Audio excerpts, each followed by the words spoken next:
Eu tô aqui, gente. Vou falando para teste. 1, 2, teste, checando. 1, 2, check, check. 1, 2, 1, 2, check. I was there and keep laughing. Chegou, Lemos?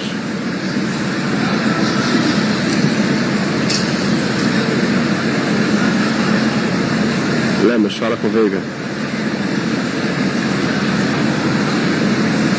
Check. Estou falando no microfone para teste. 1, 2, 1, 2.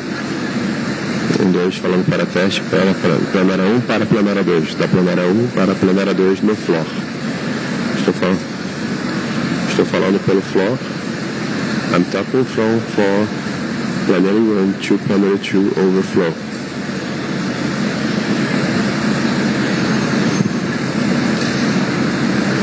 Repete, por favor.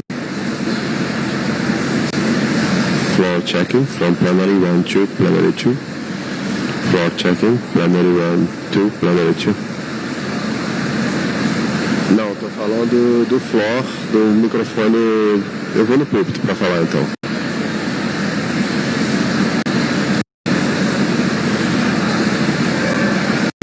Estou falando do front of house.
distinguished delegates, ladies and gentlemen, honored guests, may I please ask you to take your seats?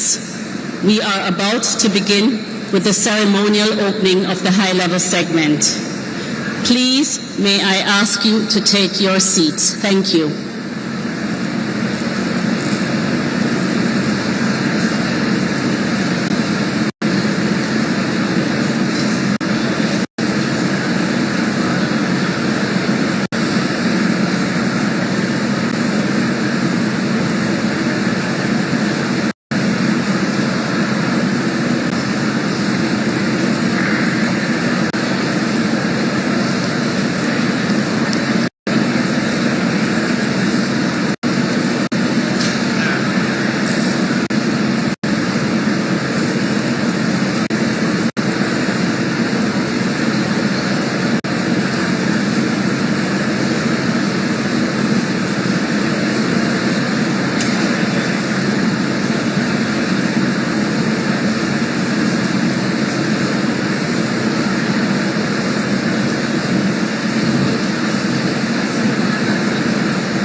And he starts and say this. So he needs to open, right? He needs to say all of this. And he's announcing the film. He goes back down after the film. Yeah. But I'm asking He needs to open. Okay.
Oh, I can bang standing.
Your Excellencies, distinguished delegates, honored guests, welcome to the opening of the high-level segment on the occasion of the 30th session of the Conference of the Parties, the 20th session of the Conference of the Parties serving as the meeting of the parties to the Kyoto Protocol, and the 7th session of the Conference of the Parties, serving as the meeting of the parties of the Paris Agreement. I now declare open the joint 4th meeting of COP-30, 4th meeting of CMP-20, and 4th meeting of CMA-7.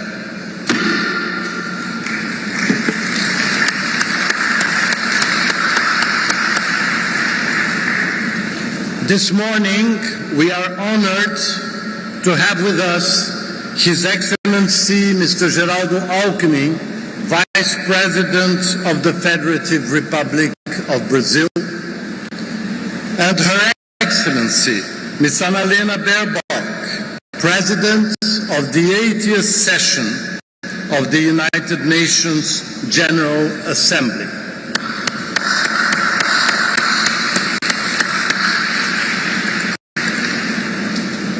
Dear delegates, I now invite you to watch a short film.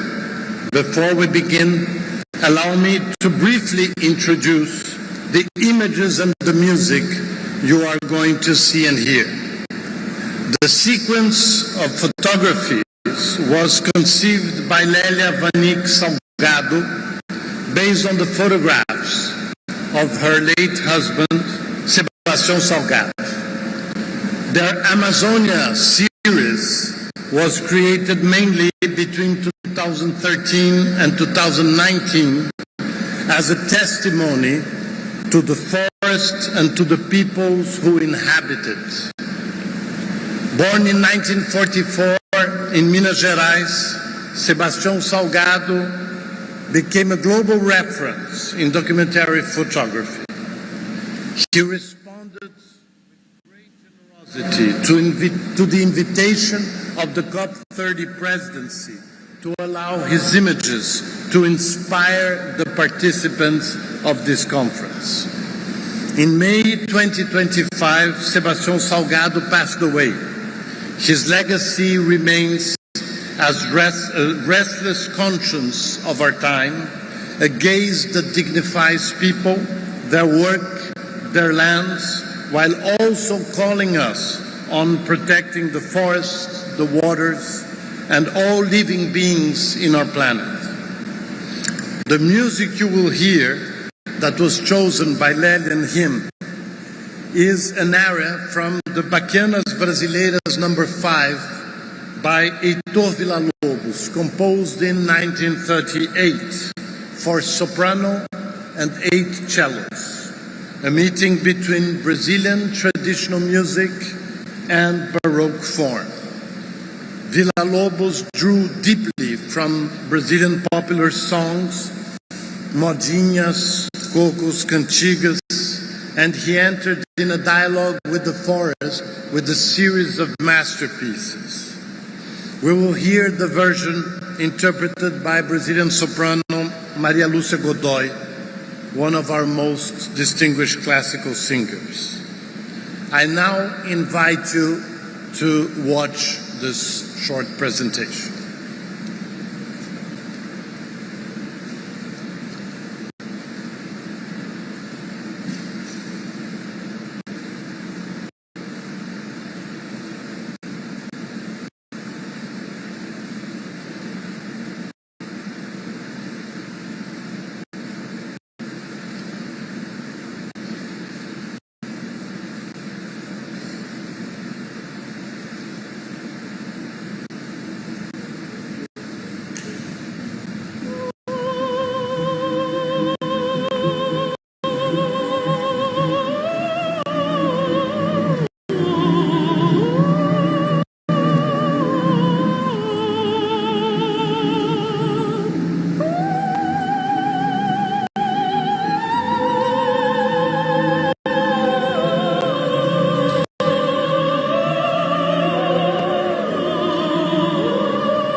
Excellencies, distinguished delegates, thank you for your attention. I would like to invite to the podium His Excellency Mr. Geraldo Alckmin, Vice President of the Federal Republic of Brazil.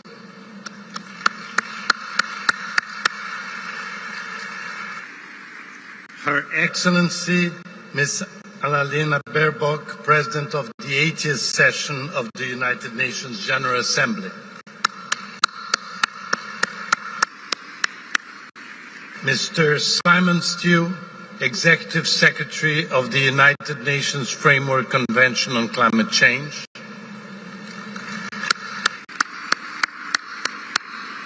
And Ms. Noura Hamlaji, Deputy Executive Secretary of the United Nations Framework Convention on Climate Change.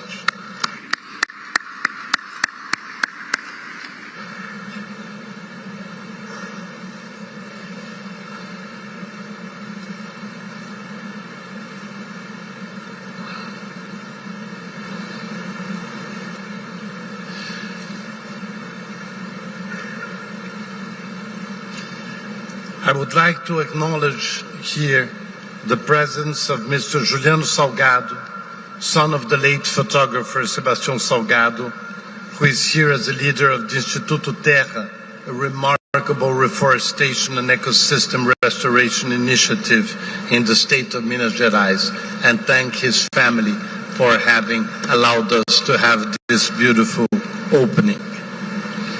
I would also like to acknowledge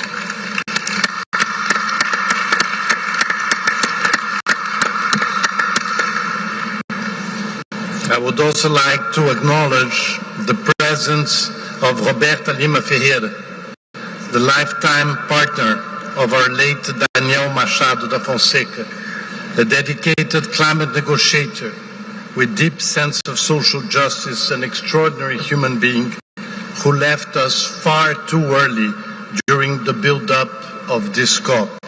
Our hearts and thoughts are with Roberta and her family.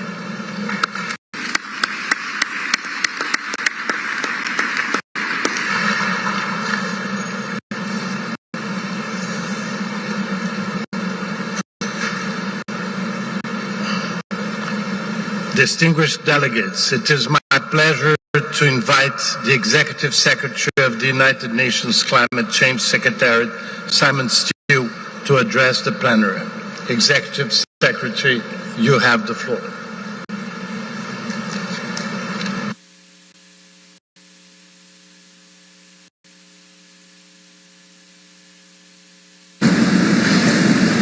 Excellencies, honourable ministers, your arrival meets COP mid-stride.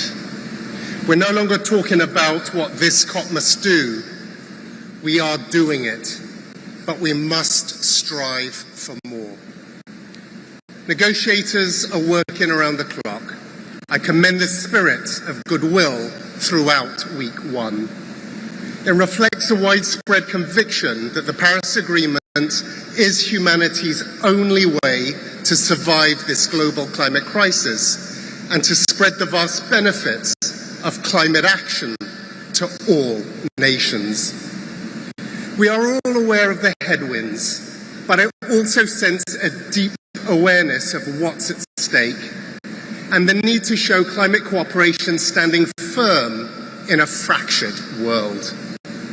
I sense a real determination to build on the major progress of recent COPs and show once again that climate cooperation is working to deliver real progress, though needs to work faster and fairer. In week one, we've also seen some major steps forward in the action agenda, an increasingly key part of the Paris framework. In 7 days, nations have mustered a $1 trillion charge into clean energy and grids, rallied around a global plan to quadruple sustainable fuels, unlocked new waves of green industry, and started preparing a pipeline for new adaptation investment. They reflect an irrefutable fact driven by this process. A new economy is rising faster than forecasts. The good news, last year alone, more than $2.2 trillion flowed into renewable energy. That's more than the GDP of over 180 countries. This real-world progress is not a nice to have. It is mission critical.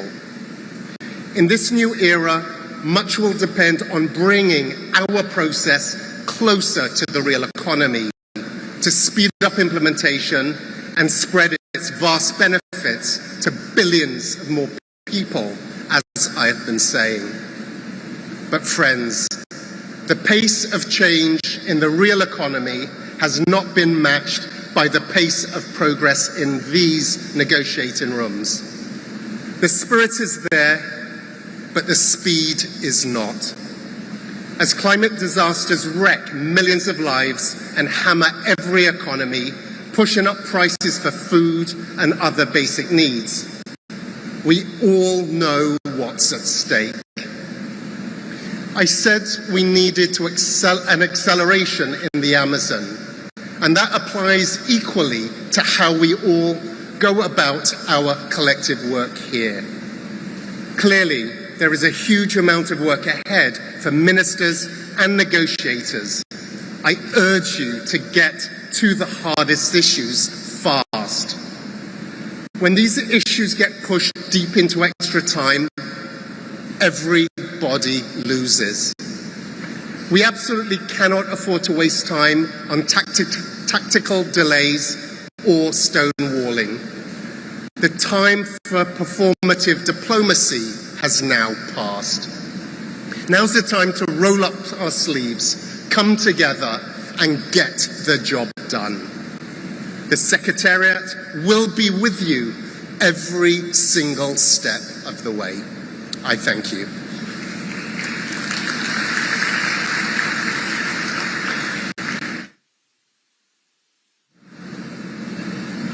Thank you, Executive Secretary.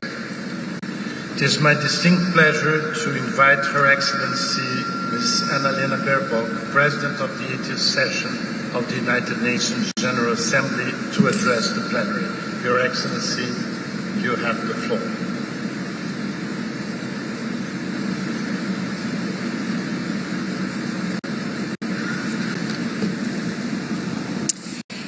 Vice President of Brazil, Geraldo Alckmin, COP President, dear Andre, Executive Secretary, dear Simon, Excellencies, Ministers, distinguished delegates, citizens around the world. What better place to meet here in Brazil on the 10th anniversary of the Paris Agreement, but also the 80th anniversary of the United Nations, then the birthplace of the UNFCCC. Congratulations to Brazil and to the people and the government for this COP for the forest, but also for the COP for the people. Speaking today as President of the General Assembly of the United Nations, I can assure you, in these heavy geopolitical times, we all feel the headwinds and the backlashes. But this is not a moment of resignation. It's a moment of action. Those of us who have spent years in climate process know that the COP journey has never been one of easy, linear progress. It always came and it always comes in ebbs and flows.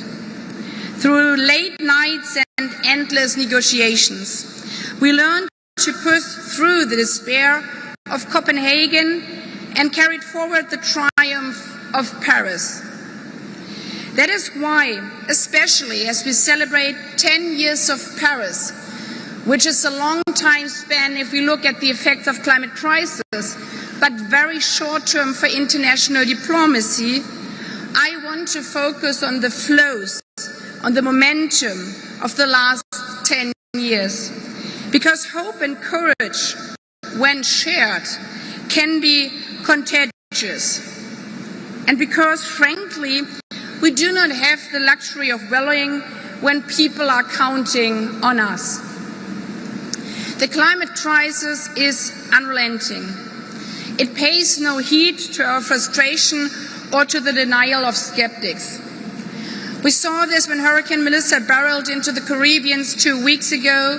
We saw it again last week at the Philippines, endured to near back-to-back typhoons. As the Prime Minister of the Bahamas said during UN High-Level Week in September, I quote, "We do not have the luxury of restarting an esoteric conversation about the causes of climate change. Our living reality means that we simply do not have the time." End of quote. So let us look to the flows, to the positive shaping of our future. First, the unstoppable rise of clean energy. The Paris Agreement mentioned renewable energies only once. Those of you who have been there, you have to look for it in the papers. Many even doubting the potential of renewable energy. Talking about phasing out of coal was seen as almost sacrilegious. And now, today, 10 years later, short period in international diplomacy, we are transitioning away from fossil fuels altogether. We decided so 2 years ago. And renewable energies are cheap. They are now scalable. They are now the fastest growing source of power, accounting for 90% of new energy installation globally in 2024. We speak so often about tipping points in negative terms, but there are also the positive tipping points too. And this is one of them, maybe the most important one. You can demonize clean energy all you want, but 10 years after Paris, renewables are simply unstoppable. As they say, it's the economy, stupid. No investor wants stranded assets. In 2024, global investment in clean energy, as Simon Steele said, reached $2 trillion, 800 billion more than in fossil fuels. Our task now is to ensure that this innovation and the financing thereof reaches everyone, everywhere, especially those who have yet to benefit on it, especially on the African continent, because this was also the promise of Paris. The second flow is that innovation is no longer confined to a few countries or a few investors. We are innovating together interconnectedly. From last week's World Social Summit in Doha to the SDGs, from the Paris Agreement to Sevilla, from the Global Digital Compact to the new finance instruments emerging here in Belém. Our job is to converge these agenda intersectoral. As early warning systems, resilient infrastructure, community preparedness are being transformed through digital tools that advance social justice and climate action at the same time. Social justice and climate actions are the same coin, the same two sides of the coin. It's already happening around the globe. It's happening on the ground. Just days ago, I met a young woman, a CEO, who developed a solar-powered, AI-enabled water purification device, crucial for flood-prone communities. That is the future. The third flow is this: the money exists. It simply needs to be redirected.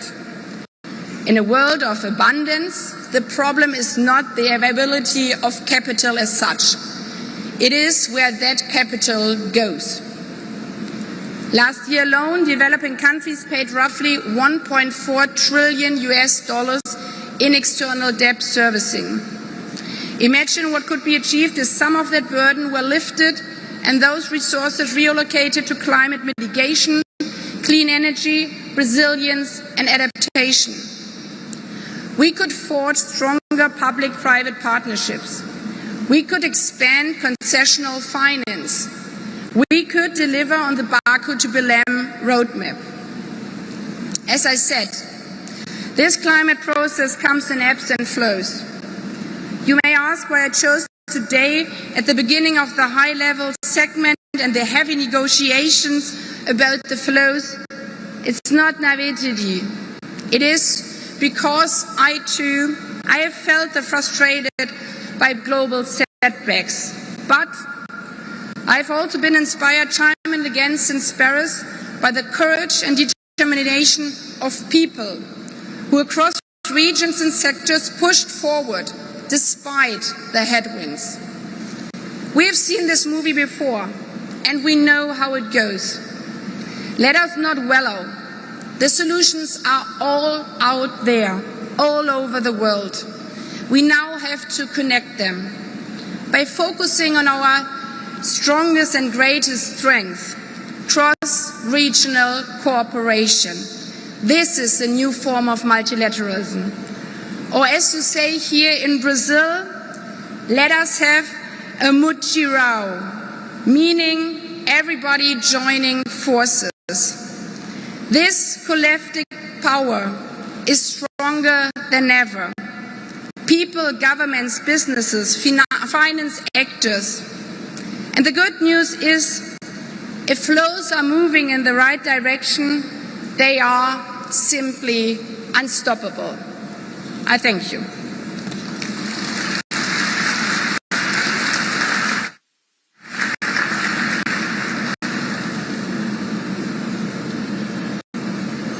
Thank you very much for your intervention. It is my pleasure now to invite His Excellency Mr. Geraldo Alckmin, Vice President of the Federative Republic of Brazil, to deliver a message to the plenary. Your Excellency, you have the floor.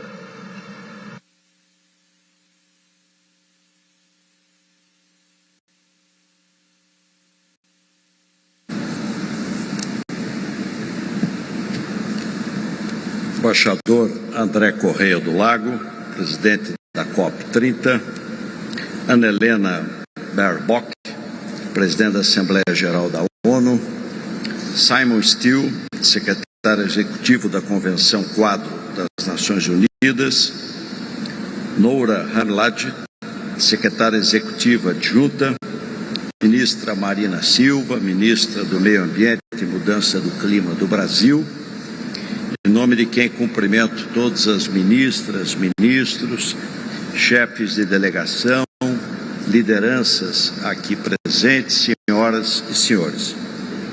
É uma honra estar aqui em Belém, no coração da Amazônia, a maior floresta tropical do mundo, na abertura deste segmento de alto nível da COP-30.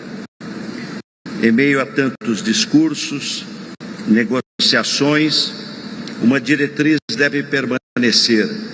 Esta deve ser a conferência da verdade, da implementação e, sobretudo, da responsabilidade. Responsabilidade com o planeta que habitamos, com as pessoas que aqui vivem e com as gerações que ainda virão. Devemos todos nós agir de tal forma que decisão tomada no presente, política, econômica ou ambiental, contribua para preservar as condições da vida na Terra, proteger a biodiversidade e assegurar a justiça entre as gerações. O Brasil e o governo do presidente Lula reconhecem a sua responsabilidade e os seus desafios no combate às mudanças climáticas. Somos guardiões de um dos maiores biomas do planeta e a Amazônia é peça vital para o equilíbrio climático global. Nosso compromisso de todos nós é elaborar os mapas do caminho para a transição energética e o fim do desmatamento ilegal. Senhoras e senhores, o tempo das promessas já passou. Cada fração de grau adicional no aquecimento global representa vidas em risco, mais desigualdade e mais perdas para aqueles que menos contribuíram com o problema. Por isso, esta COP deve marcar o início de uma década de aceleração e entrega. O momento em que o discurso se transforma em ação concreta, em que deixamos de debater metas e todos nós passamos a cumpri-las. O Brasil chega a esta conferência reafirmando seu compromisso com a energia limpa, a inovação e a inclusão. Temos a matriz energética mais renovável entre as grandes economias e somos pioneiros em bioenergia e biocombustíveis. Este ano, o governo do presidente Lula aumentou para 30% a participação do etanol na gasolina, em caráter obrigatório, e aumentou para 15% o bio no diesel, em caráter obrigatório. E a transição energética deve ser justa, não pode deixar ninguém para trás. Queremos que ela gere emprego, renda e desenvolvimento para todas as regiões e sirva de modelo de cooperação para outras nações. Também reafirmamos o compromisso de trabalhar para zerar o desmatamento ilegal até 2030, o lançamento do Fundo de Florestas Tropicais para sempre, que mobilizou bilhões de dólares em investimentos, representa uma nova forma de aliar preservação, economia verde e justiça social. Proteger a floresta é proteger as pessoas, porque a vida humana e a natureza são inseparáveis. Nesse sentido, precisamos buscar soluções criativas em áreas estratégicas, como na bioeconomia, que valoriza nossos recursos naturais de forma sustentável, na descarbonização, que é essencial para reduzir nossa pegada de carbono e que pode ser fortalecida com uma coalizão global de mercados regulados de carbono, a qual estabelecerá mecanismos de carbono transparentes e coletivamente acordados, e para a qual contamos com a adesão de mais e mais países.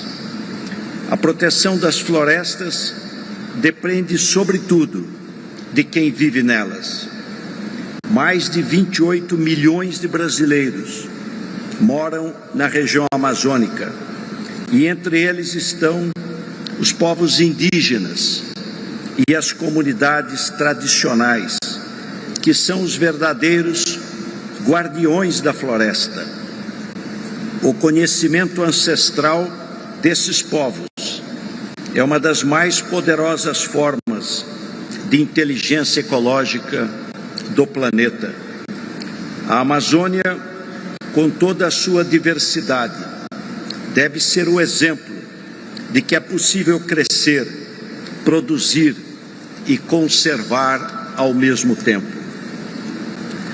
O Brasil propõe que a COP-30 deixe como legado mapas de ação integrados na aceleração da transição energética para sair da dependência dos combustíveis fósseis. A meta é triplicar a energia renovável e dobrar a eficiência energética até 2030.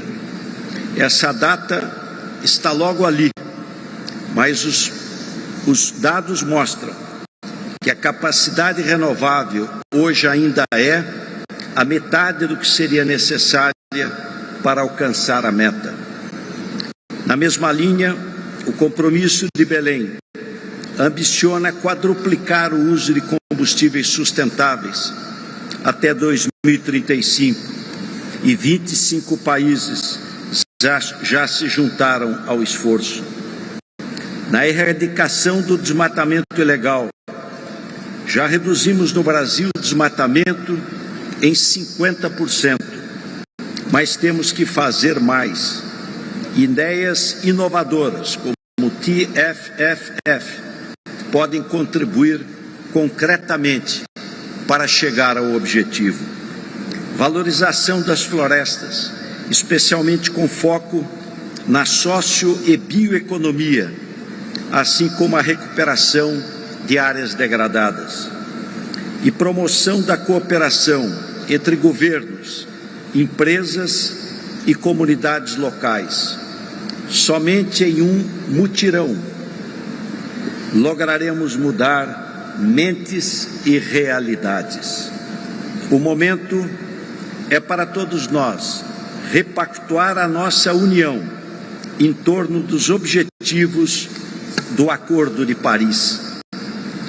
Apresentação pelos governos de NDCs alinhadas ao objetivo de 1,5 graus Celsius do Acordo de Paris é um dos sinais de compromisso com o combate à mudança do clima e o reforço do multilateralismo.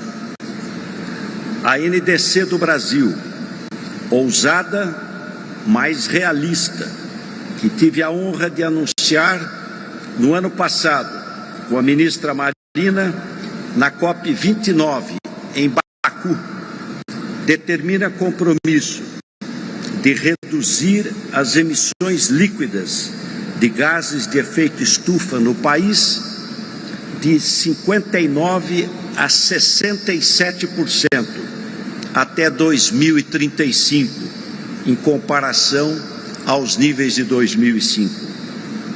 Em programas e políticas nacionais, o Brasil procura fazer a sua parte. A incorporação do setor industrial e tecnológico ao esforço é imprescindível e demanda coordenação eficaz e focada entre governo e o setor privado, em áreas como descarbonização industrial, economia circular, matriz energética renovável, fomento aos biocombustíveis, pesquisa de novos materiais e processos de produção mais eficientes. E a COP-30 marca agora a transição do regime, da negociação para a implementação. As várias decisões que sairão de Belém reforçarão mecanismos e estimularão novos arranjos para acelerar a ação de combate à mudança climática em escala global. E isso faremos por escolha própria, porque é a escolha certa a ser feita. Estamos aqui, todos nós, para transformar a ambição em resultados e em boas políticas públicas. Nosso dever é garantir que a ação climática global seja guiada pela ética da responsabilidade, uma ética que une ciência, solidariedade, progresso e dignidade. O Brasil acredita que ética, inovação e sustentabilidade não são caminhos paralelos, mas o mesmo caminho, o da responsabilidade compartilhada pelo futuro comum da humanidade. Convido os líderes aqui presentes a agirem com esse mesmo senso de urgência, de pragmatismo e de esperança. O tempo de agir é agora. Muito obrigado.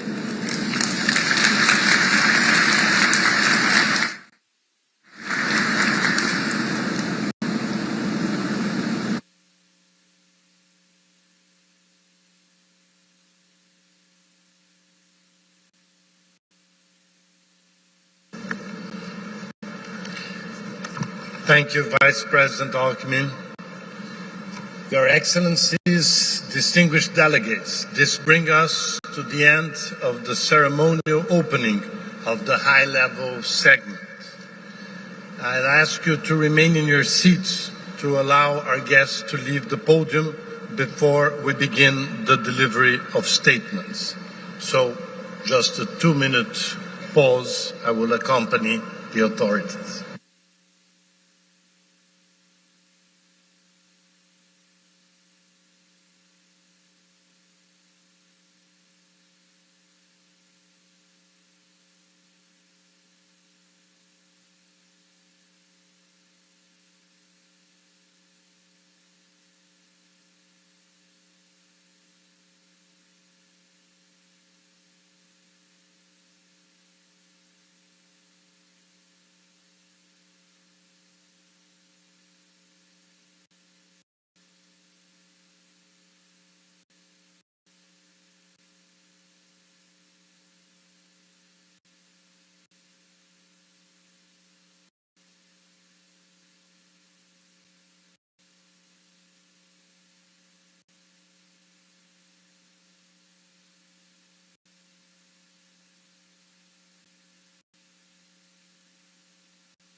Your Excellencies, distinguished delegates, honorable guests, today representatives of parties and groups will deliver their national and group statements.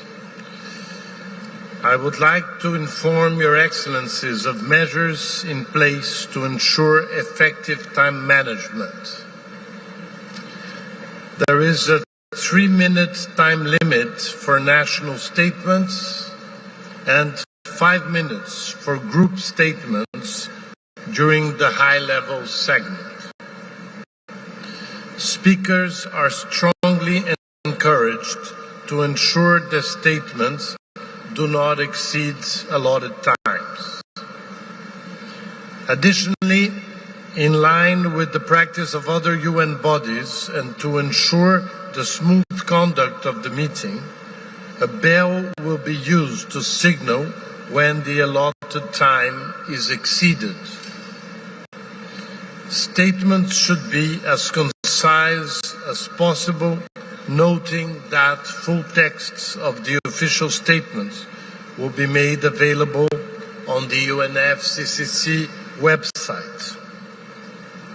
And finally, please note that speakers who are not in the plenary at the time for delivery of their statement will be scheduled to speak at the end of the statements of the same category.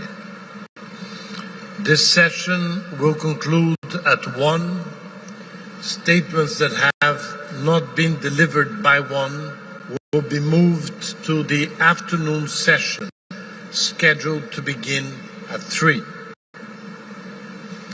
Your Excellencies, distinguished delegates, honorable guests, let us begin. It is my pleasure to welcome Her Excellency Ms. Sara Agustín Muñoz, Deputy Prime Minister of Spain. Your Excellency, you have the floor.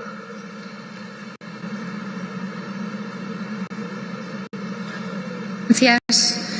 Hace 10 años adoptamos juntos el Acuerdo de París, convencidos de que el multilateralismo ambicioso es la única respuesta posible contra la emergencia climática. Desde entonces hemos dado grandes pasos de un mundo en el que la neutralidad climática era impensable, dominado por la inversión en combustibles fósiles, a otro donde más de 100 países que representan el 80% del PIB mundial tienen objetivos de emisiones netas cero, en el que las renovables avanzan imparables y donde la adaptación progresa con más de 170 planes específicos.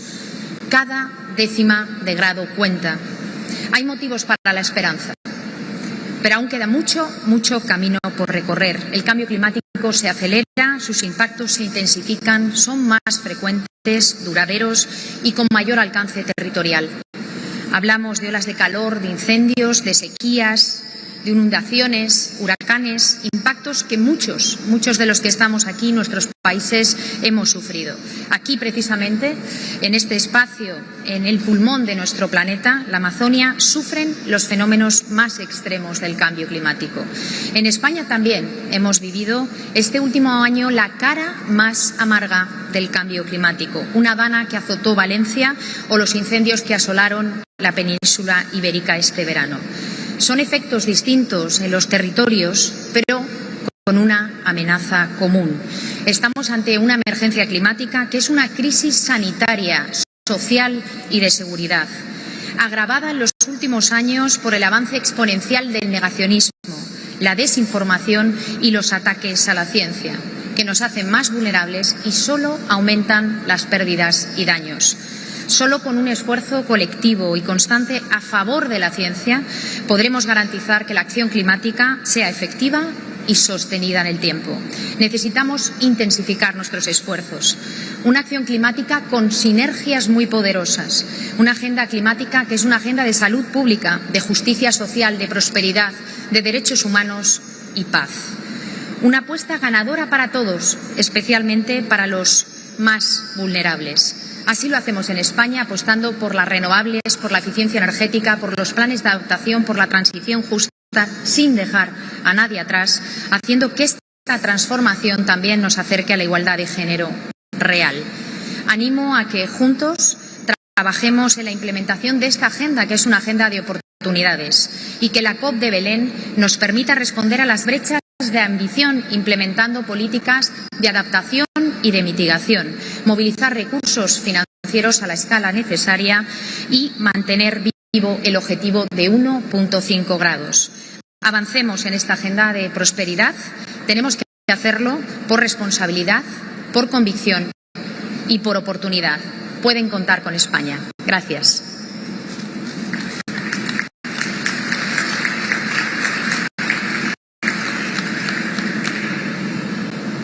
Thank you, Your Excellency.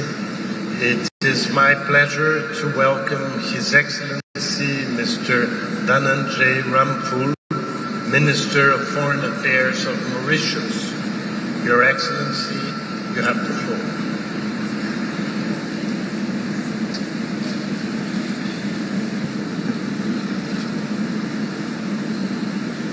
Mr. President, Excellencies, distinguished delegates, allow me first to thank Brazil for hosting us in Belém, gateway to the heart of the Amazon and the confluence of nature and humanity, a reminder of our collective responsibilities towards nature. Mr. President, our land, our ocean and our air are facing unprecedented challenges. Climate crisis is today's reality. It is burning our forests, bleaching our corals, flooding our coast and damaging our ecosystem services beyond repair. Our very existence is at stake. Excellencies, a decade after the promises of the Paris Agreement, despite our good intentions, we realize that we have not done enough. Our planet demands action now. COP-30 must be the moment of truth, the moment we genuinely turn promises into progress, ambition into action. The ICJ has spoken. It is the duty of states to protect the climate system. Commitments are binding, both for cutting down emissions and for providing support for mitigation and adaptation. For Mauritius, as a small island developing state, the stakes could not be higher. We contribute next to nothing to global emissions, less than 0.01%. Yet, we participate in the global commitment to reduce emissions. Our NDC 3.0 commits to cutting emissions by 40% and achieving 60% of renewable power.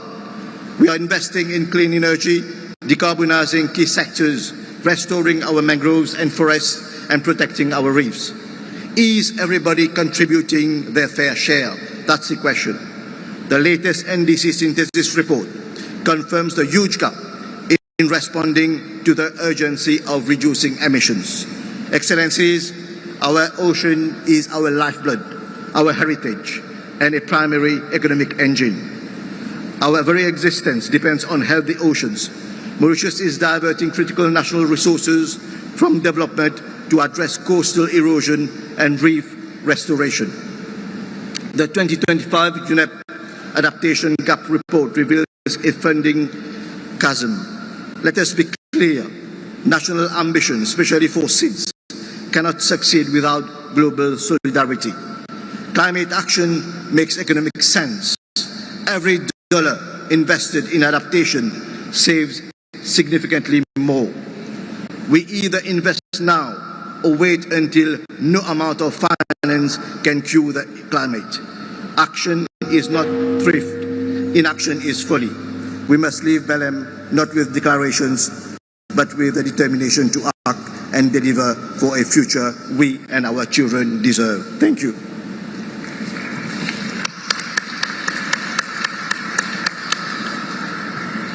Thank you, Your Excellency. It is my pleasure to welcome His Excellency Mr. Yalchim Rafiev, Deputy Minister of Foreign Affairs of Azerbaijan. Your Excellency, you have the floor. Dear Mr. Co-President, Excellencies, distinguished delegates, ladies and gentlemen. It's a privilege to speak here today, 1 year after COP-29 in Baku. Last year, Azerbaijan, under the leadership of the President Ilham Aliyev, hosted one of the most productive COPs ever and guided the process to success. We worked with determination, bridged divides among parties, reinforced multilateralism, and achieved consensus on issues that had eluded resolution in previous negotiations. We successfully concluded mandates addressing all pillars of the Paris Agreement. This included the adoption of the new collective quantified goal, a landmark commitment to mobilize at least $300 billion annually for developing countries by 2035, and the largest ever UN negotiated financial package. We also agreed to set a goal of scaling up climate finance to $1.3 trillion per year by 2035, and the COP29 and COP-30 presidencies recently released Baku to Belém roadmap to guide us on how to achieve this target. Excellencies, Azerbaijan has already submitted its NDC 3.0, reflecting our commitment to the Paris Agreement. Even though we submitted our updated NDC 2.0 only 2 years ago, and despite major challenges linked to a large-scale reconstruction and demining activities across the 20% of our territory liberated after 3 decades of occupation, Azerbaijan is determined to advance more ambitious climate action. Our new target is to cut emissions by 40% by 2035. This advances our previous 2050 goal by 15 years, marking a significant increase in ambition. Our new NDC is also economy-wide and covers all sectors, including power, buildings, oil and gas, transport, industry, waste, agriculture and land use. Ladies and gentlemen, Azerbaijan, like many other countries, is facing serious pressures from climate change. Floods, droughts, forest fires and many other issues are increasingly affecting our region. Alongside these challenges, we are also confronted with an unprecedented threat of the rapid decline in the water level of the Caspian Sea, the world's largest inland body of water. The pace at which the Caspian is shrinking is alarming, with water levels falling by roughly 20 to 30 centimeters each year. This decline severely affects coastal communities, leads to receding shorelines, reduces fisheries and poses growing risks to port operations. Strong and meaningful international cooperation is therefore imperative to advancing shared science-based solutions. We must address this mounting problem with a clear focus on preventing yet another environmental catastrophe in our region. Colleagues, Azerbaijan is committed to multilateralism and we want to preserve the process. So we are here at COP-30 to continue working with all partners and build solutions that help us move forward in solidarity for a green world. I thank you.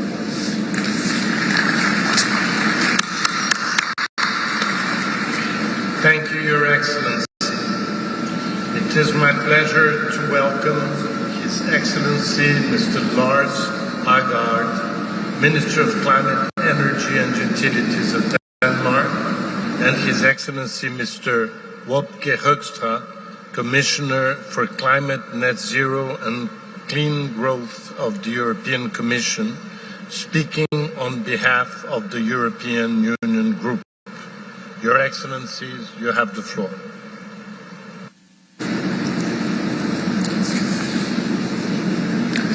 COP President, Excellencies, distinguished colleagues, climate change is real. It's already affecting our lives across the globe. Higher frequency and impact of wildfires, floods, storms and droughts. Previous extremes are now new normal, but there's nothing normal about this. And it only gets worse if we don't act. The EU's climate action is guided by science and evidence. Here at COP-30, we need to bend the curve. We must act now, and we must act together to cut emissions and adapt to climate realities of today and tomorrow. In an unpredictable world, our partners in all corners of the world can count on the European Union. We stand firm on our commitment to the Paris Agreement. On November 5th, earlier this month, environmental and climate ministers of the EU formally adopted the European Union's new NDC under the Paris Agreement. The NDC aims to reduce net greenhouse gas emissions by a range of 66.25 and 72.5% below 99 level by 2035. And it's covering all sectors of the economy and all greenhouse gas emissions. This is an ambitious milestone on the path to a 90% net reduction target by 2040 compared to 1990 levels, which will be written into EU's climate law as our legally binding target for 2040. And with that, we set a pathway that is more ambitious than a linear trajectory to climate neutrality by 2050. With these targets, EU stands firm for climate action based on science. We encourage all parties to respond with the same commitment and urgency. Accelerating the green transition is also a powerful driver of economic growth. competitiveness and social development. Over time, it will lower energy prices, reduce dependency on imported fossil fuels, and provide energy security in a changing geographic political world. And it will create high-quality jobs in and outside of Europe. We need to act. We need to act without delay. Together, let's bend the curve.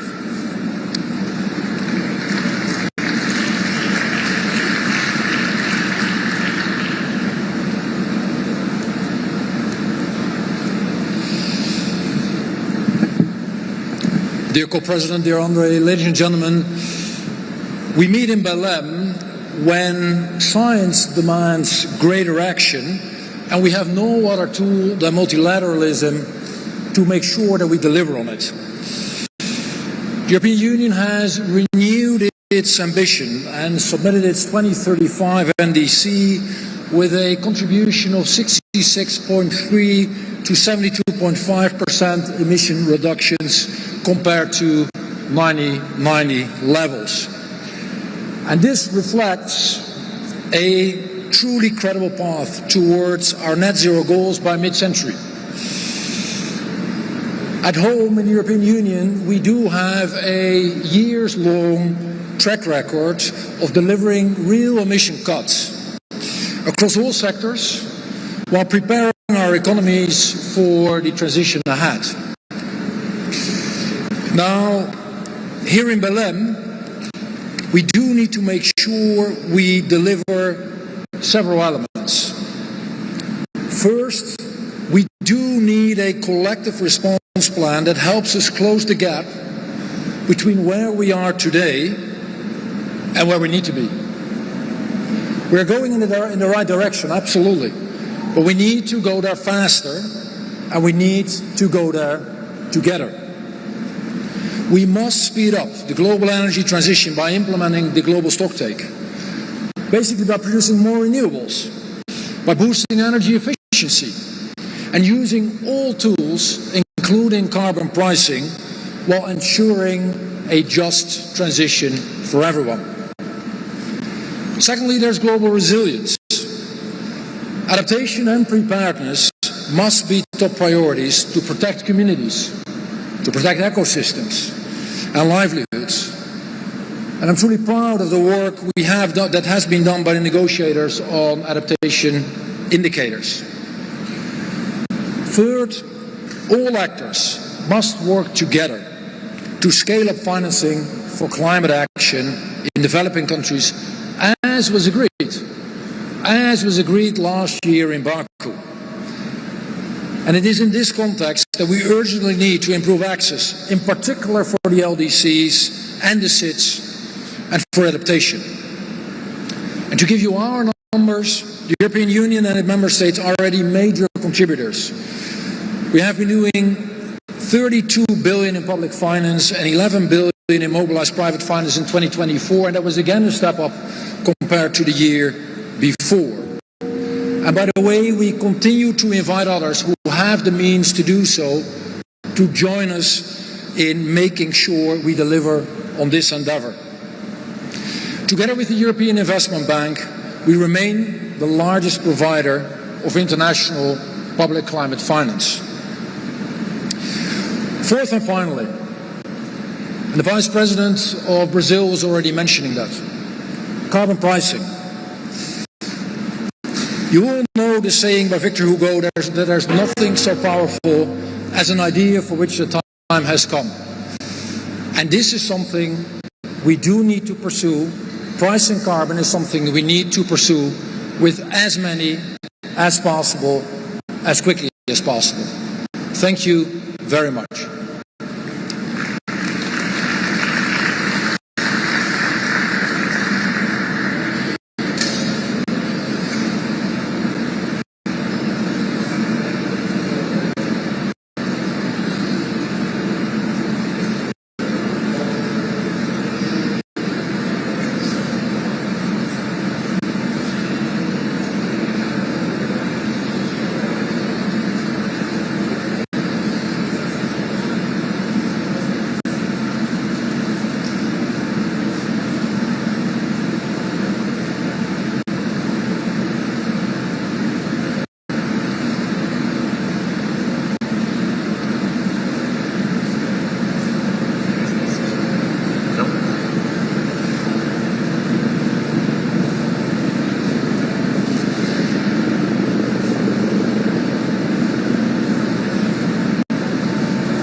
like to welcome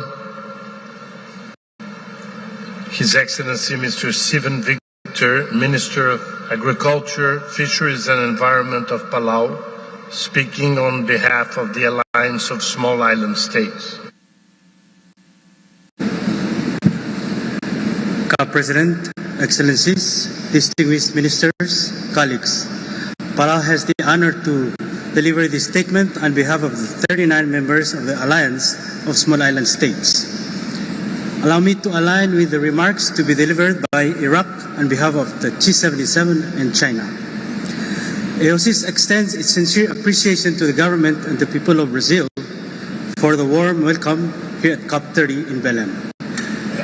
Here at COP-30, which President Lula has dubbed the Cup of Truth, we must be honest with ourselves and with each other.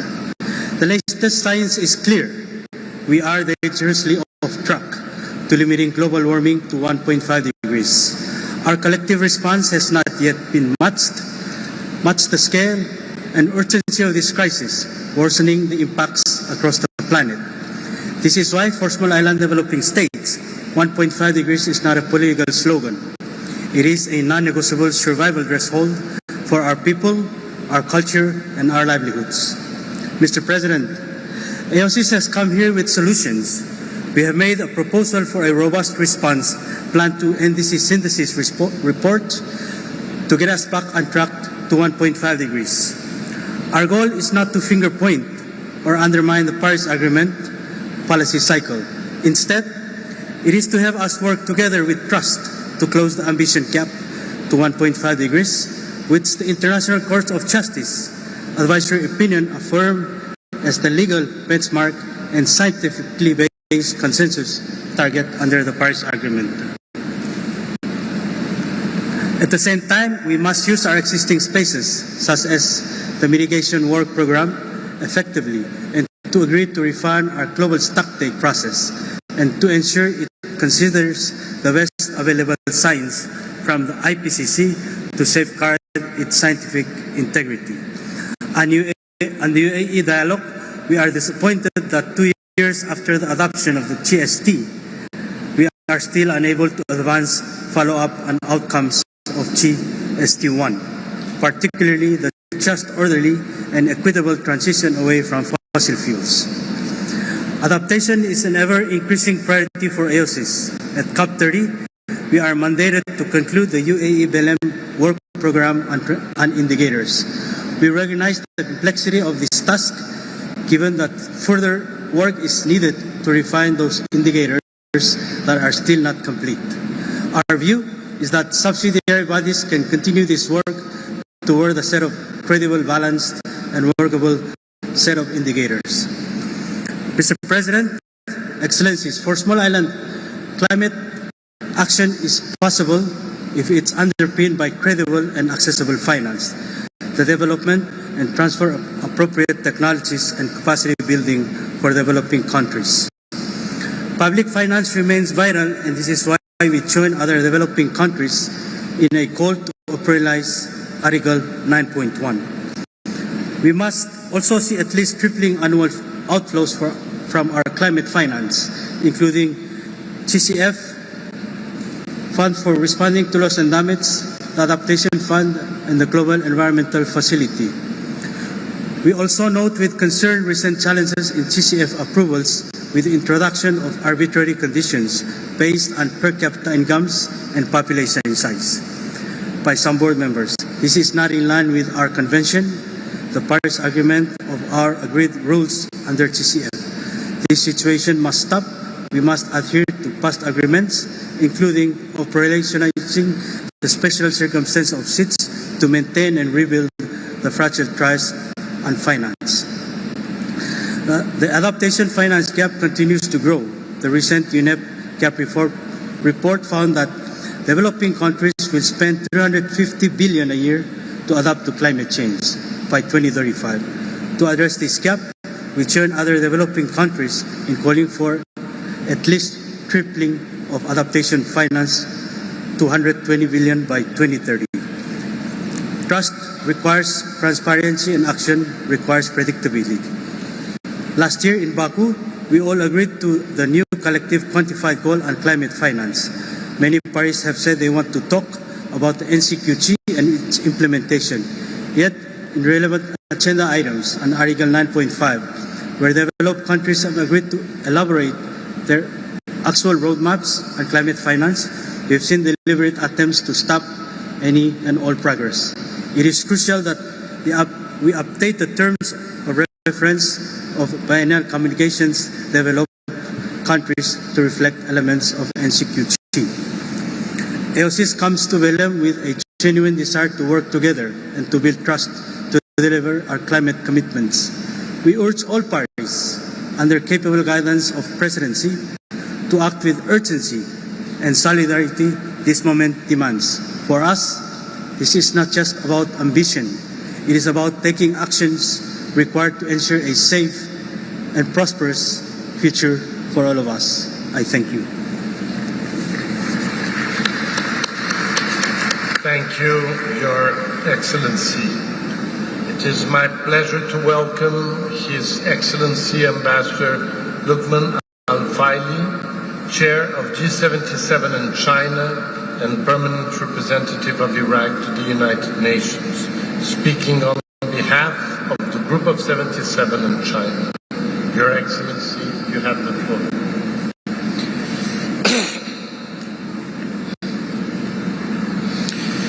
His Excellency Ambassador Andre Delogo, President of COP-30, CMP20, CMA7. Executive Secretary of the United Nations Framework Convention on Climate Change, Mr. Simon Sillon. Excellencies, thank you for giving me the floor. I am honored to speak on behalf of a Group of 77 and China. A longer version of the statement will be provided later. Group of 77 and China appreciate the positive environment outcome of this week one. We look forward to having the positiveness continued and allowing us to move toward a successful outcome for this COP. Scaling up climate finance in accordance with the principles and provisions of UNFCCC and Paris Agreement formed the core of the priorities for G77 and China.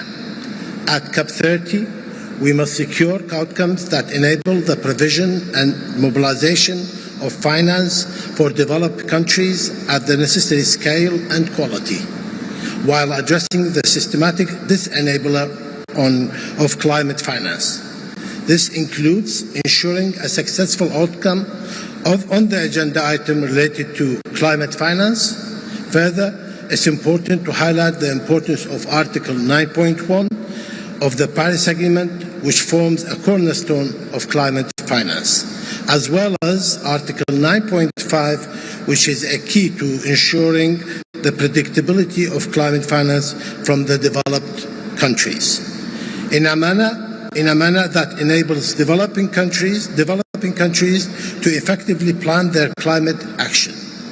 We underscore the need to improve biennial communication submitted by developed countries to demonstrate additionality and delivery of predictability needed. We emphasize the importance of operationalizing the CMA's decision to encourage the operating entities of the financial mechanism and other multilateral climate funds to at least triple their annual outflow of the operating entities by 2030. With a significant increase of public resources provided through the fund, G77 and China underscores that this agreed goal can only be met through fully executed contributions, input from developed countries to the trust fund of the operating entity in a predictable, timely, ambitious manner. For the ninth replenishment of the GEF and further capitalization of its to LDCF and SECEF,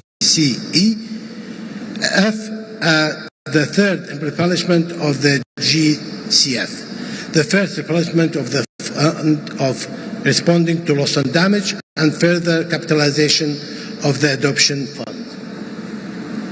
G77 and China further emphasizes the need to request from all climate funds to have a transparent financing procedure that applies equally to all non-Annex 1 Convention parties.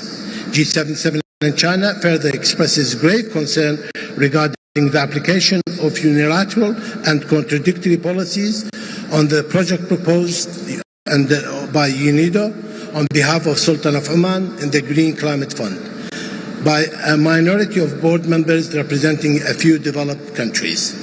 On the adaptation, G77 and China highlight the importance of agenda items related to GGA and national adaptation plans. It is vital that we search successful outcome for the COP-30. We stress the importance of means of implementation in implementing adaptation effort under GGA, and that GGA outcomes need to contain a strong reference to finance flow from developed to developing countries. With regard to NAP agenda items, the group appreciates the clear progress we made at this COP and is looking forward to delivering an outcome that is in favor of advancing NAP implementation.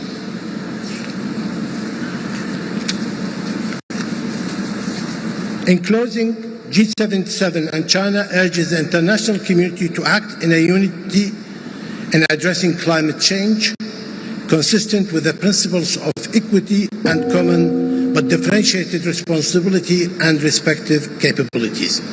We look forward to a successful COP-30 here in Berlin. I thank you.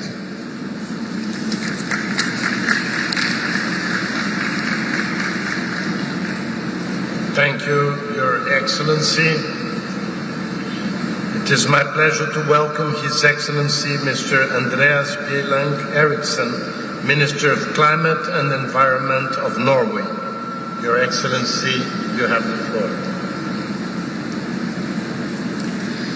President, 10 years after Paris, we can conclude that the Paris Agreement is working. Countries are setting climate targets and implementing them. The global energy transition is picking up scale and pace. COP-30 must celebrate that multilateralism is delivering while facing what science tells us. Limiting global warming to 1.5 degrees will require us to enhance ambition and accelerate implementation. Therefore, Norway is stepping up. Our 1.5 nationally determined contribution, our NDC for 2035, is set to reduce greenhouse gas emissions by at least 70 to 75% by 2035 compared to 1990. We will do this in cooperation with the European Union as well as through ambitious national policies. Carbon pricing is a cornerstone. We have presented a plan to gradually increase the carbon tax towards 2035. And this and other measures will enable us to progress along timelines for phasing out the use of fossil fuels in key sectors by 2050. President, Norway has also delivered on past commitments. We have overachieved our Kyoto Protocol commitments and we will deliver on our 2030 NDC. Norway has increased its support to developing countries from already high levels. On provision of climate finance, we have for the third time exceeded our target to double climate finance by 2026.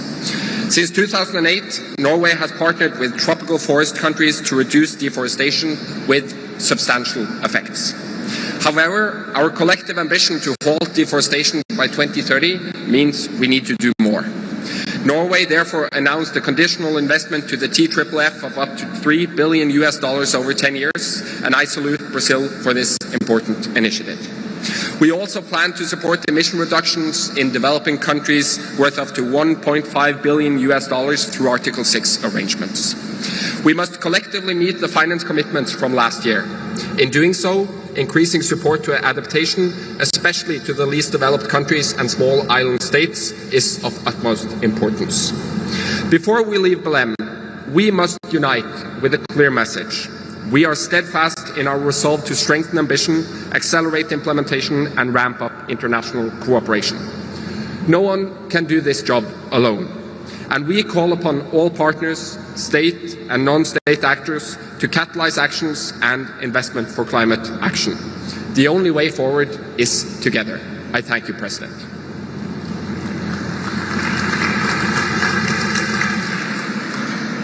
Thank you, Your Excellency. It is my pleasure to welcome His Excellency Mr. Matthew Samuda, Minister of Economic Growth and Job Creation of Jamaica. Your Excellency, you have the floor.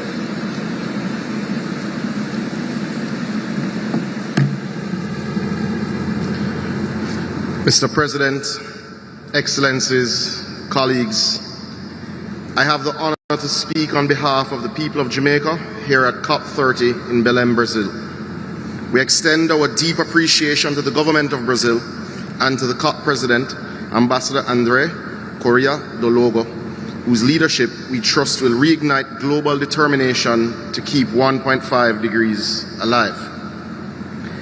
Excellencies, on October 28, 2025, Hurricane Melissa changed the life of every Jamaican. In less than 24 hours, a tropical storm exploded into a historic and one of the most powerful Category 5 hurricanes ever. The result? Hundreds of thousands displaced and critical infrastructure destroyed. Storm surge reached 13 feet and rainfall in the central highlands surpassed 30 inches within hours.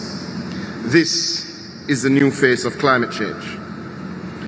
Mr. President, scientists have confirmed that the conditions driving Melissa's rapid intensification were made 6 times more likely because of human-induced warning. Sadly, extreme events are becoming our new norm. Preliminary estimates place damages around $10 billion or approximately a third or just under a third of our GDP. No small island state can absorb losses of this magnitude. Excellencies, Jamaicans are resilient, but resilience must not be defined as surviving the unbearable. We did not create this crisis, but we refuse to stand as victims. We choose action. Long before Melissa, Jamaica invested in preparedness. As examples, we developed one of the world's most advanced disaster risk financing strategies, including a sovereign catastrophe bond renewed with the World Bank in 2024. We have submitted our enhanced NDCs. We have advanced our LTS for a low-carbon, climate-resilient future. And finally, we are now finalizing our national adaptation plan. These are not small steps for a small island, but instead acts of courage and foresight.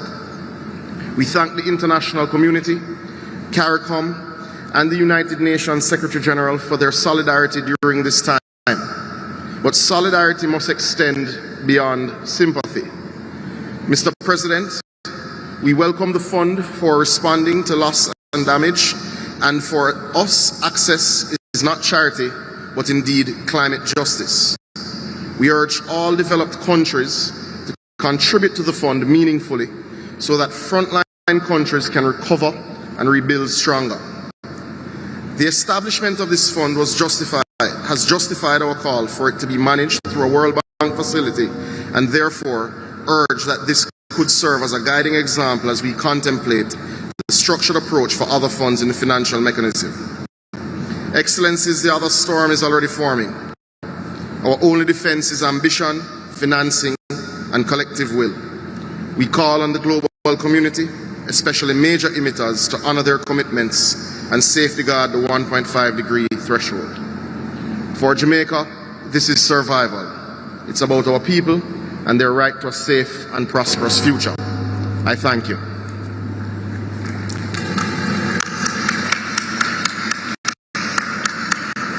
Thank you, Your Excellency. It is my pleasure to welcome His Excellency Mr. Armando Paino Enriquez Daher, Minister of Environment and Natural Resources of the Dominican Republic. Your Excellency, you have the floor.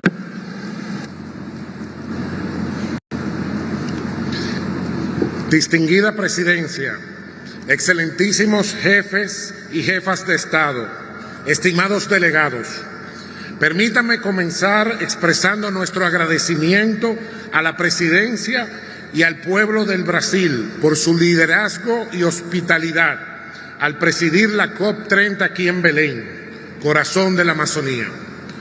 Hoy me dirijo a ustedes con un mensaje claro. La adaptación es la prioridad que define nuestra supervivencia colectiva como pequeños estados insulares. Para los SIDS, cada año que pasa sin apoyo y respuestas contundentes nos deja más expuestos, más vulnerables y con menos margen para proteger lo que somos y lo que tenemos. El reciente huracán Melissa evidenció que el Caribe vive la crisis climática en primera línea. Un solo evento puede poner en riesgo la seguridad hídrica y alimentaria, destruir infraestructura crítica y revertir años de desarrollo en cuestión de horas. Y mientras lidiamos con sequías más prolongadas, temperaturas crecientes y pérdida de biodiversidad, enfrentamos además una amenaza que ya no es invisible, el sargazo, que asfixia ecosistemas, afecta la pesca y paraliza sectores como el turismo esenciales. Lo que antes era esporádico, hoy exige soluciones regionales, ciencia, cooperación y financiamiento. Frente a esta realidad, la República Dominicana no llega a Belén con las manos vacías. Hace 2 días lanzamos nuestra plataforma País de Financiamiento Climático para mejorar el acceso al financiamiento climático y convertir nuestras políticas en inversiones reales para la resiliencia y el desarrollo sostenible por y para la gente. La República Dominicana impulsa una transición energética justa, fortalece la agricultura resiliente y conserva activamente sus ecosistemas.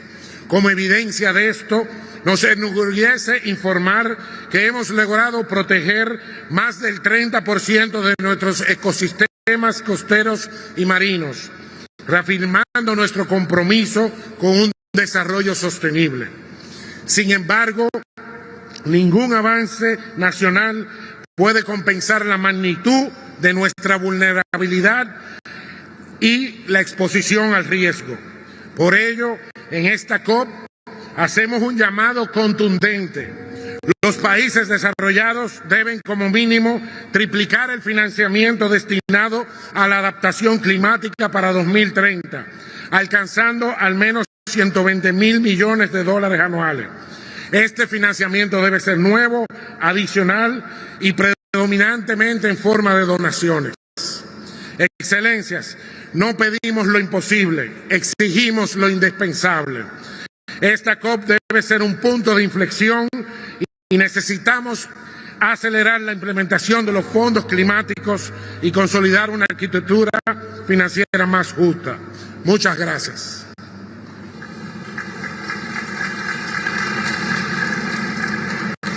Thank you, Your Excellency.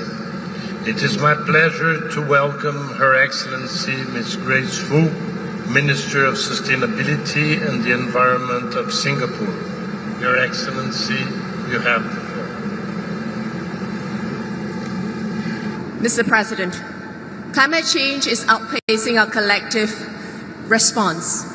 Geopolitical tensions and economic volatility are intensifying. Multilateral cooperation is under strain. Singapore reaffirms our commitment to work with the global community to progress towards our climate goals. We are one of 13 countries who submitted the 2035 NDC before the 10th February deadline. We pledged to reduce our emissions to between 45 to 50 million tons of CO2 by 2035, with a pathway to net zero in 2050. We have quadrupled our solar deployment from 2020 and are diversifying our energy mix through sources such as biomethane and electricity imports.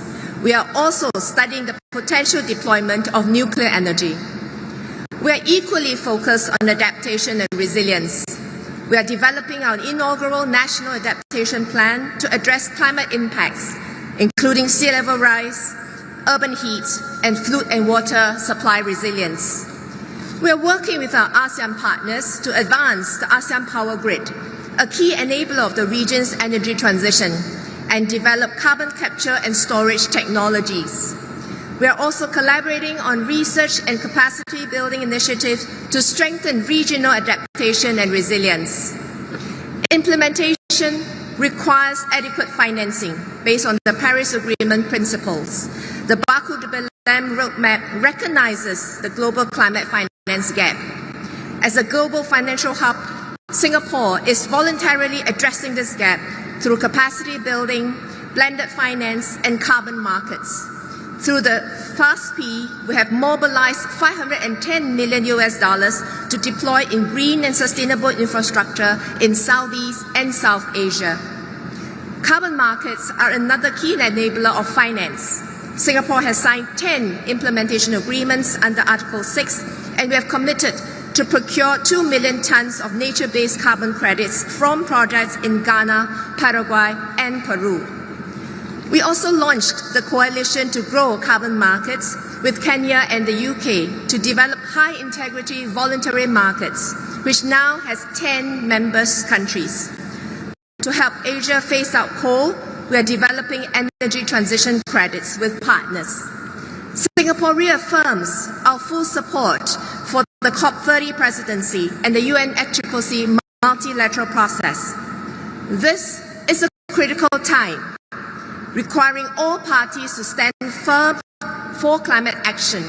I urge parties to assume collective leadership towards our climate goals. Thank you.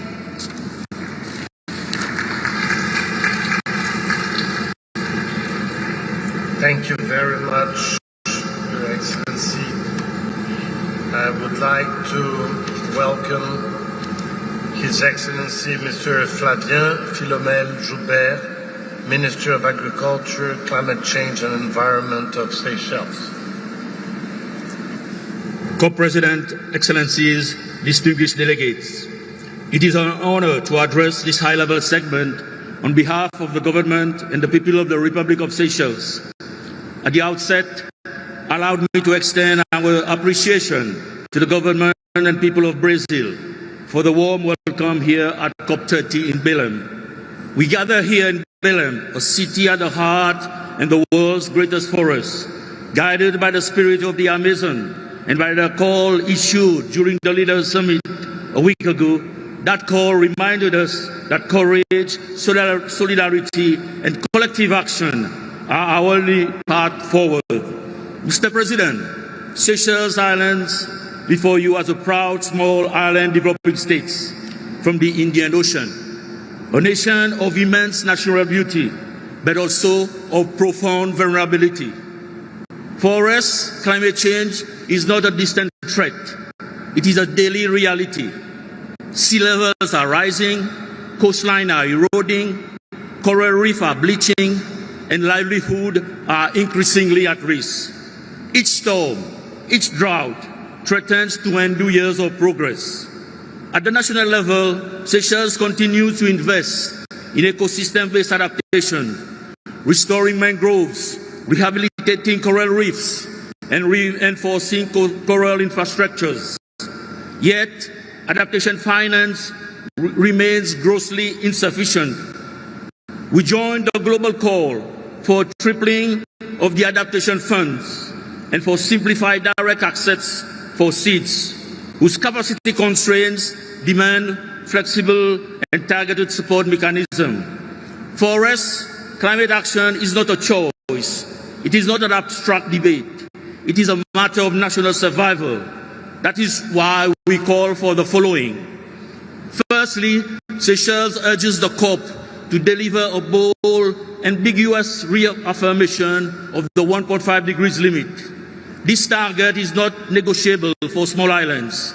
Exceeding 1.5 is a death sentence for a nation like mine. Secondly, we call for a major breakthrough on adaptation finance. Promises alone will not hold back the rising seas. We need predictable, accessible, multi-year financing, fit for purpose for seeds. We welcome Brazil's leadership in mobilizing innovative financial instruments and ask that seeds be placed at the center of this mechanism. Thirdly, we urge parties to integrate blue carbon ecosystem, our mangroves, seagrass, and coral reefs into global nature-based finance frameworks, including those aligned with Tropical Forest Forever facility. For islands like Seychelles, these ecosystems are our forests. They protected our coastline and stored carbon and sustain our economy. Fourthly, on loss and damage, Seychelles welcomed the operationalization of the fund responding to loss and damage, a landmark achievement under the process. However, it must now be fully capitalized and readily accessible to those who need most. We are doing our best, but we cannot survive or succeed alone. Let this COP be implemented as the moment when the world chooses courage over delay, action and implementation over rhetoric. Seychelles stands ready to work with all parties to deliver an outcome worthy of this moment.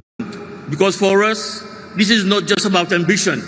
It is about taking action and implementation required to ensure a safe and prosperous future for us all. I thank you.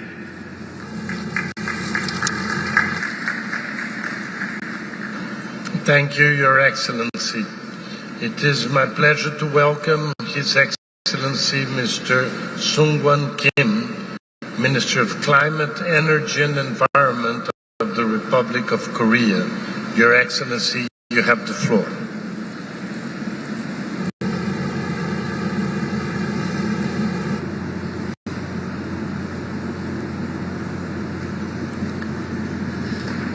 의장님, 기후위기 대응에 함께하는 동료 여러분, 먼저 올 한 해 COP-30의 성공적인 개최를 위해 리더십을 보여주신 의장국 브라질과 UN 기후변화협약 사무국에 진심으로 감사를 표합니다.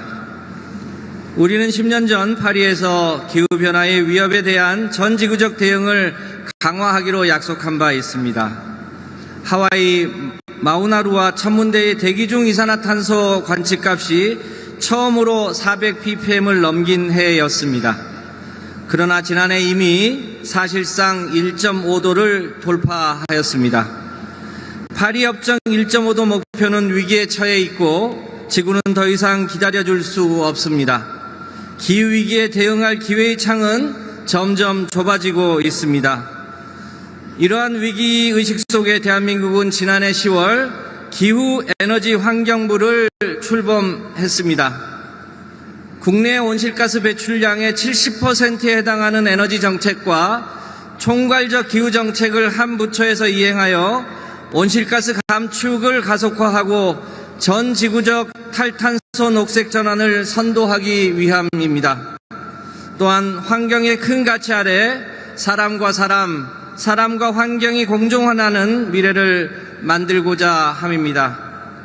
나아가 이 자리를 빌려 기후 에너지 환경부의 첫 번째 과제인 대한민국 2035년 국가 온실가스 감축 목표를 국제사회에 공표하고자 합니다. 우리는 2035년까지 국가 온실가스 배출량을 2018년 대비 53%에서 61%를 목표로 하여 감축하겠습니다. 파리 협정이 채택하고 10년간 국제사회의 노력으로 세기말 온도의 상승 전망을 약 1.5도 낮췄습니다. 그러나 파리 협정의 목표와는 여전히 괴리가 큽니다.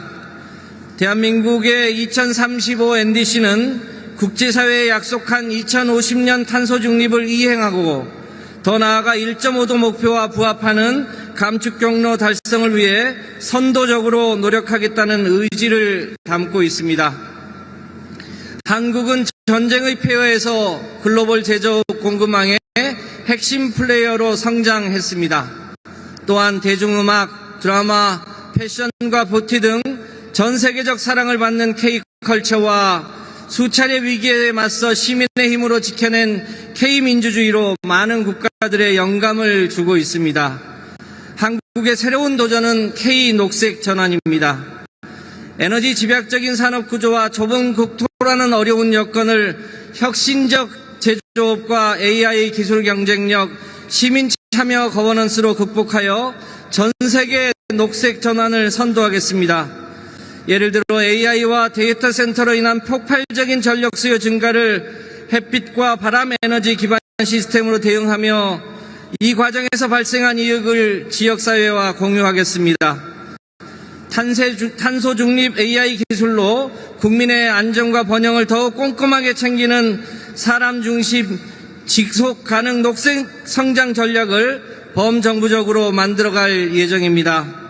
한국이 유치 추진 중인 2026년 5월 UNFCCC 기후 주간을 통해 더 많은 미래를 공유할 수 있기를 기원합니다. 감사합니다.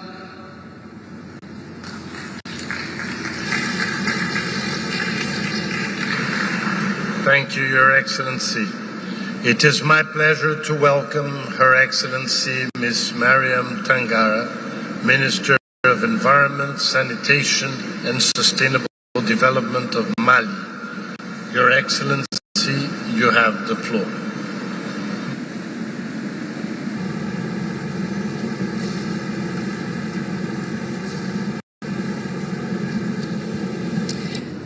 Monsieur le Président de la COP, Mesdames et Messieurs les ministres, Mesdames et Messieurs, permettez-moi, à l'entame de mes propos, d'adresser mes vives félicitations à la présidence de la COP, ainsi qu'au peuple et au gouvernement de la République fédérative du Brésil pour l'accueil chaleureux et l'organisation exemplaire de cette conférence des parties.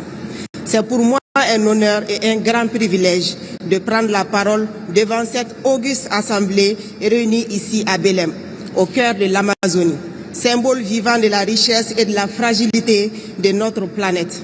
Je voudrais également transmettre les salutations fraternelles du peuple du Mali et de son gouvernement sous le leadership éclairé du président de la transition, chef de l'État, son Excellence le général d'armée Assimi Goïta, président de la Confédération des États du Sahel, et résolument engagé dans la lutte contre les changements climatiques. Mesdames et Messieurs, le Mali subit de plein fouet les effets néfastes et croissants des changements climatiques. Les études réalisées montrent que le pays est confronté aux sécheresses récurrentes, aux inondations, aux vents forts, aux fortes variations de température, provoquant d'énormes pertes en vies humaines et réduisant considérablement la résilience de nos communautés. En 2025, les pluies diluviennes ont causé d'importants dégâts matériels, des pertes en vies humaines affectant des milliers de personnes. Ces drames rappellent que la crise climatique n'est plus une menace lointaine. Elle est désormais une réalité quotidienne impactant nos écosystèmes, nos villes et notre quotidien. Mesdames et Messieurs, le Mali, vaste pays sahélien dont les 2/3 sont désertiques, dépend principalement de l'agriculture, de l'élevage, de la pêche et de la foresterie. Ces activités vitales qui emploient plus de 80% de la population active sont aujourd'hui gravement perturbées par les effets du dérèglement climatique, exacerbant les tensions autour des ressources naturelles et contribuant à fragiliser la région du Sahel. Conscient de ces enjeux, le nexus climat, paix et sécurité, reconnu comme l'un des principaux défis du Sahel, constitue désormais un cadre essentiel de convergence des initiatives novatrices. Le Mali, qui est un faible émetteur de gaz à effet de serre, demeure résolument engagé à jouer pleinement sa partition dans la lutte contre ce fléau planétaire. C'est pourquoi il a adopté sa vision 2063, accompagnée d'une stratégie nationale pour l'émergence et le développement durable et un plan d'action pour renforcer l'amélioration du cadre de vie des populations. Plusieurs actions sont prévues ou en cours de réalisation, dont la construction de 4 centrales solaires photovoltaïques, la réalisation des centaines de kilomètres de lignes et de transport et de distribution d'électricité. En outre, dans le cadre de la poursuite des œuvres sociales initiées par son Excellence le général d'armée, président de la transition, le chef d'État, 512 forages ont été réalisés au bénéfice des populations vulnérables. Enfin, la 3e génération de notre CDN, en cours d'élaboration, ambitionne de rehausser le niveau de notre ambition climatique. C'est le lieu également de rappeler que depuis le 6 juin, 2024, les États du Mali, du Niger et du Burkina Faso ont décidé de créer la Confédération des États du Sahel avec comme principaux axes de diplomatie la défense et le développement, lesquels intègrent une part importante des questions transversales climatiques et environnementales. Il convient de signaler toutefois que le Mali, à l'instar de bien d'autres États africains, regrette que les promesses répétées de la COP 2015 et la COP 2024 de Bakou peinent encore à se concrétiser. Les engagements sur le financement de l'adaptation, les pertes et dommages ou encore le transfert de technologies doivent enfin devenir réalité. Face à l'urgence climatique, la complexité de la tâche qui nous attend consiste à renforcer la gouvernance climatique à cet effet. Il est nécessaire d'harmoniser et de simplifier les procédures d'accès, notamment de faciliter l'accès aux fonds destinés à l'action climatique. Notre pays demeure pleinement disposé à renforcer la coopération avec tous les partenaires internationaux dans un esprit de partenariat équitable et respectueux des principes qui guident l'action gouvernementale, à savoir le respect de la souveraineté du Mali, le respect des choix stratégiques et des partenaires opérés par le Mali et la prise en compte des intérêts vitaux des populations.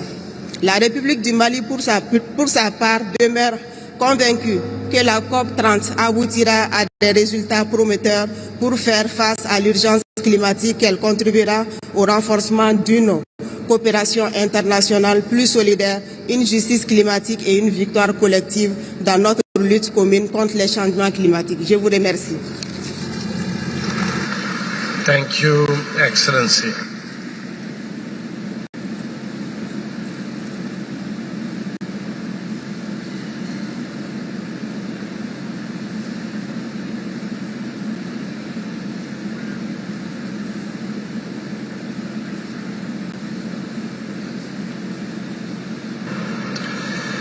It is my pleasure to welcome His Excellency Mr. Roger Barrow, Minister of Environment, Water and Sanitation of Burkina Faso.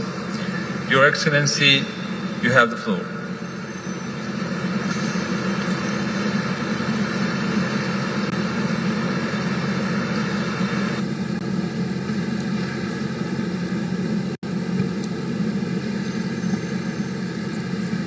Monsieur le Président, distingués délégués, je porte à cette auguste assemblée les salutations fraternelles de son Excellence, le capitaine Ibrahim Traoré, président du Faso, chef de l'État, artisan d'une nouvelle espérance pour le peuple burkinabé. Le Burkina Faso remercie le peuple frère de la République fédérative du Brésil pour l'accueil chaleureux et exprime sa satisfaction pour l'organisation de cette conférence qui se tient au cœur de la forêt amazonienne, sanctuaire de vie, de mémoire et de résilience. Il apporte tout son soutien à la présidence brésilienne pour faire de la COP-30 un moment historique de relance de l'action climatique. Monsieur le Président, cette 30e COP nous offre une opportunité, celle d'unir nos voix et nos volontés afin de renforcer l'ambition climatique mondiale et traduire nos engagements en des actions concrètes capables de protéger des vies et d'offrir des moyens d'existence. C'est une responsabilité partagée mais différenciée. Je suis ici pour porter la voix d'un pays sahélien souverain dans ses choix et solidaire dans ses engagements. La voix d'un peuple digne et résilient qui, face à l'adversité, choisit toujours d'agir. La voix d'un pays pour lequel chaque arbre, chaque goutte d'eau, chaque parcelle de terre est une richesse à protéger, un héritage à transmettre et une promesse à tenir devant les générations futures. Ainsi, mon pays honore pleinement ses engagements pris dans le cadre de l'accord de Paris à travers sa CDN 3.0, plus ambitieuse, qui vise une réduction de 30,87% des émissions d'ici 2030, avec un coût global de 7,5 milliards US, dont 2,8 milliards à rechercher. J'appelle à cette tribune une forte mobilisation des ressources pour la mise en œuvre du volet conditionnel des CDN. Aussi, le plan national d'adaptation 2024-2028, les stratégies RED+, la stratégie de sécurité climatique et les mécanismes endogènes de financement traduisent la responsabilité et l'engagement de mon pays en faveur du climat. Monsieur le Président, distingués délégués, Sous l'impulsion du chef de l'État, le Burkina Faso mène une révolution populaire progressiste avec une coloration verte dans l'optique de contribuer à renforcer ses puits carbone, réduire ses émissions de gaz à effet de serre et renforcer la résilience des populations. J'en veux pour preuve l'ère patriotique pour reverdir le Faso, plus de 5 millions d'arbres plantés en 1 heure, la mise en place de 80 bosquets à plantes médicinales, l'opérationnalisation des systèmes d'alerte, la vulgarisation de l'énergie solaire et des initiatives de gestion intégrée des ressources en eau. Un système national MRV pour garantir la transparence et la redevabilité. Ce ne sont pas des intentions, mais des actes. Le Burkina Faso est un pays sahélien qui s'élève avec un peuple qui crée, qui s'adapte vis-à-vis du climat. Mais il faut le dire avec clarté et insistance. L'Afrique n'a pas à mendier son droit à l'adaptation. La justice climatique exige des financements multipliés, accessibles et majoritairement des subventions. Maintenir le cap de 1,5 degré Celsius n'est pas une ambition. C'est un devoir moral envers l'humanité. Ceux qui ont le plus émis les gaz à effet de serre doivent assumer la plus grande part en triplant leurs efforts financiers pour l'adaptation. Ce devoir de responsabilité et de justice ne devrait en aucun cas être considéré comme une aide aux pays les moins industrialisés. En tout état de cause, le Burkina Faso refuse que ce devoir de justice climatique devienne un nouvel instrument de domination politique et assumera pleinement sa politique d'industrialisation. Monsieur le Président, la planète ne sera pas sauvée par l'orgueil technologique, ni par des promesses sans suite, mais par la volonté des peuples à être justes et redevables vis-à-vis de la planète Terre. Un proverbe mandingue rappelle que seul on va plus vite, ensemble on va plus loin. C'est dans cet esprit que le Burkina Faso, dans le cadre de la Confédération des États du Sahel, AES, marche aux côtés des groupes des pays les moins avancés, du groupe Afrique et du G77 plus la Chine, pour un nouvel ordre climatique fondé sur la souveraineté, l'équité, le respect et la justice. À cette COP, les besoins spéciaux et les circonstances particulières de l'Afrique doivent être pris en compte dans les décisions. Monsieur le Président, distingués délégués, fidèle à l'esprit du capitaine Thomas Sankara qui rappelait que l'audace est au commencement de toute victoire, soyons audacieux. Le temps des discours.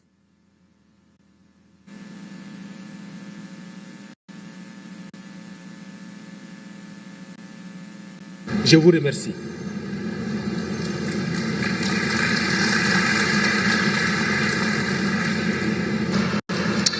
Thank you, Your Excellency. It is my pleasure to welcome His Excellency Mr. Sophalet Hieng, Minister of Environment of Cambodia. Your Excellency, you have the floor.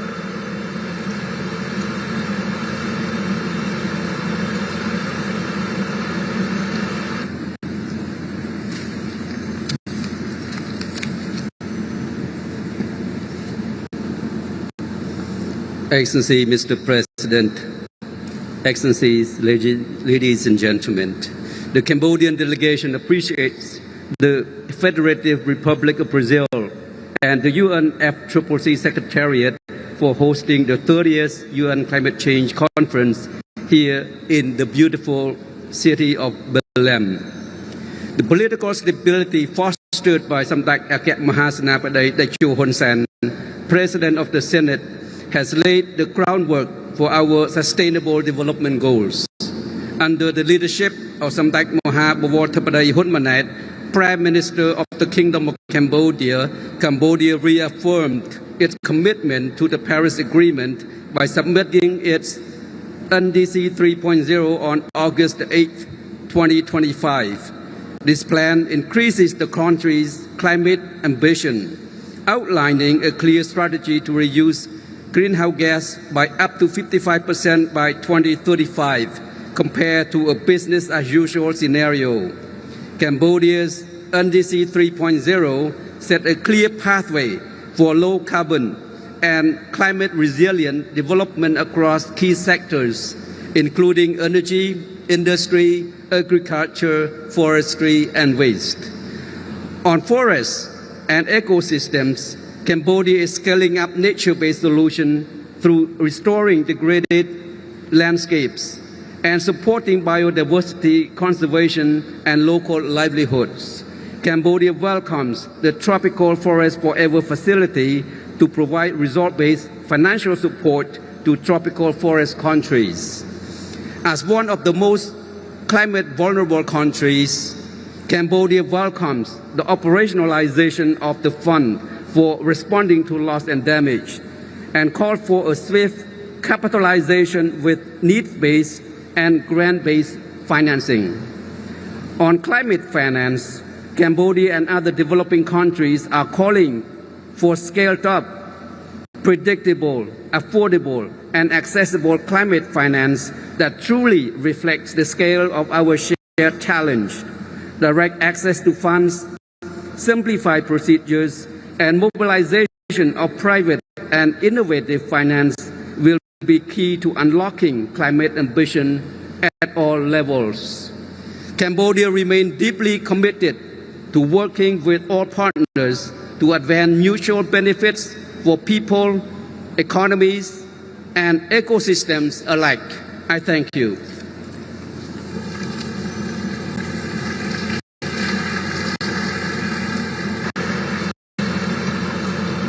Thank you, Your Excellency. It is my pleasure to welcome His Excellency Mr. Aziz Abdul Hakimov, Minister of Ecology, Environmental Protection and Climate Change of Uzbekistan. Your Excellency, you have the floor. Honorable Excellencies, distinguished delegates, ladies and gentlemen. It is a true honor to address this distinguished gathering at COP-30 here in heart of the Amazon, where we meet at a truly critical moment. The climate crisis is already reshaping nature and society with the rising temperatures, water scarcity, and environmental change affecting biodiversity, health, and economies. Dear colleagues, today, more than 20% of Central Asian region's land is degraded. It continues at a rate of 9 square meters per minute. Dear colleagues, can you imagine in just the 7 days of this COP, about 90,000 square meters of land have degraded, equal to food and income loss of 300 families' village. It is estimated that by mid-century, crop yields could be declined by 1/3.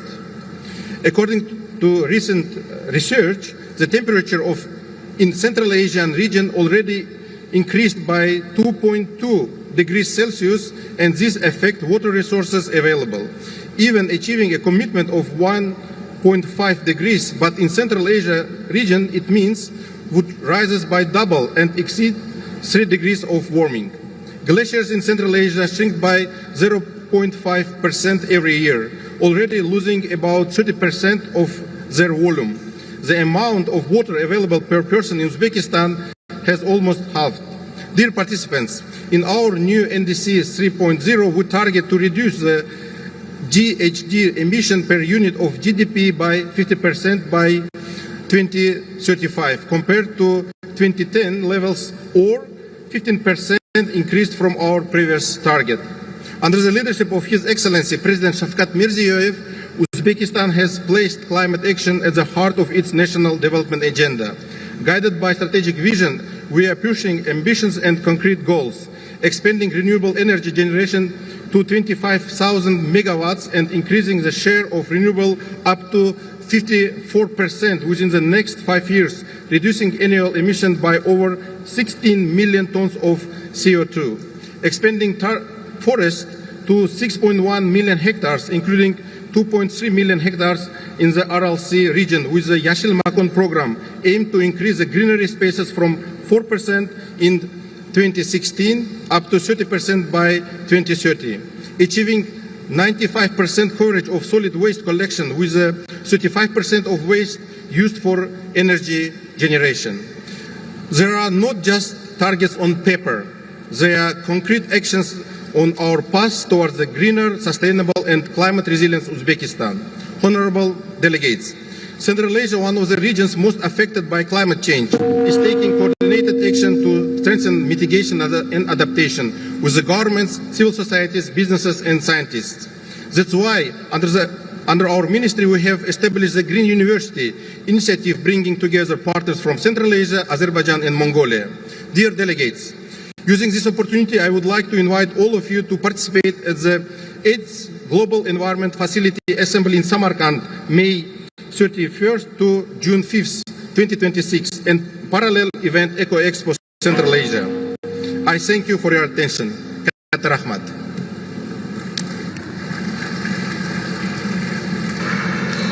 Thank you, Your Excellency. It is now my pleasure to welcome His Excellency Mr. Tawfiq Abdul Wahab Al-Sharjbi, Minister of Water and Environment of Yemen. Your Excellency, you have the floor. السيد الرئيس، أصحاب المعالي والسعادة، السيدات والسادة، تتقدم الجمهورية اليمنية بخالص الشكر للبرازيل على استضافة هذا المؤتمر وعلى قيادة العمل المناخي العالمي نحو مسار أكثر عدالة وطموح. يعكس اجتماعنا اليوم إدراكا جماعيا بأن مستقبلنا يتوقف على العمل السريع والمسؤولية المشتركة. تأتي اليمن إلى هذا المحفل وهي تواجه هشاشة مناخية غير مسبوقة. إن الأثر التراكمي للجفاف والفيضانات والعواصف المدارية يعمل كمضاعف رئيسي لعدم الاستقرار في بلادنا، وتعد أزمتنا الأكثر حرجا هي ندرة المياه، حيث يصل العجز الوطني الحاد إلى أكثر من 2.6 مليار متر مكعب سنويا.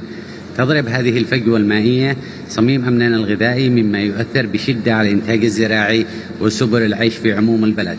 وعلى الرغم من الظروف الصعبة، فإن رؤيتنا الوطنية من الهشاشة إلى المرونة والشمولية تعكس توجهنا لتحديث المساهمات المحددة وطنيا، بحيث يصبح العمل المناخي بارزا في جميع المسارات نحو التنمية المستدامة ومكافحة الفقر، مع إعطاء الأولوية لجهود التكيف لحماية الأرواح والمجتمعات المحلية وتحقيق التحول إلى التنمية منخفضة الانبعاثات.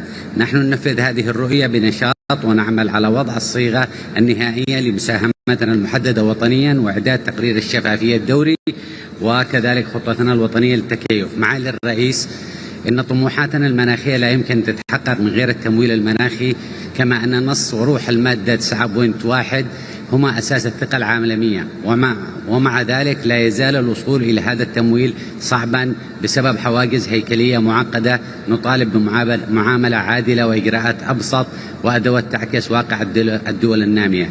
تؤكد اليمن دعمها لمطالب الدول الأقل نمو والموقف المشترك للمجموعة العربية بشأن الانتقال العادل، والأهم من ذلك تستحق الدول التي تعاني من الظروف الصعبة مثل الدول المتأثرة بالصراعات مثل اليمن معاملة خاصة في ترتيبات التمويل لمنع تحول فجوات التمويل إلى أسباب جديدة لعدم الاستقرار. السيد الرئيس، يعتمد انتقالنا على الوصول العادل والسهل إلى التكنولوجيا النظيفة من تحلية المياه منخفضة التكلفة والزراعة الذكية مناخيا إلى نظم الرصد الفعالة، كما أن الاستثمار في بناء القدرات المؤسسية والبشرية أمر بالغ الأهمية لتنفيذ المشاريع بكفاءة. في الختام، تحمل اليمن إرادة واضحة وصادقة لتكون جزءا فاعلا من الحل. نحن نؤكد أن العمل المناخي هو الطريق الأكثر استقرار نحو تحقيق السلام والاستقرار المستدام. وأشكركم.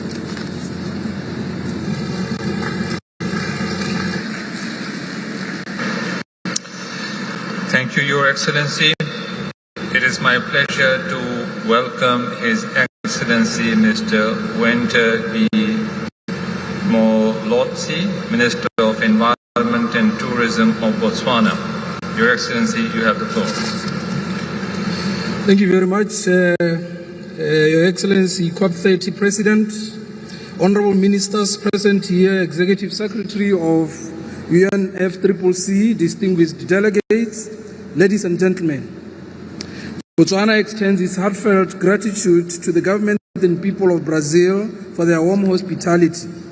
Belém, gateway to the Amazon, reminds us that protecting nature is not an abstraction, it is a duty to current and future generations.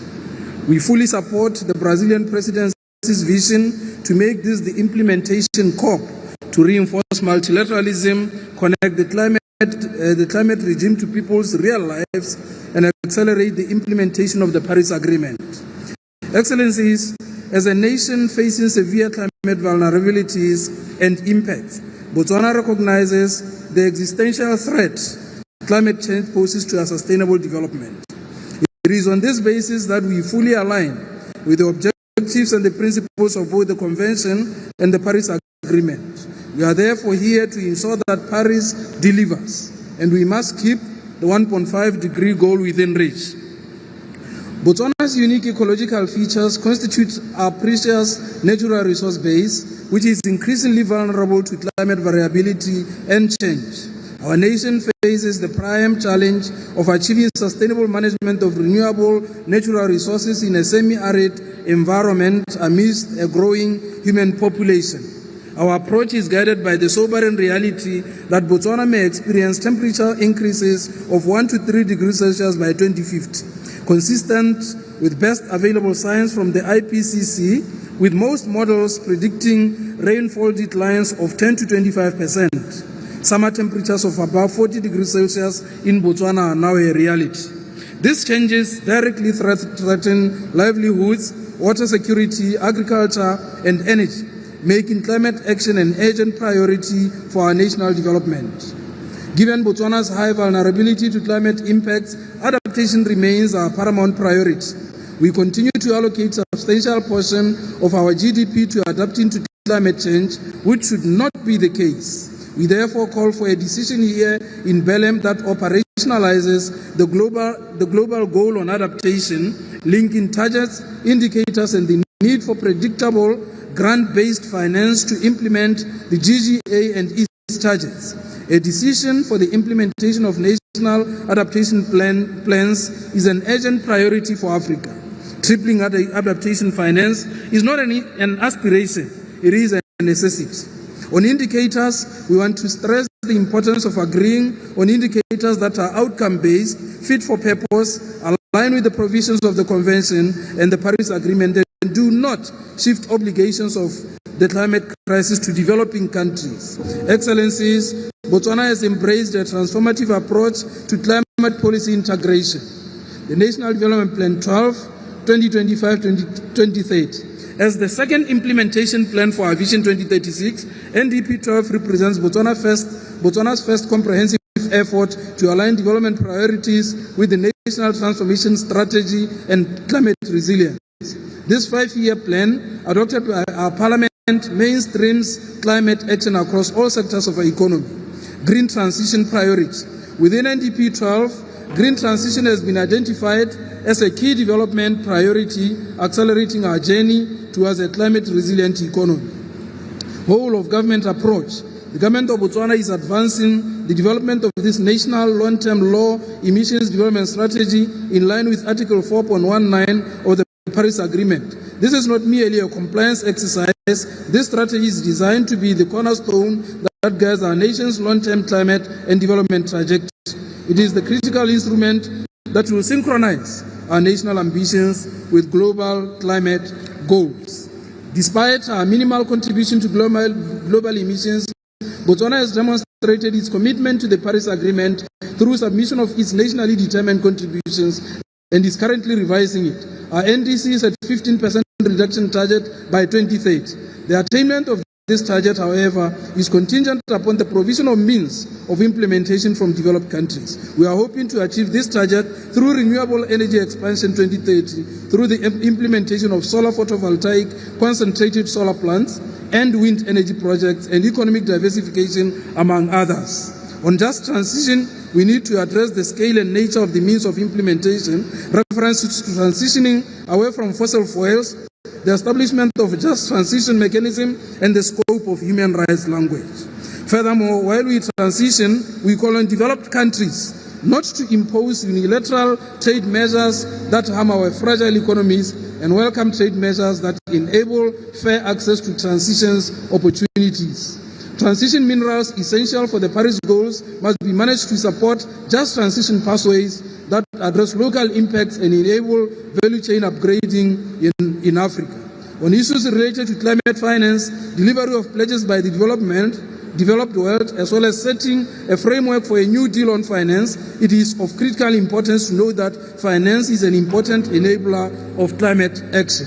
It is therefore imperative that climate finance be made available and accessible to developing countries to enable them to meet their set targets in their nationally determined contributions by 2030. We need to agree on the need to scale up climate finance to meet the growing needs of developing countries in line with the Baku-Belém roadmap target of mobilizing at least 1.3 trillion annually by 2035. It is our wish that the operationalization of the funding arrangement of the loss and damage financial mechanism is concluded during this COP, as this will be a huge milestone towards improving the livelihoods of our affected populations. Therefore, Botswana urges the parties to conclude on the agenda speedily. Let me conclude by pledging my support to the work ahead of us all. I wish to urge the COP presidency to direct the debate in a manner that could deliver timely results in implementation, including on means of implementation, particularly climate finance for adaptation and mitigation actions, technology development, and conclusion on the loss and damage. I thank you for your attention. Thank you, Your Excellency. It is my pleasure to welcome His Excellency Mr. Armando Rodriguez Batista, Minister of Science, Technology and Environment of Cuba. Your Excellency, you have the floor.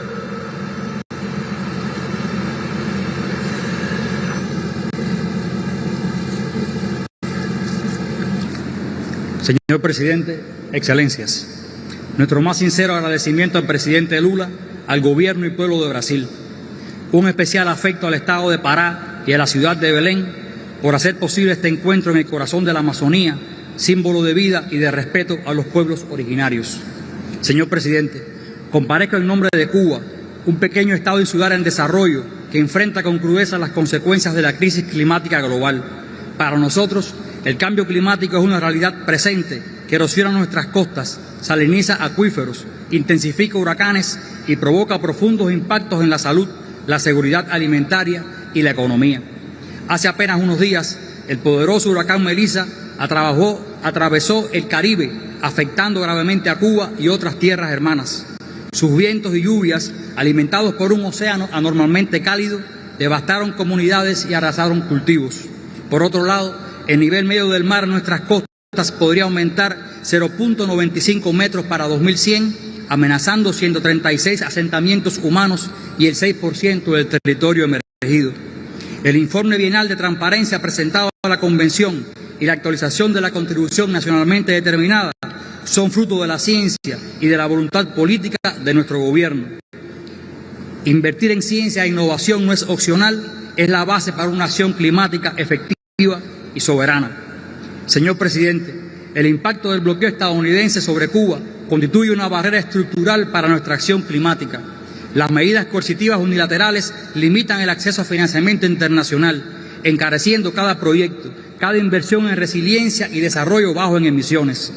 Mientras se nos exige cumplir con las metas del Acuerdo de París, se nos niegan las herramientas para hacerlo. Esta es la mayor injusticia climática que enfrentamos. La COP-30 ya ha alcanzado un resultado esencial: mostrar que el multilateralismo es viable y la única forma coherente de lidiar con el cambio climático. Estamos exigiendo justicia y el cumplimiento de los compromisos de los países desarrollados, sustentados en sus responsabilidades históricas y las obligaciones contraídas bajo la Convención y el Acuerdo de París. Cuba está haciendo su parte. Hace más de 3 décadas, en Río de Janeiro, a unos 3.000 kilómetros de esta hermosa ciudad de Belén, con el profundo simbolismo de un contexto geopolítico cambiante, Fidel Castro describió el futuro que hoy contemplamos y cito: cesen los egoísmos, cesen los hegemonismos, mañana será demasiado tarde para hacer lo que debimos haber hecho hace mucho tiempo. Muchas gracias, señor Presidente.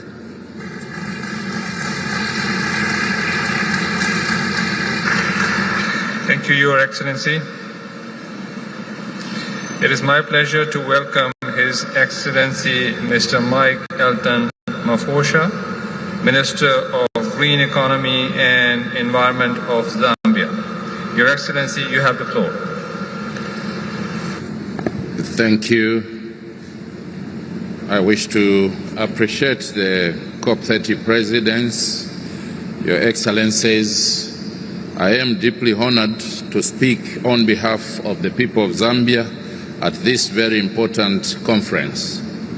As we gather here in the final week of COP-30, I wish to remind ourselves that for the least developed countries, including Zambia, climate change is no longer a threat,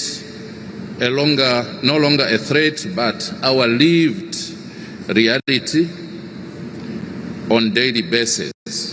We grapple with its multiple impacts every day. Currently, Zambia is recovering from the impacts of the 2023-2024 drought, the most severe drought we have experienced in over 40 years.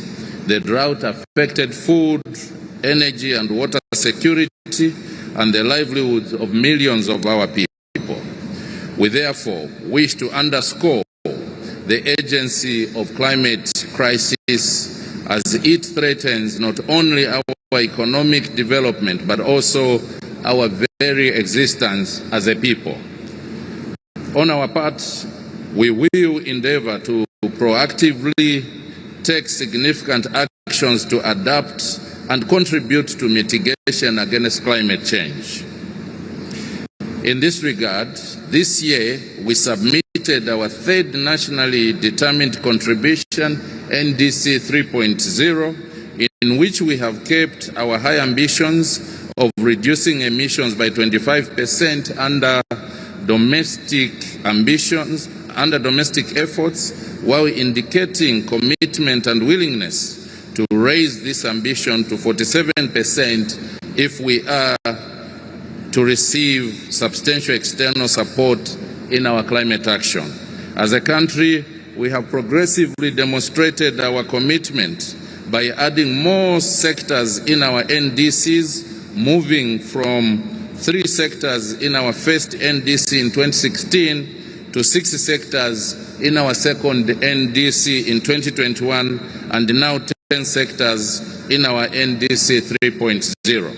This steady progress is intended to bring Zambia's climate action to an economic-wide approach, and we are getting close to that goal. Additionally, this year we submitted our first biannual transparency report and the 4th national communication, underscoring our commitment to advancing the goals of the Paris Agreement through the enhanced transparency framework.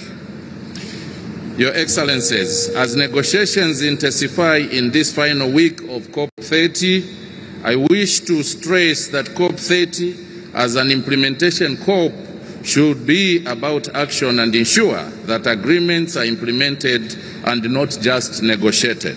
COP-30 should be an essential platform to forge common solutions to the challenge of climate change. Let me end by reminding ourselves that the planet Earth is our only home, and together we must act now, as our actions today will define the future of our planet. I thank you. Thank you, Your Excellency. It is my pleasure to welcome Her Excellency Ms. Diana Anda Luzaianu, Minister of Environment, Waters and Forests of Romania. Your Excellency, you have the floor. I sat on the roof of the house all night, looking at the neighbors, thinking whether or not the water will swallow us all. These are the words of Raluca, a victim of this year's floods in northern Romania, who managed to survive by climbing on the roof of her mother's house. During 1900s and 2024, in Romania, there were more than 100 catastrophic climate events that affected the lives of more than 2 million people, and the losses were up to $20 billion. Your Excellencies, it is an honor to address this Congress on behalf of Romania. For us Romanians, climate change, adaptation to climate change, they are not abstract concepts. This year alone, more than 100 localities in Romania faced water restriction due to extreme droughts. More than 30% of the territory of Romania is subject to desertification, making the lives of millions of people harder each year. One of the oldest forests in the European Union, found in my country, Romania, are starting to dry out, and scientists warn us that in the next 50 years, hundreds of thousands of hectares of forests will be lost because they will not survive to the new climate. So the message is clear. We must step up. These are not the realities that should be our future. There should not be a question whether or not we act in order to keep the temperature rise below 1.5 Celsius degrees. The only question that we should ask ourselves is how will we deliver the results that the next generations depend upon. We are proud members of the European Union, and we stand together with the commitment to decrease the greenhouse gas emissions from 66 to 72% by 2035. We are determined to do our fair share, and this is because we understand that climate change, at its core, it's a human rights issue. National efforts will not be enough. European efforts will not be enough. We need a global commitment. And yet we understand that the path forward is not easy. A just transition must take into account national context. We are not in a competition where some countries move ahead while others stay behind. We are together in a mission in which each state must support one another in order to achieve the greater good. We are not competitors, but brothers in the shared global responsibility. Dear colleagues, we are here at Belém in a mission of restoring trust. We need to show that promises lead to action, and that action actually deliver the results that the lives of the people in the next generation depend upon and the planet needs. After the floods in this year, Raluca told me one thing: you must not leave us alone in the face of these horrors. People are demanding action, and we must deliver. Thank you. Thank you, Your Excellency. It is my pleasure to welcome Her Excellency Ms. Sari Multala, Minister of Environment of Finland. Your Excellency, you have the floor. Excellencies, distinguished delegates, let me first thank our Brazilian hosts for all the hospitality and your leadership. Climate change and other global environmental crises cannot be solved without all of us working together. In 10 years since the Paris Agreement was adopted, we have made a lot of progress. But the science is clear. Much more is needed for keeping the temperature rise below 1.5 degrees. What the world expects from us in Belém is a clear message that we stand firm behind the goals of the Paris Agreement. We cannot let the 1.5 degrees goal slip away for good. Every fragment of a degree matters. Every action and every actor matters. The only way that we can keep the 1.5 degree goal alive is to rapidly move ahead with the transition away from fossil fuels. This is something we jointly agreed to do 2 years ago in Dubai. Major emitters need to lead the way. Affordable alternatives exist, and they have many co-benefits too. My country, Finland, is strongly committed to urgent and science-based climate action. In addition to our joint NDC with the EU and all its member states, Finland has set one of the world's most ambitious national targets to reach carbon neutrality by 2035 and carbon negativity soon thereafter. Our path towards a carbon neutral economy is based on 3 pillars: rapid emission reductions, strengthening carbon sinks, and investing in innovation. Clean energy transition is actually Finland's success story. The Finnish power sector is almost carbon-free, as the renewables and nuclear power constitute almost already 95% of the total electricity production. Clean energy solutions have also helped us to break away from Russian fossil energy imports, create sustainable growth and well-being, and improve our comprehensive security. We cannot succeed without significant investments to research, innovation and clean technology. Finnish companies have expertise in smart and clean solutions, including the fields of energy, mobility, logistics, mining and built environment. Many of these solutions are presented here in Belém in our pavilion. We believe that climate action and growth go hand in hand. Investment for climate is also the growth and prosperity plan for this century. Excellencies, Paris Agreement gave us the global goal on adaptation. Here in Belém, we want to agree on a set of adaptation indicators. These indicators will help us in preparing adaptation plans and in tracking progress in adaptation action and resilience in our countries.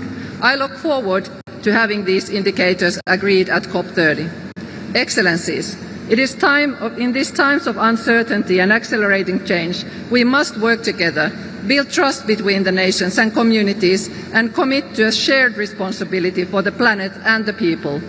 COP-30 must send a clear message that the green transition is here to stay and that fossil fuels have no future.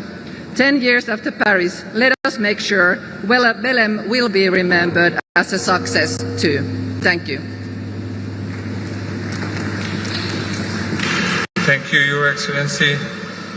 It is my pleasure to welcome His Excellency Mr. Jiwo Emmanuel Abdullahi, Minister of Environment and Climate Change of Sierra Leone. Your Excellency, you have the floor.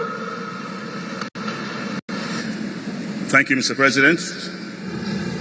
COP-30 Presidency, Excellencies, distinguished delegates, I bring you greetings from the people and government of Sierra Leone. Allow me to congratulate the government of Brazil and the COP-30 Presidency for hosting this important conference in the beautiful city of Belém at the heart of the Amazon, one of the most vital ecosystems on our planet. Excellencies, I'd like to recognize the landmark agreement made 10 years ago in Paris that renewed trust in multilateralism. Over the past 10 years, a lot of progress has been made, but we need to do more. Sierra Leone stands before you today from the front line of a climate crisis that is hitting our people with increasing severity. Floods wipe out homes and livelihoods. Landslides claim lives. Rising seas continue to swallow islands and settlements and erode our coasts.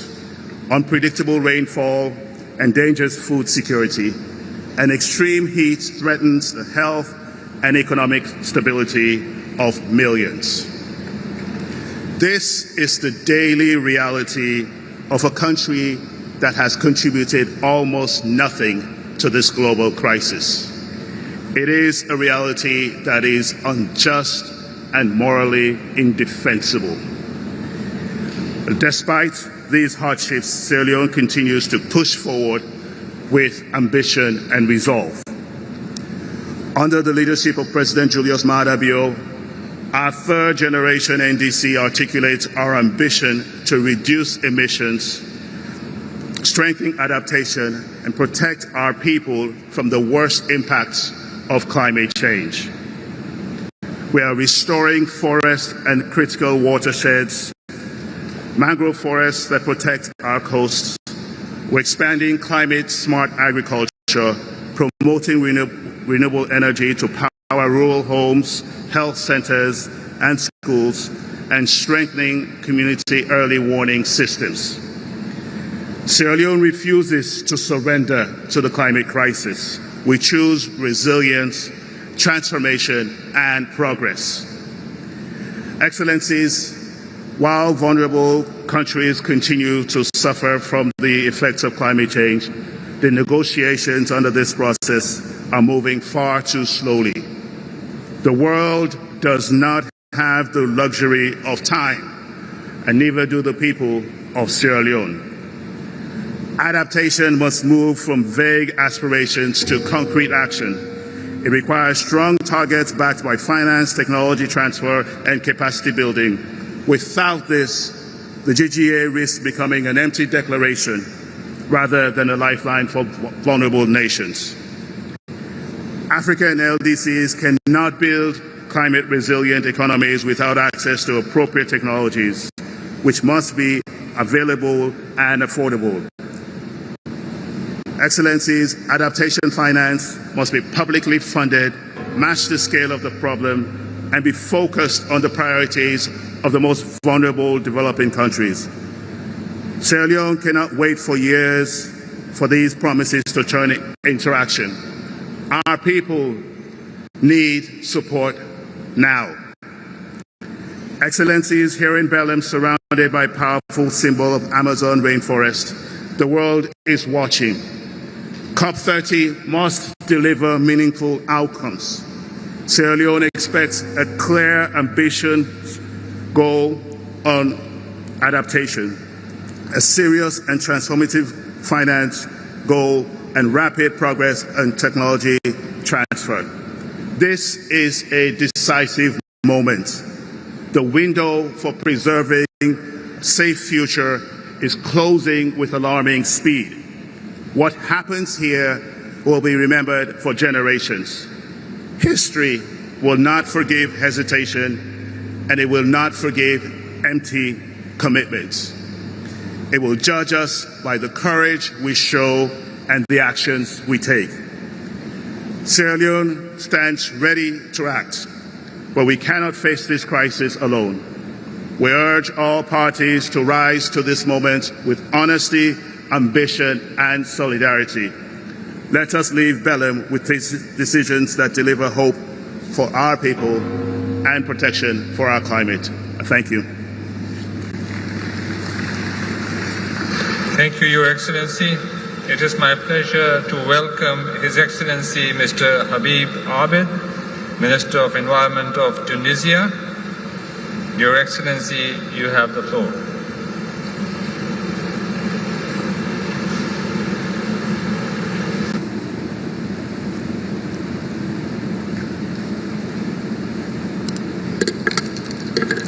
بسم الله الرحمن الرحيم.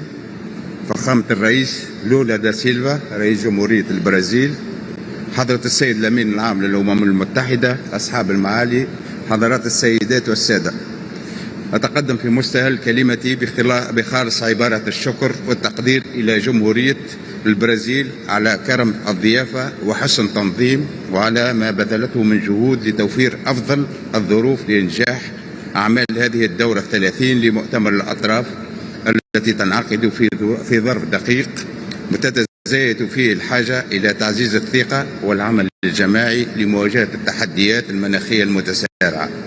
حضرات السيدات والسادة، رغم مرور أكثر من 3 عقود على إقرار الاتفاقية الإطارية للأمم المتحدة بشأن التغير المناخي، ورغم ما تحقق من تقدم بفضل اتفاق باريس، فإن الواقع يؤكد أن الجهود الحالية ما تزال دون مستوى التحدي. تسارع وتيرة الظواهر المناخية القصوى واتساع أثارها على النظم البيئية والاقتصادية باتا يشكلان تهديدا مباشرا للاستقرار العالمي ولحقوق الشعوب في التنمية والأمن الغذائي والصحة والعيش الكريم. تونس التي لا تتجاوز انبعاثات الغازات الدافئة بنسبة 0.07% من إجمالي العالمي، تعاني اليوم من آثار تغير المناخ على مواردها الطبيعية وخاصة المياه والزراعة، وعلى اقتصادها الوطني الذي يواجه ضغوطا متزايدة في ظل الجفاف وتراجع الإنتاجية الزراعية وتزايد كلفة التكيف. ورغم هذه التحديات تبقى تونس ثابتة في التزامها بالعمل المناخي، إيمانا منها بأن مواجهة هذه الأزمة مسؤولية جماعية، وبأن العدالة المناخية ركيزة أساسية لتحقيق التنمية.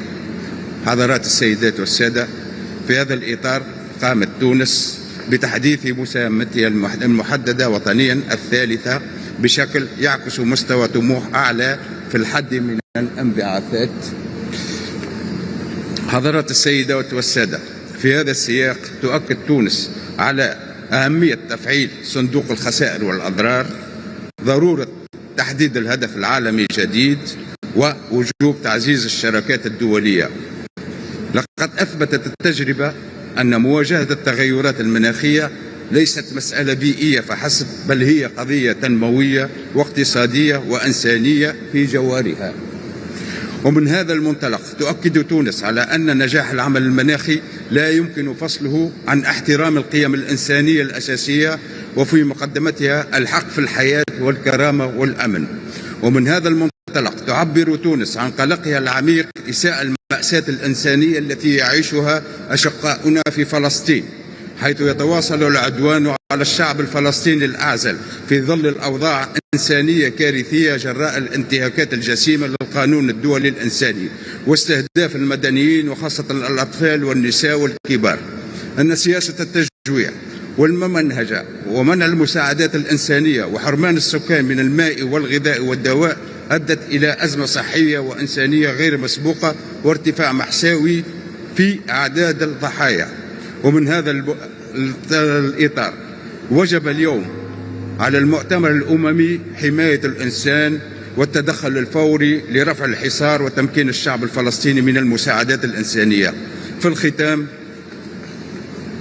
أجدد شكري لجمهورية البرازيل على حسن الضيافة، وأؤكد التزام تونس الثابت بمواصلة العمل الجاد والمسؤول لتنفيذ اتفاق باريس. والسلام عليكم ورحمة الله وبركاته.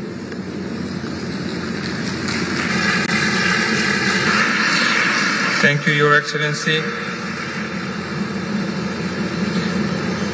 It is my pleasure to welcome Her Excellency Ms. Rohi John, Minister of Environment, Climate Change and Natural Resources of the Gambia. Your Excellency, you have the floor.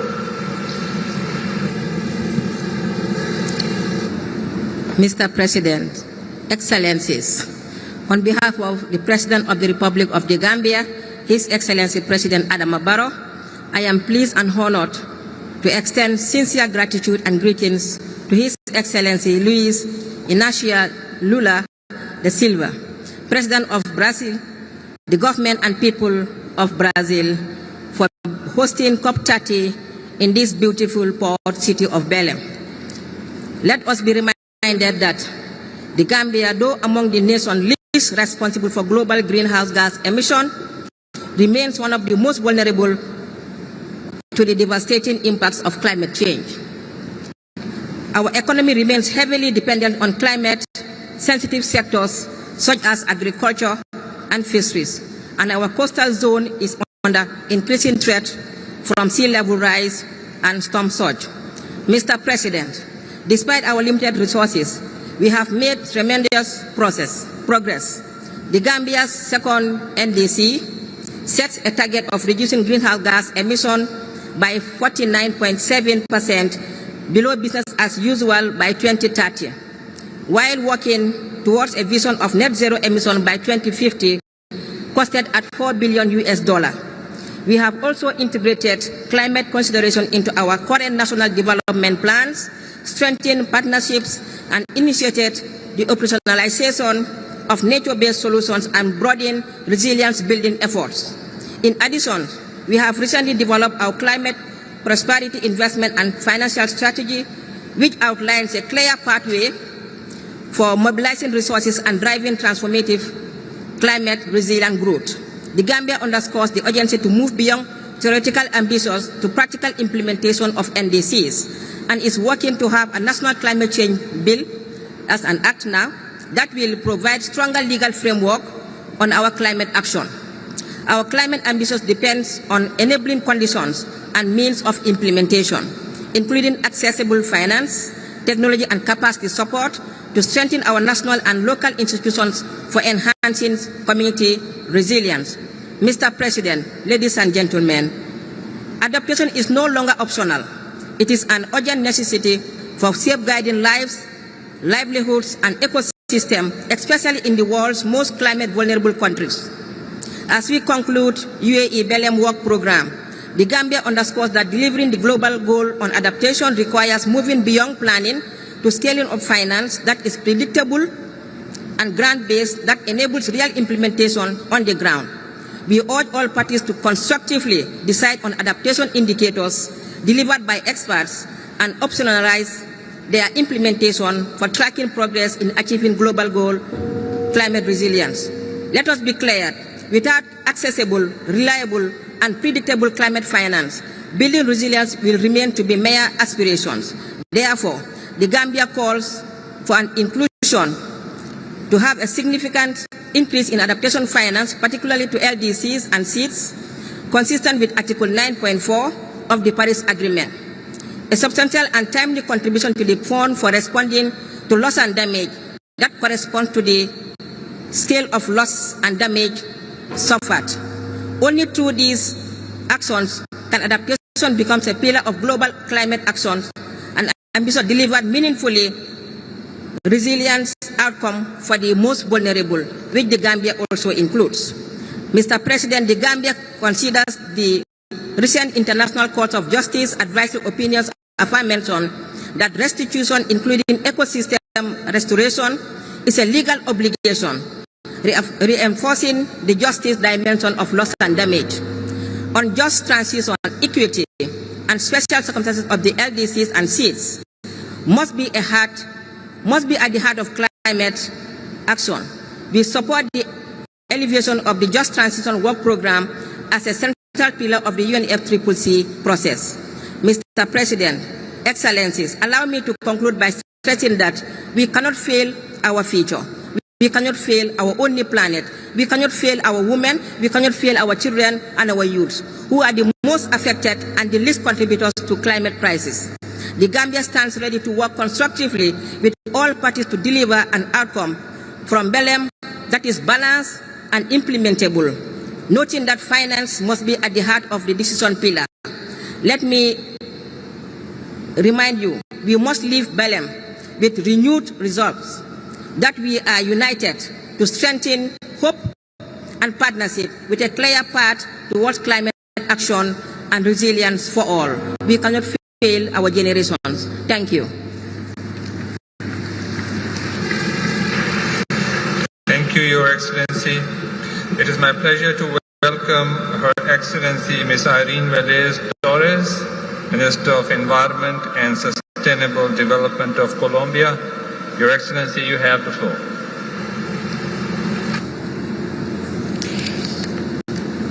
Excelencias, distinguidas delegaciones.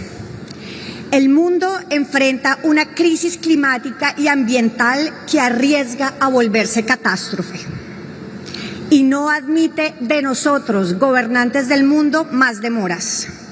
La ciencia nos recuerda que el tiempo para mantener vivo el objetivo del 1,5 grados se está agotando. Necesitamos un mandato claro de una hoja de ruta que ordene la eliminación de los combustibles fósiles. Este camino debe ser multilateral, justo y coherente con las realidades y necesidades de cada país. Sabemos que hay contextos diferenciados y responsabilidades diferenciadas. Por ejemplo, entre productores y consumidores, las islas o los países del sur que tenemos una enorme presión y limitación originadas en las enormes deudas externas nacionales. No queremos un compromiso que se limite a sustituciones parciales de energía o a soluciones incompletas ni falsas. Nuestra convicción es que debemos lograr el cero absoluto de emisiones, sustituir las fuentes fósiles de energía y acompañar estos esfuerzos con una transición económica y fiscal urgente en países productores como Colombia. La reestructuración del sistema financiero es urgente y debe priorizar la justicia climática. Estamos convencidas de que la sinergia entre acción climática y protección de la diversidad debe estar en la agenda de la COP-30. No habrá equilibrio climático sin la conservación de los bosques existentes o la rehabilitación de las selvas que hemos perdido o deforestado. Proponemos que esta COP adopte una decisión robusta que establezca un espacio sustantivo para discutir la integración entre la conservación de la naturaleza y las acciones climáticas. Finalmente, ninguna acción climática será efectiva sin la participación plena de los pueblos originarios indígenas, campesinos y afrodescendientes. Son ellas las comunidades guardianas históricas de los territorios y la naturaleza. Son nuestras aliadas por la justicia climática y ambiental. Por eso debemos reconocer su conocimiento tradicional como parte de las acciones estratégicas de justicia climática, garantizar su participación plena en la definición de las metas de acción climática, así como un acceso justo y directo al financiamiento climático. Excelencias, avanzar en un mapa du camino, una hoja de ruta o un roadmap para la eliminación de los combustibles fósiles, profundizar las sinergias entre clima y biodiversidad y garantizar la participación en el financiamiento de los pueblos son tres pilares concretos que queremos que esta COP pueda materializar y de esta manera dar una señal inequívoca de coherencia y de responsabilidad para evitar la catástrofe climática que nos amenaza. Es momento de no darle la espalda a las comunidades y a la ciudadanía movilizada también en las calles de Belén. Es momento de aliarnos con los pueblos y sus voces por la justicia climática ya. Como gobiernos debemos estar a la altura de este momento histórico y les invitamos a todos a seguir avanzando por esta justicia climática y ambiental que la historia hoy nos reclama. Muchas gracias.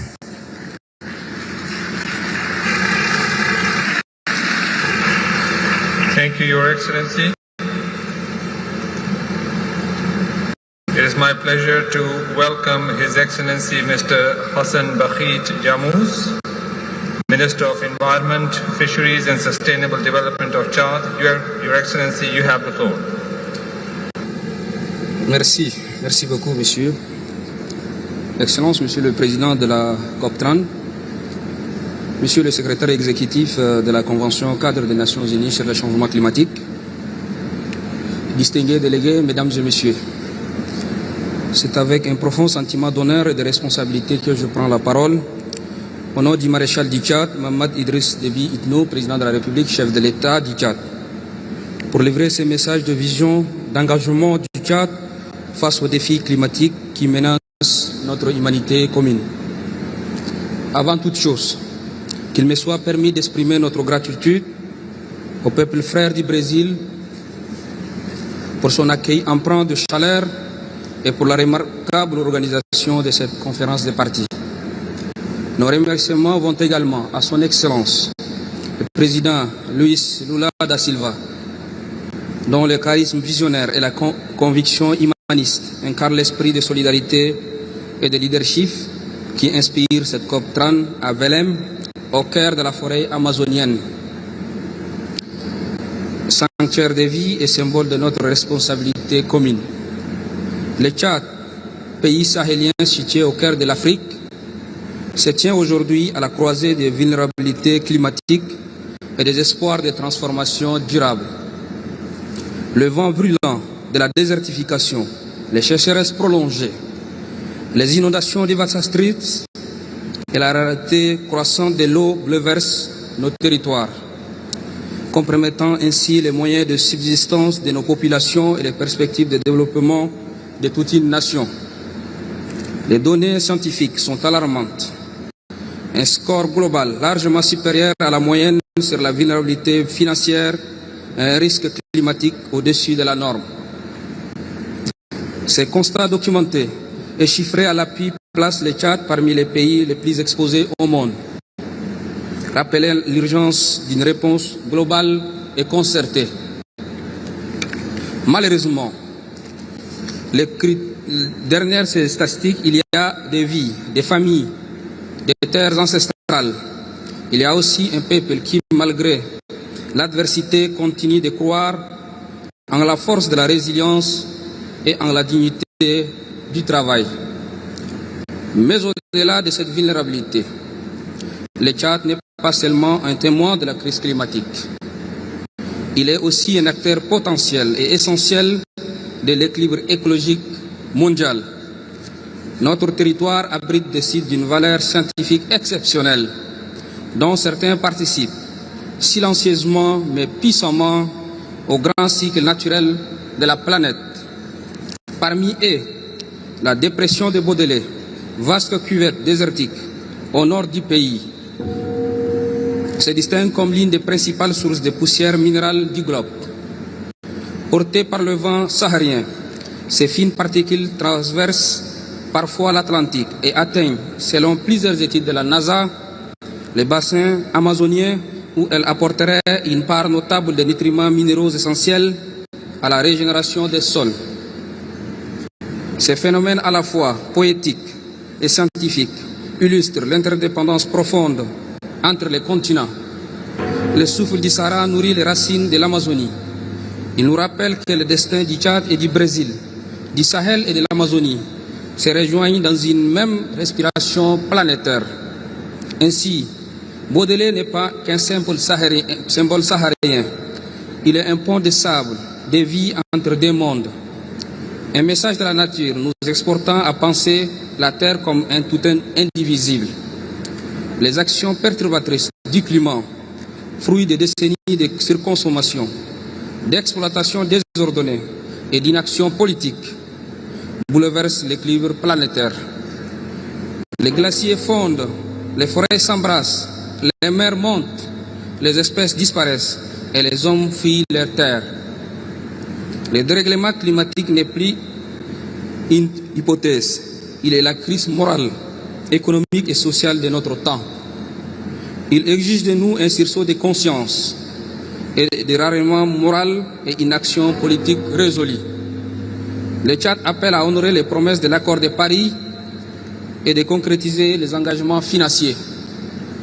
Nous soutenons la position commune africaine qui réclame un nouvel objectif collectif de financement climatique d'au moins 1300 milliards de dollars par an d'ici 2035, fondé sur les ressources publiques, concessionnelles et directement accessibles aux pays vulnérables.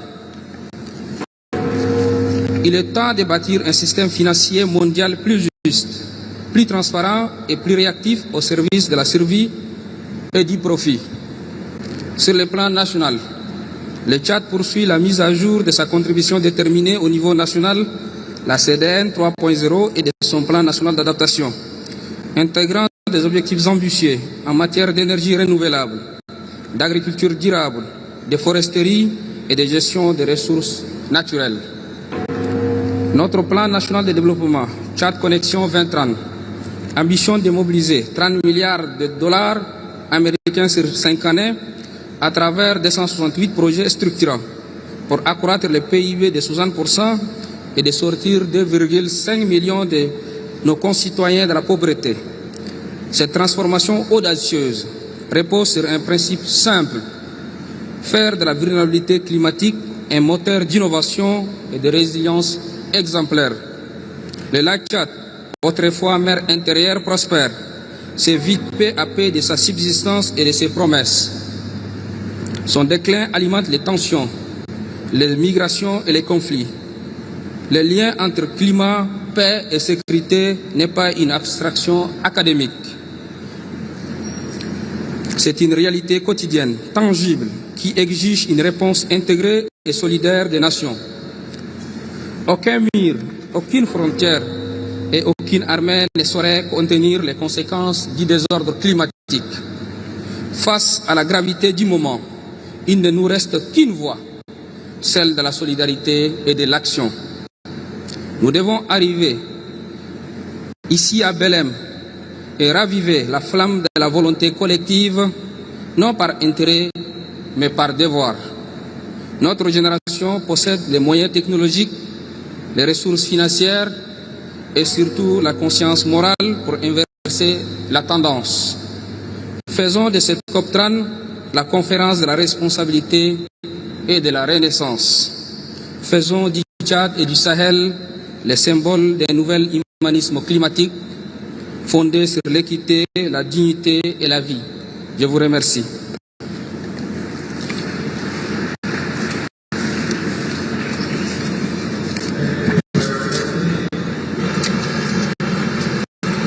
Distinguished delegates, this brings us to the end of our national statements for this morning. I thank the interpreters for their flexibility. We will now suspend the delivery of statements of the high-level segment and resume in this room at 1500 hours. I declare this joint meeting of the COP, CMP and CMA suspended. Thank you.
Can you hear me now? Okay, it works.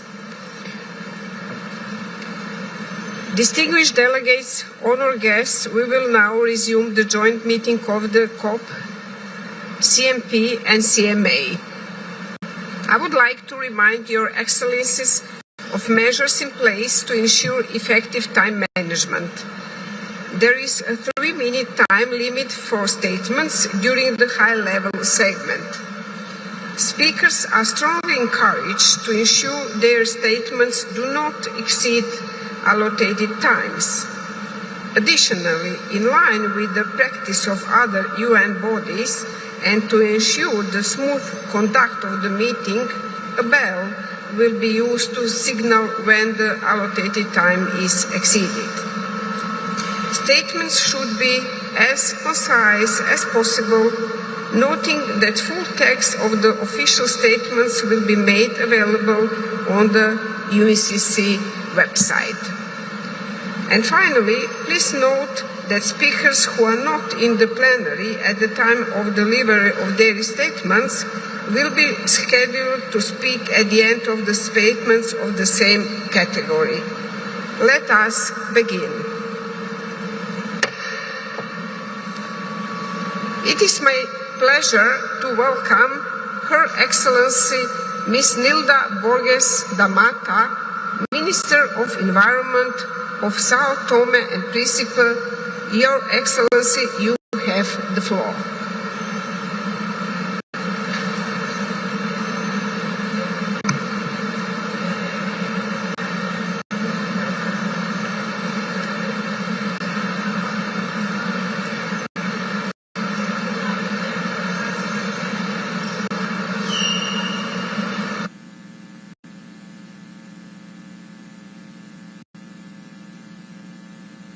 Le début d'une décennie décisive, peut-être la dernière, où nous pouvons encore choisir entre l'hésitation et l'action.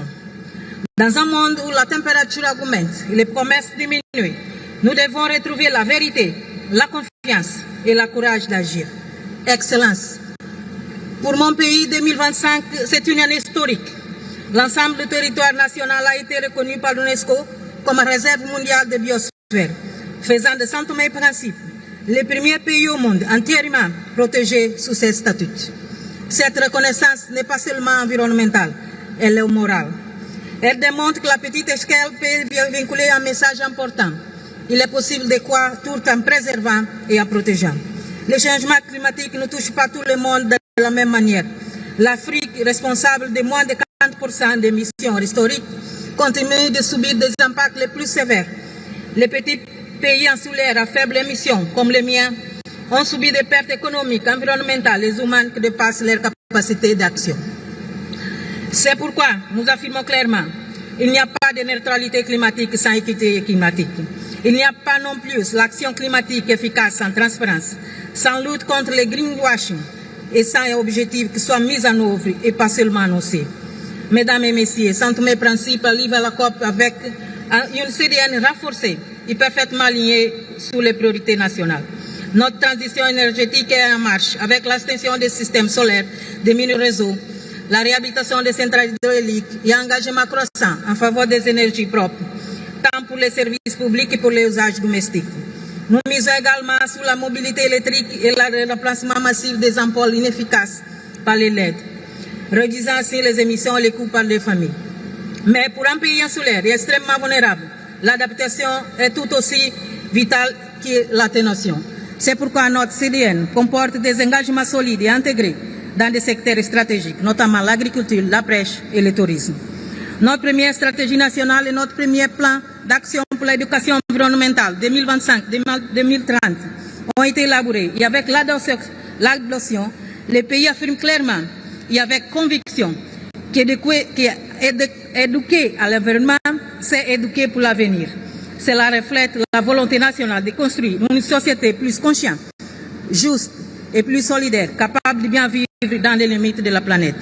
Ces actions révèlent un pays que, malgré sa vulnérabilité, a choisi de montrer l'exemple, en préservant la biosphère qui nous a été confiée et en garantissant la qualité de vie des générations futures. Excellence, la Terre parle et nous devons écouter. L'Amazonie, sous nos pieds, est un océan souterrain d'eau. Et cette forêt bleu-vert dépend paradoxalement de la poussière du Sahara, qui traverse l'Atlantique et fertilise les racines. Ces cycles nous rappellent une vérité simple, tout est lié. Et lorsqu'un écosystème s'effondre, c'est toutes les planètes qui s'effondrent.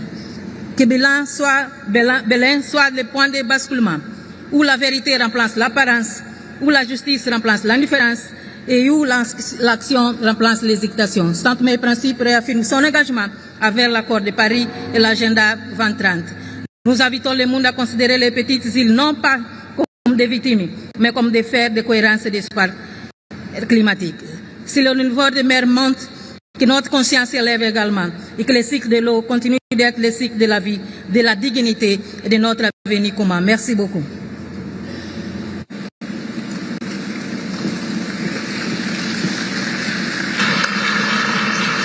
Thank you, Your Excellency. It is my pleasure to welcome His Excellency Mr. Vikram Bharat, Minister of Natural Resources of Guyana. Your Excellency, you have the floor.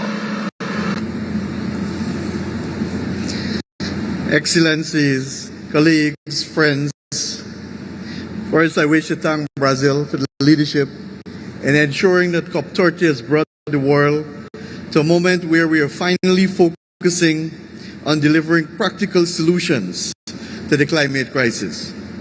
As Guyana's President, His Excellency Dr. Mohamed Irfan Ali, reminding us at the World Leaders Summit, the world has the ambition and the solutions that we need. What is missing is finance and system to turn ambition into action.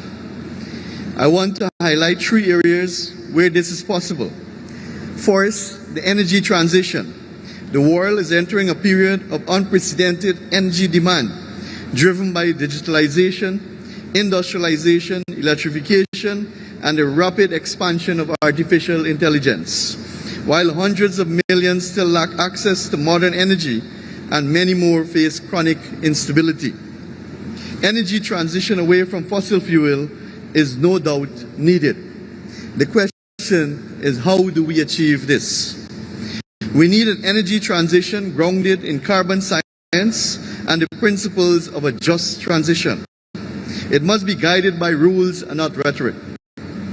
This means global carbon pricing, phasing out fossil fuel subsidies, and reorganizing the role of responsible, lower carbon producers in meeting the demand that will remain even in the most ambitious net zero scenarios.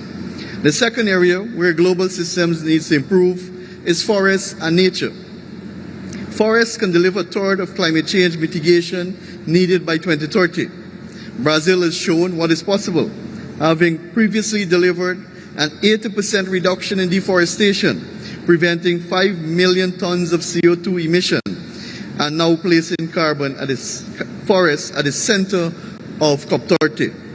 What is needed now is finance to achieve this level of results across the world. Towards that end, Guyana has been pleased to work with Brazil and other partners through the Forest and Climate Leaders Partnership, which we co-chair with the United Kingdom, to develop the Forest Finance Roadmap. This sets out 6 complementary options to make forests worth more alive than dead. We welcome Brazil's championing of the TFFF. It is a bold and fair initiative that can provide a long-term performance-based finance forested countries have sought for decades. The other roadmap solution I want to highlight is jurisdictional REDD+, which is already delivering results around the world. In Guyana, jurisdictional REDD+ has enabled us to maintain one of the world's lowest deforestation rates while improving lives.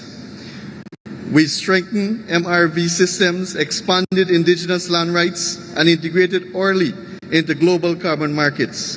Guyana became the first country to issue R3's jurisdictional credits and to access the Corsair compliance market. To date, we have received well over $500 million United States dollars in jurisdictional REDD+ payments. As co-chair of the FCLP with the United Kingdom, we were pleased to incubate the scaling of J+ Coalition, which was launched this morning. It brings forest countries, indigenous organizations, investors, standards, and civil society together to expand high-integrity jurisdictional forest finance and implement the full forest finance roadmap. The third area is adaptation and global finance reform. For millions, adaptation is a daily question of safety and survival, yet adaptation finance remains too little, too slow, and too difficult to access. Guyana is proving that this integration is possible through our low-carbon development strategy, which is scaling renewable energy, strengthening adaptation, expanding sustainable cities, improving food security, investing in biodiversity, and reinvested in carbon credits. So, colleagues, we believe in our experience that the solutions are known.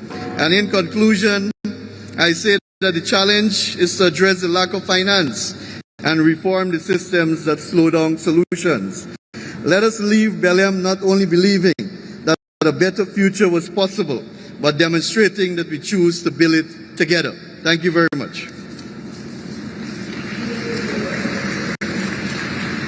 It is my pleasure to welcome Her Excellency Ms. Lilian Aber, State Minister for Relief, Disaster Preparedness and Refugees in the Office of the Prime Minister of Uganda. Your Excellency, you have the floor. Thank you very much, Your Excellency, the COP President, the outgoing COP President, Excellencies, distinguished ladies and gentlemen. Mr. President, Uganda aligns herself with the statement delivered by Malawi on behalf of the least developed countries, the United Republic of Tanzania on behalf of Africa Group of Negotiators, and Iraq on behalf of G77 plus China. From the outset, on behalf of my delegation, I wish to thank the Presidency and the people of Brazil for their warm hospitality, for the efforts in steering this conference towards an outcome that responds to urgency of our times. Mr. President, Uganda stands here as both a vulnerable nation and a nation of ambition. Our communities continue to experience the harshest impacts of a crisis we did not create, intensifying droughts, floods, landslides, loss of lives, livelihood, and ecosystem. Mr. President, our vulnerability notwithstanding, we continue to demonstrate ambition. If you recall, Uganda's first NDC outlined Uganda's commitment to reducing national greenhouse gas emissions and increasing climate resilience by 24.7% by 2030. Mr. President, global stocktake. We expect the global stocktake to serve as a springboard for enhanced ambition and scale-up support, not a mere accounting exercise. It must trigger new, predictable, and accessibility climate financing, technology transfer, and a capacity building for developing countries. Finance. The ambition that we have set ourselves to meet our climate targets justifies the need to have a robust discussion on finance. If we are to meet our climate goals, not as charity, but as part of the central pillars that define the Paris Agreement. In that sense, we welcome the Baku to Belém roadmap on how climate finance could be scaled up to at least $1.3 trillion a year by 2035. Our hope is that this roadmap can lay out a pathway to the trillions in climate finance that developing countries need to meet their climate targets. Uganda's expectation is that progress on the new collective quantified goals on climate financing NCOG and the Baku to Belém roadmaps over racing goals remains one of the scale-up manual climate financing to $1.3 trillion US, anchored in the principles of equity and common but differentiated responsibility and delivered adequate gains and cohesional resources, particularly for adoption. Mr. President, in conclusion, I thank you and the entire team for all the efforts undertaken with the heads of delegation, consultation, and the work of ministerial pillars on the outstanding agenda items. We eagerly await your draft proposals on moving these agendas forward, including Africa special circumstances. I thank you, Mr. President. Thank you, Your Excellency. It is my pleasure to welcome Her Excellency Ms. Amna bint Abdullah Al Dahak, Minister of Climate Change and Environment of the United Arab Emirates. Your Excellency, you have the floor. أصحاب المعالي والسعادة، الحضور الكريم، السلام عليكم ورحمة الله وبركاته. يسعدني أن أكون بينكم اليوم وأتوجه بالشكر الجزيل لجمهورية البرازيل على استضافة مؤتمر الأطراف COP-30 في قلب الطبيعة. إن الحفاظ على الطبيعة في الإمارات التزام ونهج أرساه الوالد المؤسس الشيخ زايد بن سلطان آل نهيان طيب الله ثراه. هذا الإرث الذي يوجه مسيرتنا المناخية اليوم ويشكل الأساس الذي انطلق منه العالم خلال مؤتمر الأطراف COP28. ومن جانبنا نلتزم بتحقيق الحياد المناخي بحلول عام 2050 من خلال جهود أبرزها مضاعفة إنتاج الطاقة المتجددة 3 مرات ومضاعفة كفاءة استخدام الطاقة بحلول عام 2030 بجانب خفض الانبعاثات ورصد متابعة مستوياتها بشكل مبتكر وشفاف. السيدات والسادة، إن الحفاظ على التنوع البيولوجي وعلى الطبيعة لا يمكن أن يكون بمعزل عن العمل المناخي العالمي. في دولة الإمارات لدينا استراتيجية وطنية للتنوع البيولوجي 2031 تضع أهدافا طموحة، من ضمنها حماية وإعادة تأهيل المناطق البرية والبحرية وتحسين حالة الأنواع المحلية المهددة بالانقراض، ونعمل على مهمة زراعة 100 مليون شجرة قرم بحلول عام 2030 والتي أنجزنا نصفها حتى الآن. كما نساهم في نشر القرم عالميا ونقود مع جمهورية إندونيسيا تحالف القرم من أجل المناخ الذي يحظى بعضوية 45 دولة. ويأتي احتضاننا مؤخرا للمؤتمر العالمي للحفاظ على الطبيعة تأكيدا على أن حماية الطبيعة ركيزة أساسية في سياساتنا الوطنية والعالمية، وهذا ما تم تجسيده في إعلان أبو ظبي للعمل الموحد من أجل الطبيعة والإنسانية والمستقبل الصادر عن المؤتمر. الحضور الكريم، إن ملف المياه هو التحدي الوجودي الأكبر في عصرنا، واليوم يعيش نصف سكان العالم في ظل ندرة مياه حادة لشهر واحد في العام على الأقل. وتفخر دولة الإمارات باستضافة مؤتمر الأمم المتحدة للمياه عام 2026 بالتعاون مع جمهورية السنغال من أجل وضع حلول جذرية لهذه الأزمة. ونحن بدورنا ندعم العالم بمبادرات نوعية مثل مبادرة محمد بن زايد للماء الرامية إلى نشر وتبني حلول تواجه تحديات ندرة المياه على مستوى العالم. وكلنا ثقة بأن هذا المؤتمر يمهد مسارا للتنفيذ الحقيقي بما يعزز التعاون الدولي كأساس لتحقيق طموحاتنا الجماعية. ولكي ننجح يجب أن نركز على أولويات واضحة أهمها الطموح من خلال تقديم مساهمات محددة وطنية جريئة، ونتوقع أن تعكس هذه المساهمات استجابة واضحة للتقييم العالمي للعمل المناخي. كما أن الطموح والتكيف يحتاجان إلى تمويل متاح وميسور التكلفة، وينبغي أن يكون هناك آلية للبدء في جمع 1.3 تريليون دولار لدفع العمل المناخي كل عام حتى عام 2035. وفي هذا الإطار تجدد دولة الإمارات التزامها من خلال صندوق التيرا الذي أطلقناه بقيمة 30 مليون دولار في كوب 28 بجانب مساهماتنا ومبادراتنا التنموية العالمية. السيدات والسادة، أسعدني اليوم أن أتحدث إليكم من قلب غابات الأمازون، وأجد ذلك استجابة لنداءات الطبيعة المتكررة لنا. هي نداءات يتردد صداها بداخلي وداخلنا جميعا، فالطبيعة من هنا تقول لنا مستقبلي هو مستقبلكم، وازدهاري هو ازدهاركم. فلنمد أيدينا لنعمل معا لخلق مستقبل مستدام تكون فيه الطبيعة هي المحرك لنهضتنا ورخائنا. شكرا لكم.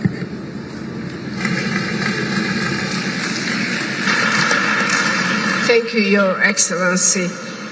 It is my pleasure to welcome Her Excellency Ms. Maria de Graca Carvalho, Minister of Environment and Energy of Portugal. Your Excellency, you have the floor. Senhora Presidente, Senhores Ministros, minhas senhoras e meus senhores, começo por saudar o Brasil, país anfitrião desta COP, que representa um momento para renovar o nosso compromisso coletivo. Mais do que nunca precisamos de negociação multilateral e abertura à comunidade. Portugal é um dos países europeus mais afetados pelas alterações climáticas. Enfrentamos fenómenos extremos como os grandes incêndios, lidamos com a erosão do litoral e com cheias alternando com períodos de escassez hídrica. Por isso, esperamos desta COP um pacote ambicioso, assente em 3 pilares fundamentais: mitigação, adaptação e transição justa. As contribuições nacionalmente determinadas que estão no centro desta COP traduzem o esforço coletivo para reforçar a ambição e cumprir os objetivos de Paris. Portugal tem sido coerente com os seus compromissos, reduzindo em cerca de 38% as emissões de gases com efeito de estufa face a 2005, mantendo os objetivos de menos 55% até 2030 e a neutralidade carbónica até 2045. Com os nossos parceiros europeus trabalhamos para uma redução das emissões até 2035, alinhada com a meta de 90% para 2040. Estamos igualmente empenhados em proteger as nossas florestas e ecossistemas. E a este propósito, saudamos o Brasil pela criação do Fundo de Florestas Tropicais para Sempre. Portugal teve a honra de ser o primeiro país da União Europeia a associar-se a este esforço. Continuaremos a orientar-nos pelo princípio de uma transição justa. Estamos a desenvolver o nosso plano social para o clima com ações de combate à pobreza energética já em curso e aplicamos os mesmos princípios de coesão e justiça social no plano internacional. A adaptação é para nós uma grande prioridade e é com muito gosto que aqui anuncio que iremos contribuir com 1 milhão de euros para o Fundo de Adaptação ainda em 2025. Iremos igualmente contribuir com 200 mil euros para as atividades suplementares da UNFCCC. Contribuiremos ainda, como já anunciámos nesta COP, com 1,5 milhões de euros para o núcleo lusófono para a transparência. Mas a grande fatia do nosso esforço concentra-se na cooperação bilateral com os países lusófonos em África, com os quais temos a execução de projetos no valor de 113 milhões de euros na área das energias renováveis. Desenvolvemos ainda nos últimos anos projetos com os países em desenvolvimento, a África, a Ásia e a América Latina, na áreas de água e clima, no valor de 18 milhões de euros. Uma das soluções que muito nos orgulha é o mecanismo de conversão de dívida em investimentos climáticos já consolidados com Cabo Verde e em desenvolvimento com São Tomé e Príncipe. Permitam-me referir, por último, que Portugal defende a relevância do nexo clima-oceano, aliado à biodiversidade.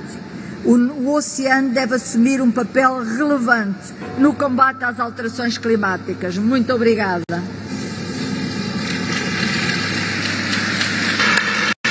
Thank you, Your Excellency.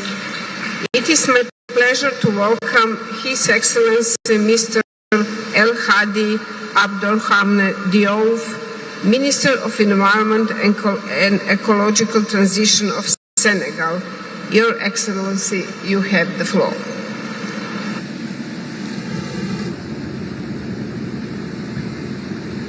Monsieur le Président, Mesdames et Messieurs, je voudrais remercier très sincèrement le gouvernement et de la République et le peuple de la République fédérative du Brésil pour l'accueil chaleureux et les efforts déployés pour faire de la COP-30 une COP de la vérité, accélératrice de l'ambition globale qui nous mettra sur la trajectoire du régime climatique que nous voulons à l'horizon 2050. J'adresse aussi mes vifs remerciements au secrétaire exécutif de la Convention cadre pour les arrangements adoptés pour faciliter nos travaux. Le Sénégal s'associe aux déclarations de ces différents groupes d'appartenance. Mesdames et Messieurs, nous voici de retour au Brésil, ce pays même où il y a 33 ans, nous avons porté sur les fonds baptismaux le cadre multilatéral de gouvernance de cette question existentielle du climat à travers la Convention cadre des Nations Unies sur les changements climatiques. Au moment d'adopter cette convention en 1992, nous n'avions sûrement pas autant de certitude sur la rapidité et l'intensité de l'impact des changements climatiques. Aujourd'hui, des millions de communautés exposées entre autres à l'avancée du désert, à l'érosion côtière, à la déforestation et à la sécheresse sont victimes de pertes humaines, d'appauvrissement réel, de famine, de souffrances physiques et mentales, alors même qu'elles ne sont pas responsables de cette crise climatique. Le Sénégal, notre pays, est dans la même situation. Mesdames et Messieurs, la fréquence des événements extrêmes montre à suffisance que la bataille du climat se gagne ensemble, mais pas avec des mesures unilatérales. C'est pourquoi nous devons collectivement prendre les résolutions adéquates conformément à nos engagements pris il y a 10 ans lors de la signature de l'accord de Paris. Cette COP de Belém, en plein cœur du principal poumon écologique de notre planète, nous ramène à l'essence de notre civilisation et rappelle la nécessité de préserver les ressources naturelles pour les générations futures. Au regard de l'immensité de ce changement écologique, de ce chantier écologique, j'insisterai sur la nécessité de renforcer les mécanismes internationaux de mobilisation de financement adaptés pour réduire et inverser la tendance de la dégradation des terres et de la biodiversité. Pour cette raison, le Sénégal réaffirme l'application effective de l'article 9.1 de l'accord de Paris et appelle les pays développés à accompagner la mise en œuvre effective des contributions déterminées au niveau national, conditionnel et des plans nationaux d'adaptation. Le Sénégal confirme son engagement renouvelé à travers sa vision 2050 à promouvoir une trajectoire sobre en carbone et résiliente au changement climatique, suivant nos capacités et responsabilités différenciées pour maintenir le réchauffement global à 1,5 Celsius au bénéfice de sa population et de toutes les communautés du monde. Mesdames et Messieurs, à la lumière des résultats de l'évaluation de sa deuxième CDN, le Sénégal tient à exprimer, à rappeler devant cette Assemblée que des politiques très bien planifiées mais non mises en œuvre ne garantissent pas la réduction des émissions ni l'adaptation des écosystèmes et autres systèmes humains. Des financements suffisants en qualité, accessibles et transparents sont indispensables pour exécuter les efforts planifiés dans les CDN 3.0 des pays en développement. À cet égard, le Sénégal entend soumettre dans les meilleurs délais sa CDN 3.0. Mesdames et Messieurs, pour terminer, au sortir de cette conférence, Belém doit garantir l'effectivité du leadership des pays développés, du triplement des financements sur le renouvelable, de la solidarité collective pour un financement responsable de la deuxième décennie de mise en œuvre de l'accord de Paris. Belém doit aussi adopter le triplement du financement de l'adaptation pour 2030 et mobiliser plus de ressources pour les fonds pertes et dommages. Belém doit rendre effective l'opérationnalisation des 300 milliards de dollars adoptés à bas coût, car l'urgence est dans nos maisons respectives, notamment pour les pays les moins avancés, les États insulaires et l'ensemble des victimes. Enfin, Belém doit adopter les indicateurs globaux de l'adaptation et le financement de leur applicabilité afin de construire une résilience juste et mesurable. Je vous remercie de votre aimable attention.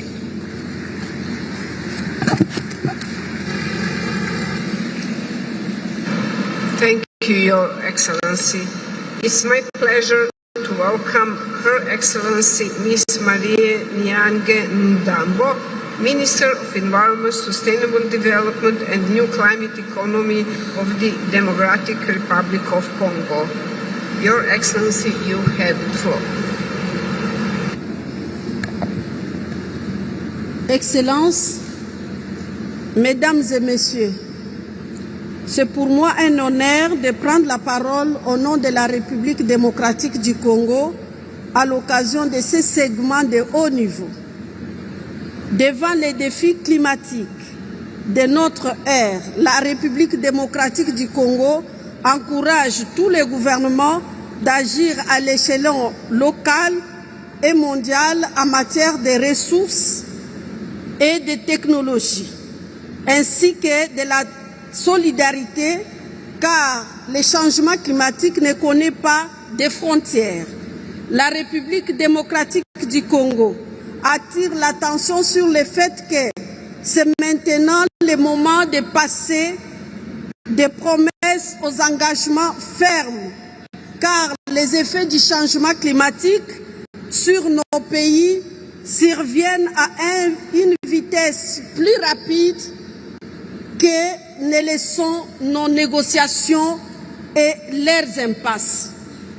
Par conséquent, mon pays, la République démocratique du Congo, recommence un traitement juste et équitable en faveur des communautés locales et des peuples autochtones et des descendants africains dans le financement climatique. Nous nous inscrivons non seulement dans la logique de la responsabilité commune et différenciée, mais aussi dans l'exigence d'équipe qui veut qu'une part conséquente du financement climat soit dirigée vers les bassins du Congo, proportionnellement à son importance de premier poumon, disons, je voulais dire de deuxième poumon planétaire pour l'équilibre climatique.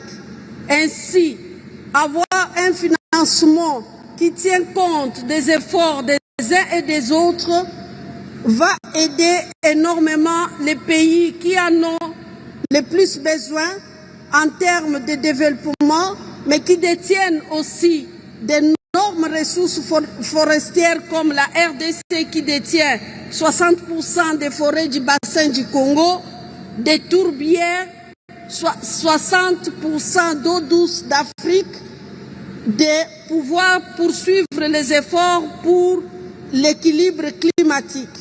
La RDC a mis en place pour la mobilisation des ressources des outils importants. Le couloir vert Kivu-Kinshasa, qui est une aire protégée communautaire, qui a une superficie de 540 000 km², et la forêt C'est Nous, qui est un programme fédérateur. La RDC veut, à travers ces deux programmes, mobiliser le financement climat. Les deux programmes mettent au centre les deux actions d'amélioration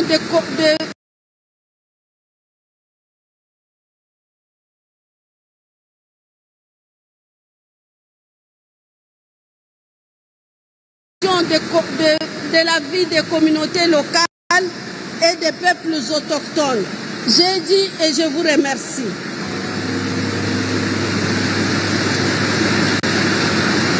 Thank you, Your Excellency. It's my pleasure to welcome His Excellency Mr. Polycarp Paea, Minister of Environment, Climate Change, Disaster Management and Meteorology of Solomon Islands. Your Excellency, you have the floor.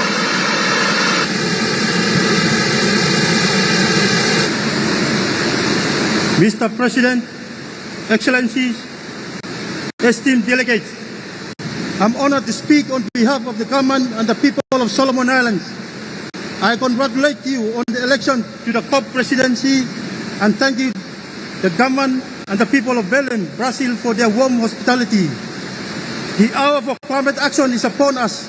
As COP-30, the COP of truth, unfolds, we trust your leadership to guide us towards decisive outcomes. Solomon Islands stands on the front lines of the climate crisis, where loss, displacement, threatened livelihoods, food insecurity, and erosion of culture and heritage are daily realities. The first global stocktake and the latest NDC synthesis report confirm that current efforts shortfall of keeping 1.5 degrees Celsius within reach. We urge all countries yet to submit NDC 3.0 to do so urgently. High-emitting countries must lead by rapidly reducing greenhouse gas emission. With the IPCC warning of severe risk at 1.5 degrees Celsius and catastrophic impacts at 2 degrees Celsius, the world must accelerate decarbonization and transition to low-carbon, climate-resilient pathways, consistent with the ICJ advisory opinion. Mr. President, climate finance is not goodwill. It is legal, moral, and shared human obligation. Finance must be predictable, transparent, just, and centered on public and grant-based resources. Solomon Islands cannot adapt with debt. We therefore call for grant-based and concessional finance that is timely, simplified, and accessible. The new collective quantified goal must be truly transformative, delivering predictable and sufficient resources, aligned with the science and the 1.5 degrees Celsius goal, and meeting the needs of the most vulnerable. Mr. President, the Solomon Islands welcome the Barbados implementation modalities and urge rapid capitalization of the fund for responding to loss and damage so it can deliver target support to highly impact communities, including ours. On adaptation, the DGA indicators must be non-punitive, non-prescriptive, and country-relevant, consistent with CBDR-RC. We call for strengthened support for both the formulation and implementation of national adaptation plans. As a Pacific Blue Continent state, we affirm the centrality of the ocean to climate regulation and urge UNFCCC bodies to elevate the ocean climate nexus to the highest level of priority. Mr. President, the success of this COP depends on transparency, accountability, and equitable partnership. Let us uphold true multilateralism and deliver the outcomes the world expects from COP-30. For Solomon Islands, the 1.5 degrees Celsius limit is non-negotiable. It is a matter of survival. I thank you.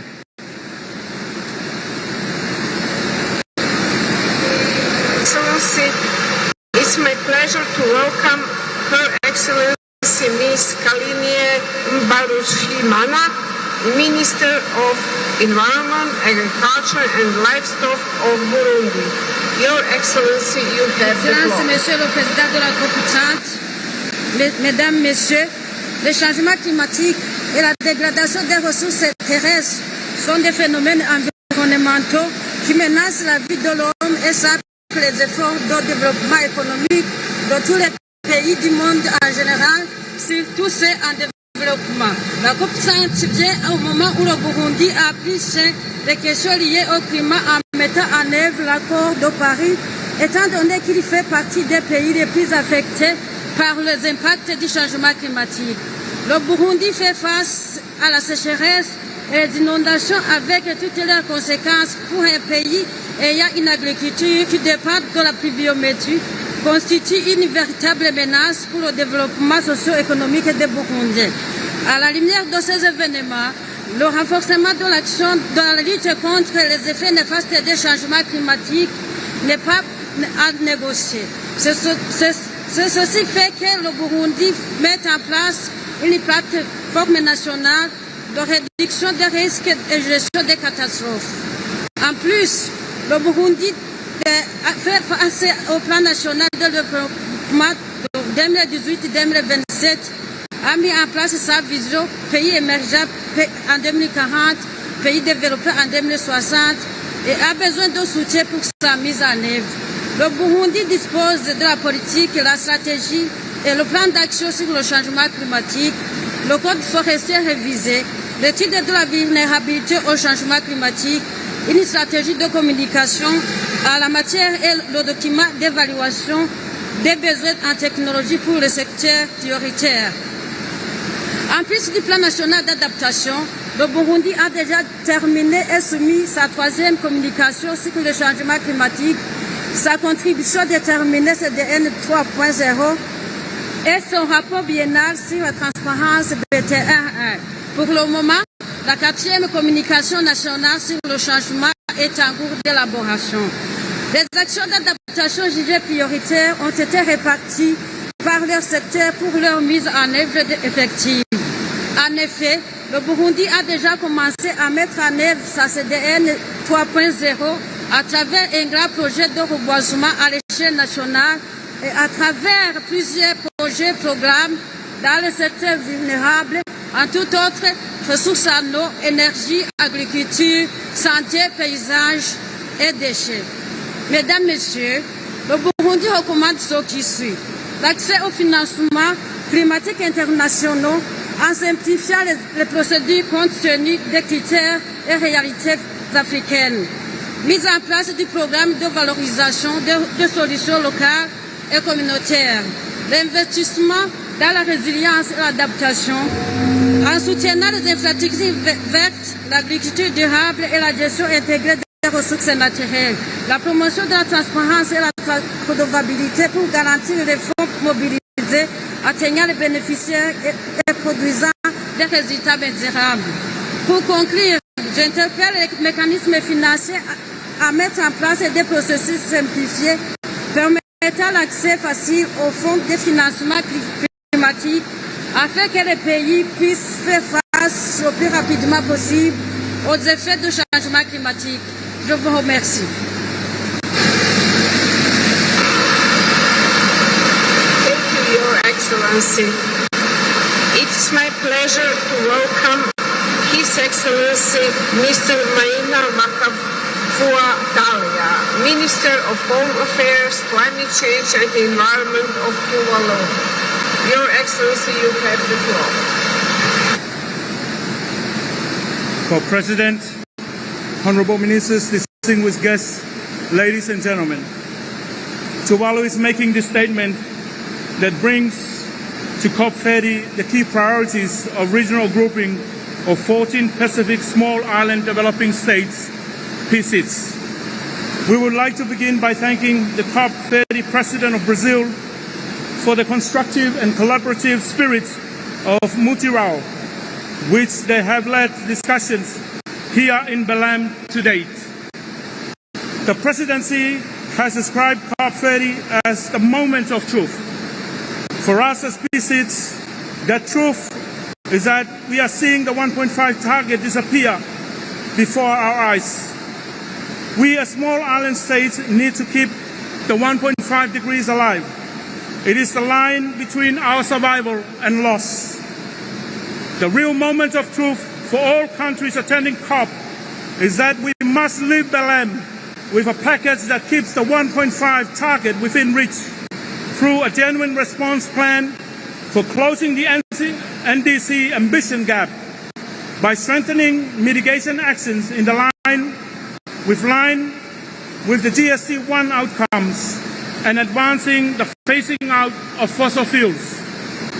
As the recent ICJ advisory opinion has shown us, the 1.5 target is not just a political aspiration, but a legal obligation, informed by the best available science from the IPCC. Unless countries' NDC's targets and real-world actions are improved, significant overshoot of the 1.5 will become inevitable with the widespread and destructive consequences, particularly for the most vulnerable countries and peoples everywhere, including and especially PCIDs. We have heard concerns from some that an NDC response plan could be seen to be pointing fingers at certain countries. This is absolutely not the case. It is about ensuring that we all work together collectively to address the climate crisis.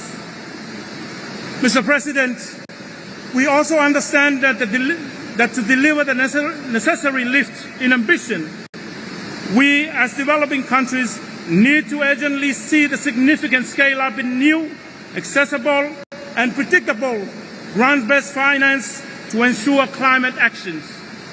To ensure this, we must deliver the necessary changes to the global physical landscape. Well, last year, the NCQG opened the door for other sources of funding, including private finance. The binding duty of developed countries is to provide public climate finance. This is grounded in Article 9.1 of the Paris Agreement and reinforced by the ICJ advisory opinion, which recognizes this as a matter of duty, equity, and justice. Mr. President, for small island developing states, the ocean is our lifeblood. It sustains our economies, nourishes communities, and shapes our culture. It is also a first line of defense against the climate crisis. We welcome the inclusion of ocean-based actions in submitted NDCs of parties and encourage support for their implementation, underpinned by environmental integrity and safeguards to align with the 1.5 temperature limit set out in the Paris Agreement. PCIDS expressed its disappointment to the International Maritime Organization that did not adopt the net zero framework, and PCIDS echoes the call of the President Lula to continue to work towards implementing this framework, which ensure a just and equitable transition to zero-emission shipping for developing countries. We welcome the launch of the Barbados implementation modalities as the initial phase of the fund for responding to loss and damage, and urge developed countries to convert pledges to contributions and further capitalize the fund through the upcoming replenishment process. Despite being the region severely hit by climate change, the Pacific is not lying down. We are coming up with innovative solutions for protecting our islands, protecting our lands, protecting our oceans and our peoples. And we are highlighting to the world the need for increased ambition to deal with this existential threat. Excellencies, we urge you all to support the presidency to ensure we come away from Berlin with a renewed drive to ensure we keep 1.5 alive, not just for a small island, but for the rest of the world. I thank you. Thank you, Your Excellency.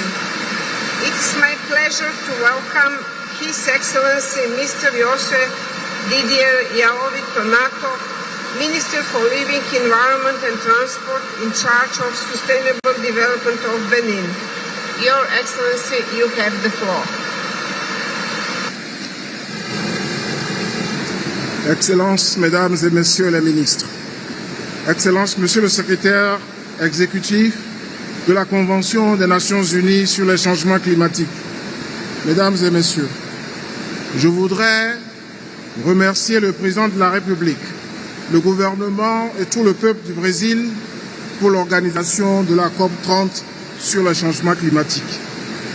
Au Bénin, notre action pour la sauvegarde s'articule autour de la gestion durable des forêts, le monitoring de l'atteinte de la cible de 1,5 degré, la concrétisation de l'ambition climatique, la définition du nouvel objectif collectif quantifié sur le financement climatique avec la feuille de route subséquente.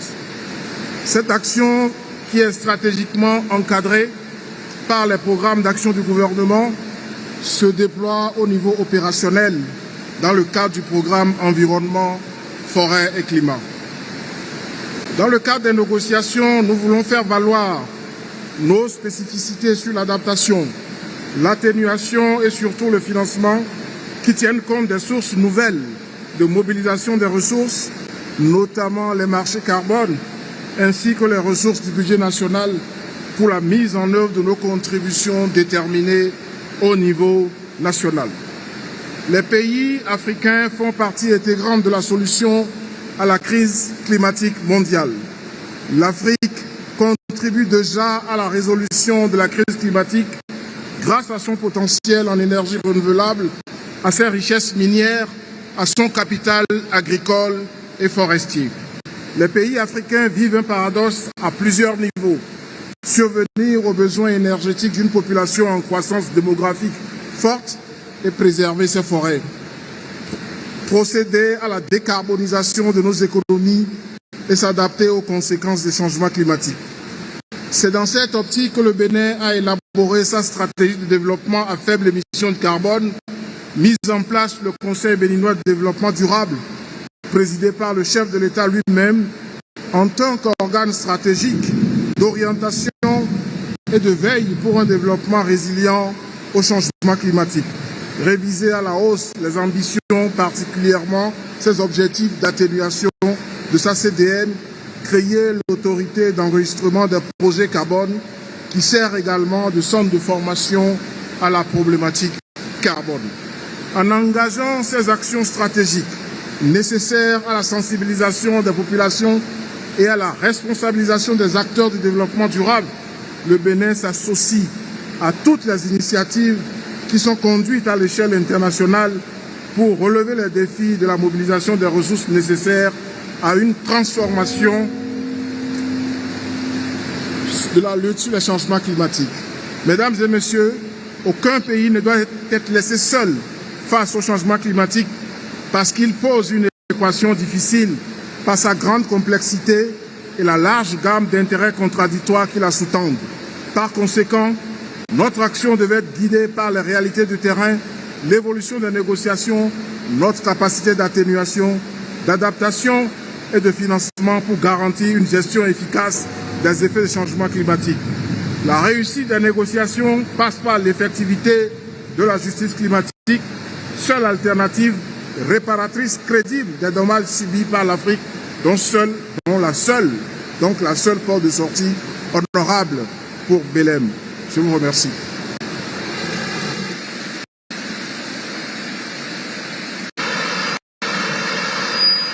Thank you, Your Excellency.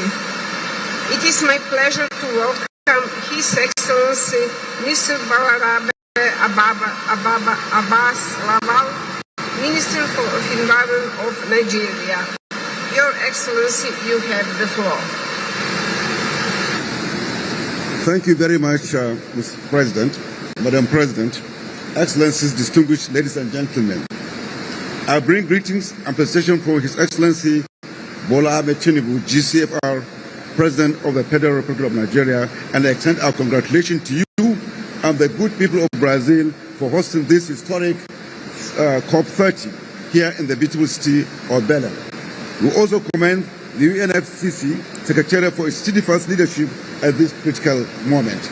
Mr. President, Nigeria is among the countries most vulnerable to adverse impact of climate change. The effects of this phenomenon are evident all across the regions. To confront this, Nigeria is implementing decisive, coordinated measures to mitigate the impact of climate change within the country. We recognize the critical importance of well-structured climate finance alongside technology transfer and capacity building in attaining sustainable development. Nigeria has taken critical steps to move from pledges to practical implementation. This year, Nigeria is the first country in West Africa to submit a comprehensive, enhanced National Determined Contribution 3. The ND3 aligns with our national development priorities that enhances resilience, energy access, adaptation, and emission reduction in all key sectors. We have approved and operationalized the national carbon market framework designed to ensure integrity, transparency, and national benefit sharing, position Nigeria as the regional hub for high-quality carbon market. We are also implementing transformative initiative to promote sustainable resource management and carbon growth. To promote growth in finance, Nigeria has issued its third sovereign green bond. The proceeds are dedicated to green projects and will advance our NDC commitment in partnership with international partners. In addition, through national flood management and resilience programs, Nigeria is investing in hydraulic infrastructure, river training, shore protection, and distilling work to protect vulnerable communities and restore degraded catchment. We are also advancing climate resilience in rural and urban areas to protect public health, enhance productivity, and sustain livelihoods. In the Sahel region, Nigeria continues to advance its transboundary water cooperation through its Niger Basin Authority in partnership with Lake Chad Commission to strengthen climate resilience and ecosystem restoration and peace building, prioritize data harmonization, groundwater management, and early warning system. Nigeria advocates for measurable indicators and dedicated financing to strengthen water sanitation resilience under global goal adaptation. Nigeria remains steadfast in strengthening data system and inclusive governance that prioritize women, youth, and vulnerable communities. Our nation continues to champion the ozone climate nexus through Montreal Protocol and Kigali Amendment, advancing sustainable cooling and low global warming potentials. Finally, Mr. President, Nigeria urges the delivery of the pledged 100 billion annual climate finance to ensure the untimely delivery of resources that will support adaptation, mitigation, and other priorities, particularly for vulnerable countries in the world. We stand ready for collaboration in synergy, mobilize resources, share knowledge, and accelerate innovative solutions for just and sustainable transition. Distinguished ladies and gentlemen, addressing climate change is a shared responsibility. This gathering COP-30 presents yet another opportunity for us to collectively strengthen global solidarity, scale up ambition, and translate our commitment into concrete action. Let us remember that our action here will echo in eternity. Thank you very much, Mr. President. Thank you, Your Excellency. It's my pleasure to welcome His Excellency Mr. Hani Faisal Nurofik, Minister of Environment of Indonesia. Your Excellency, you have the floor.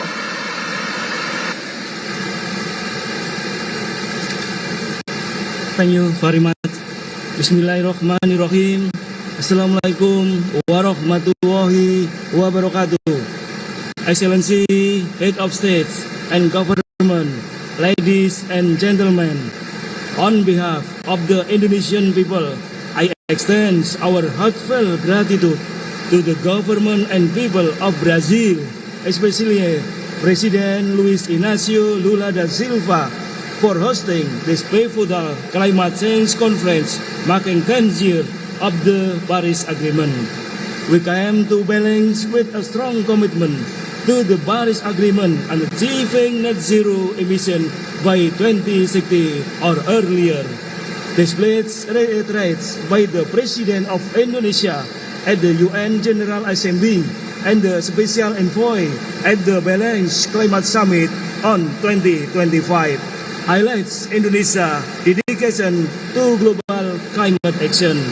Excellency, to advance the Paris Agreement, Indonesia submitted its second NDC in October 2025 and National Adaptation Plan in November 2025. Under this enhanced commitment, we have set two levels of emission of 1.2 until 1.5 gigaton CO2 equivalent by 2030. Raise renewable energy to 23% of our energy mix by 2030 and develop clean technology. Our Follow Net Sink 2030 program remains central, targeting at net CO2 reduction of 92 until 118 million tons by 2030. To support climate action and strategies, Indonesia has introduced a series of regulatory instruments, including Presidential Regulation number 110 on waste to energy and Presidential Regulation number 110 on carbon pricing that serve as key component of our national framework for decarbonization, financing, and greenhouse gas emission management. To strengthen our climate commitment, Indonesia support Brazil initiative on Tropical Forest Forever facility and has reduced deforestation by 75% since 2019. It is investing in conservation, biodiversity, and community program, well recognized the disproportionate climate impacts on vulnerable groups. Indonesia pledged in 1.4 million hectares of customary forest to local communities and restoring 12.7 million hectares of degraded lands. This morning, Indonesia launched Indonesia Blue Carbon Ecosystem Roadmap, an action guide affirming our commitment to ocean and coastal ecosystem as vital climate solution. Distinguished guests, after a week of intense negotiation, COP-30 faces a pivotal moment. Progress is being made, but faster action is needed, especially on climate finance, adaptation, and just transition.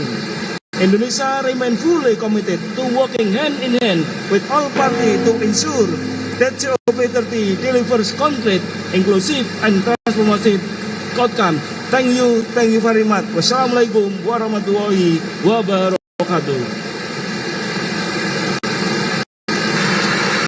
Thank you, Your Excellency. It is my pleasure to welcome His Excellency Mr. Isifu Seidu, Minister of State for Climate Change and Sustainability of Ghana. Your Excellency, you have the floor.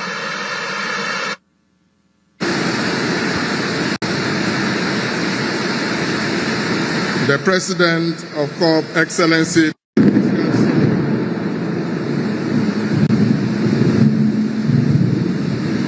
The President of COP, Excellency, distinguished guests, ladies and gentlemen, I bring you warm felicitations on behalf of His Excellency John Dramani Mahama, the President of the Republic and the good people of Ghana, hosting this event in Berlin, home of the Amazon, the world's largest tropical rainforest, known for its immense biodiversity, critical for attaining climate resilience and a just transition, is profoundly fitting. Mr. President, climate change is the single greatest existential threat to our economic development and the livelihoods of the world's most vulnerable. For Ghana and the other developing nations, this is not a future model, but a present-day reality. Its impacts are evident in increased floods, droughts, heat waves, which devastate lives, infrastructure, and food security. Mr. President, how long can we wait after 30 COPs for 2,900 deaths to continue to occur annually due to climate-related diseases as estimated in our national NDCs? How long can Ghana continue to spend $100 million annually for disaster-related extreme weather events? The impact of climate change is a global issue that affects us all. Therefore, addressing climate change is a moral and a strategic necessity for global climate action. Ghana is already investing in renewable energy, promoting sustainable practices, and implementing an energy transition framework aimed at achieving net zero emissions by 2060. While blessed with mineral resources such as oil and gas, vital for our development, Ghana also possesses a comparative advantage for a shift to low-carbon sources like solar, wind, and nuclear power. Distinguished delegates, in conclusion, Let's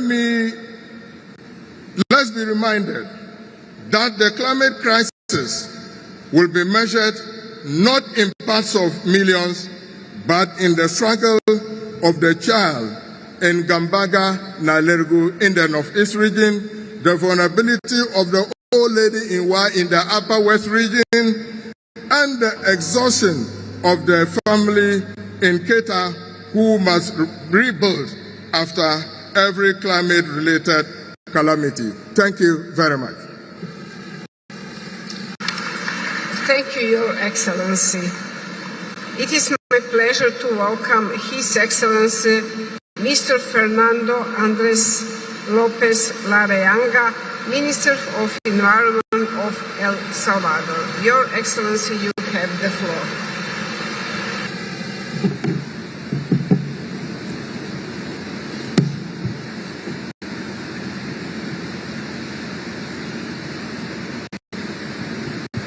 Muchas gracias, señora Presidente. Distinguidos delegados, reciban un cordial saludo de la República de El Salvador, el país del surf, del café y el Bitcoin. En El Salvador tomamos decisiones valientes, rompimos con lo que no funcionaba y demostramos que un país pequeño también puede cambiar su destino. Lo hemos hecho con la seguridad, transformando una realidad que muchos creían irreversible. Y hoy estamos aplicando esa misma determinación para transformar nuestra relación con el ambiente. Durante años se nos llamó uno de los países más vulnerables del mundo. Parecía que ese título era una condena, pero El Salvador ya demostró que incluso lo que parece imposible se puede revertir. Hoy dejamos atrás la narrativa del riesgo para construir una nueva, la de un país que se adapta, que se prepara y protege a su gente.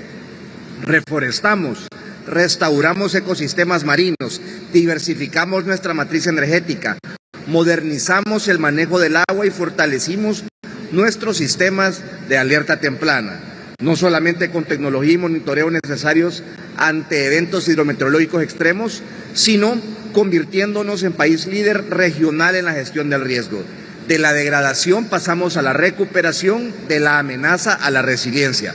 Para El Salvador la vulnerabilidad no es un destino, es un desafío y lo estamos enfrentando con hechos.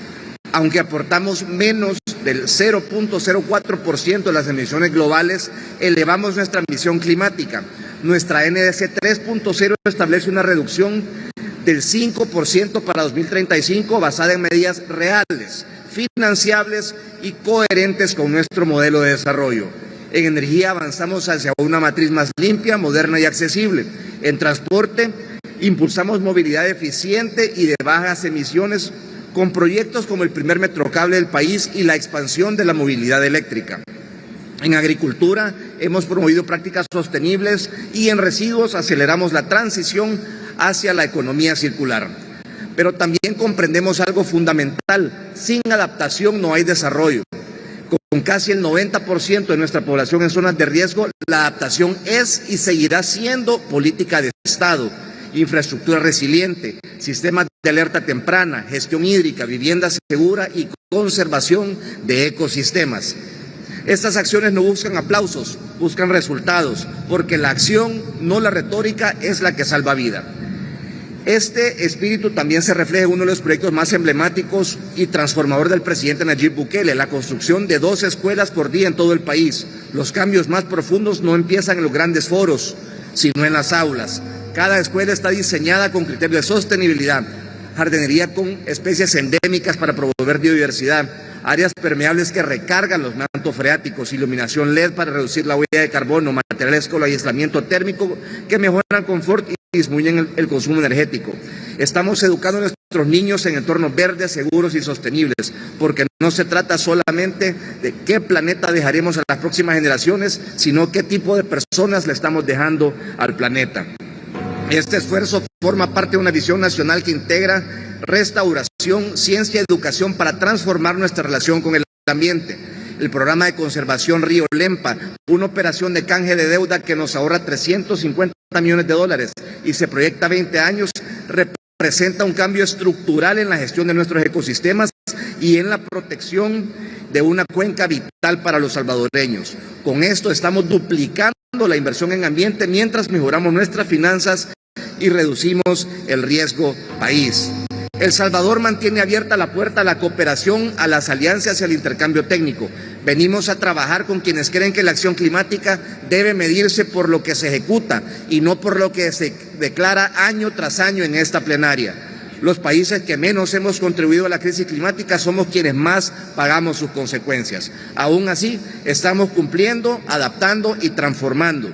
Por eso hacemos el llamado a todos. Si entendemos la dimensión de este desafío, actuemos con la ambición que el mundo requiere.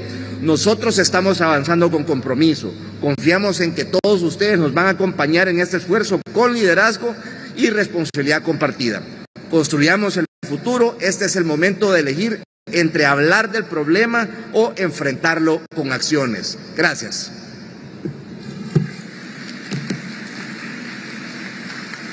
Thank you, Your Excellency. It is my pleasure to welcome His Excellency Mr. Edgardo Ulces Ortuno Silva, Minister of Environment of Uruguay. Your Excellency, you have the floor. Señor Presidente, distinguidas autoridades, en nombre de la República Oriental del Uruguay, deseo expresar nuestro sincero reconocimiento al Gobierno y al pueblo de Brasil por la hospitalidad brindada y por la organización de esta trascendental conferencia en Belén, corazón de la Amazonia. Este encuentro nos convoca con una responsabilidad histórica: reafirmar nuestro compromiso colectivo con la acción climática, la justicia ambiental y la solidaridad entre los pueblos. Uruguay reitera su pleno compromiso con la Convención Marco de las Naciones Unidas sobre Cambio Climático y con el Acuerdo de París, como los instrumentos multilaterales legítimos y esenciales para enfrentar la crisis climática de forma colectiva, inclusiva y basada en la ciencia. Hacemos un llamado a renovar los compromisos para fortalecer el acceso al financiamiento climático, con un equilibrio adecuado entre mitigación y adaptación. Es fundamental el cumplimiento efectivo de los compromisos financieros de los países desarrollados hacia los países en desarrollo, para que estos cuenten con recursos adicionales, previsibles, concesionales y transparentes, en línea con el principio de responsabilidades comunes pero diferenciadas. Uruguay atravesó recientemente la peor sequía en décadas, sufre inundaciones y presenta alta vulnerabilidad ante los fenómenos climáticos extremos como país productor de alimentos con un amplio territorio dedicado a actividades agropecuarias y por la extensión de su espacio costero. Necesitamos decisiones concretas y robustas en materia de adaptación, particularmente en lo que respecta a la adopción de los indicadores necesarios para medir y evaluar el progreso colectivo hacia el objetivo mundial de adaptación del Acuerdo de París y para la implementación de los planes nacionales de adaptación. Asimismo, debemos emitir un mensaje claro sobre la centralidad de la justicia climática en la toma de decisiones. La transición energética y productiva debe ser socialmente justa, equitativa e inclusiva, sin dejar a nadie atrás. La acción climática debe avanzar de la mano de la reducción de la pobreza, la equidad de género, intergeneracional, étnico-racial, la equidad de género, la participación plena de las comunidades locales, las poblaciones vulnerables, rurales y mujeres con perspectiva de derechos humanos. En ese sentido, consideramos necesaria la creación de un mecanismo de transición justa bajo la Convención. Excelencias, Uruguay se ha posicionado como un país pionero en sostenibilidad ambiental, con desarrollo económico productivo, transformó la matriz eléctrica alcanzando un 97% de fuentes de energía renovable, presentó su tercera contribución determinada a nivel nacional, en la que por primera vez se establecen límites absolutos de emisiones de gases de efecto invernadero. Cuenta con una estrategia climática de largo plazo al 2050 y una sólida arquitectura de gobernanza ambiental mediante la coordinación interinstitucional en el Sistema Nacional de Respuesta al Cambio Climático la continuidad de las políticas de Estado y la participación ciudadana en consonancia con el Acuerdo de Escazú. Queremos y debemos seguir avanzando juntos.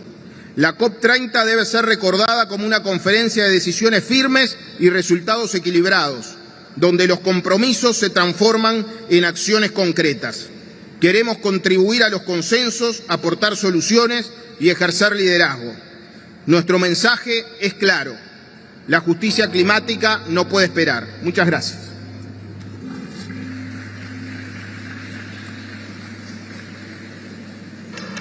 Thank you, Your Excellency. It is my pleasure to welcome His Excellency Mr.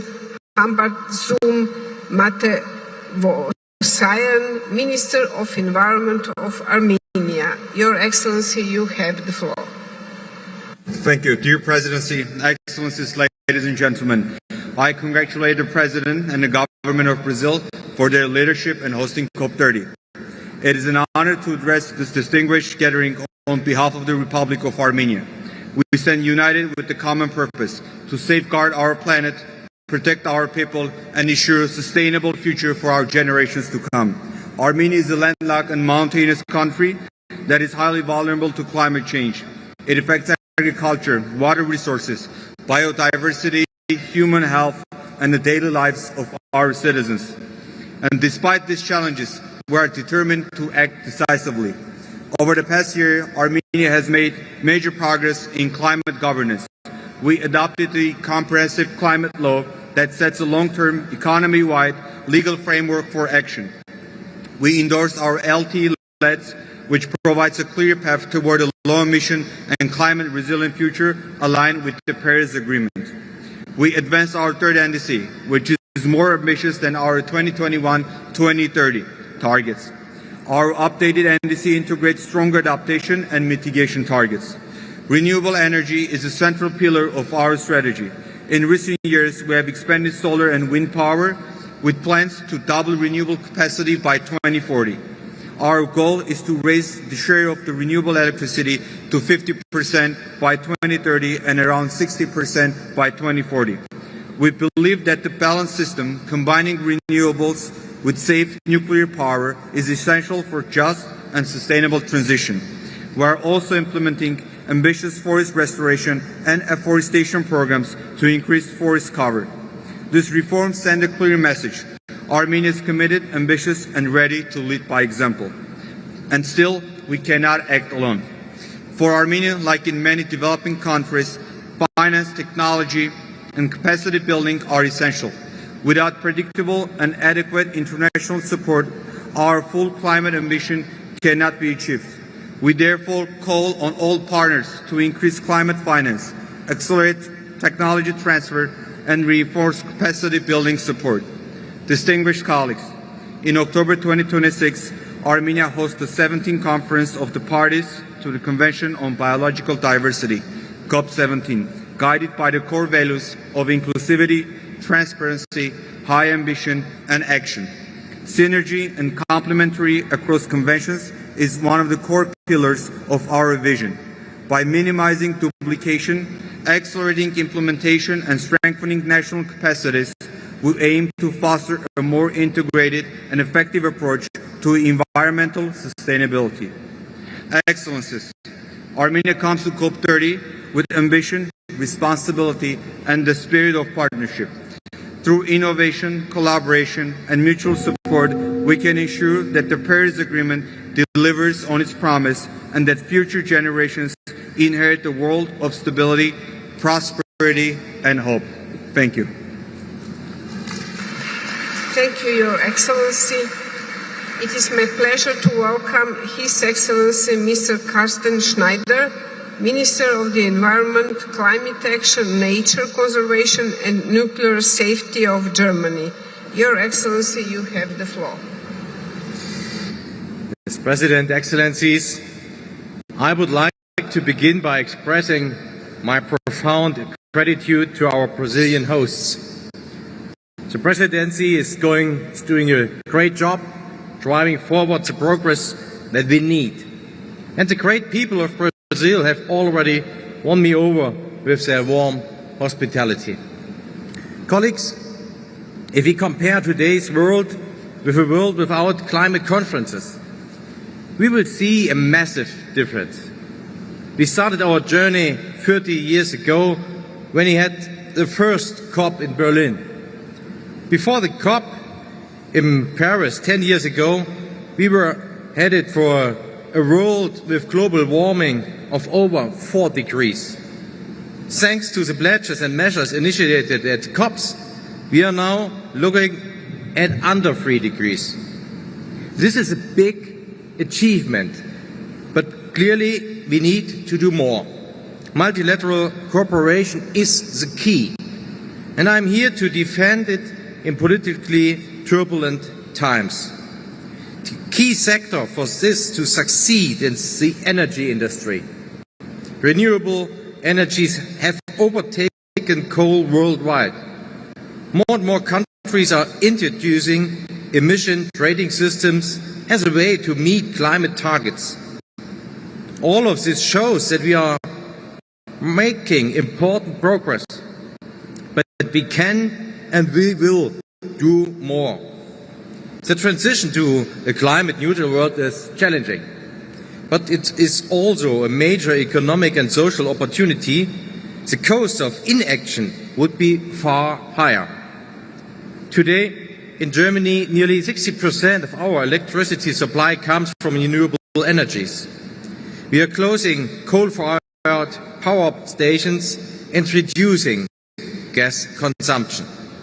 Germany is a reliable partner and stands by the new climate finance target adopted in Baku. In 2024, we contributed almost 12 billion euros to international climate finance. For example, we contributed to a just energy transition in Indonesia and South Africa. Over 6 billion euros of this are public funds, which can also be used to mobilize further public and private funding. We need to get better at this. For example, through guarantees, which is why I'm pleased to have that I have launched the Green Guarantee Group in Germany. Many partners are already involved in the group. We were among the first to contribute to the new fund for responding to loss and damage. The first call for the project has now started. This is an important step. Adaptation measures will play a key role here in Belém. These measures need to be implemented even faster to protect people and ecosystems. We will continue to especially support vulnerable countries.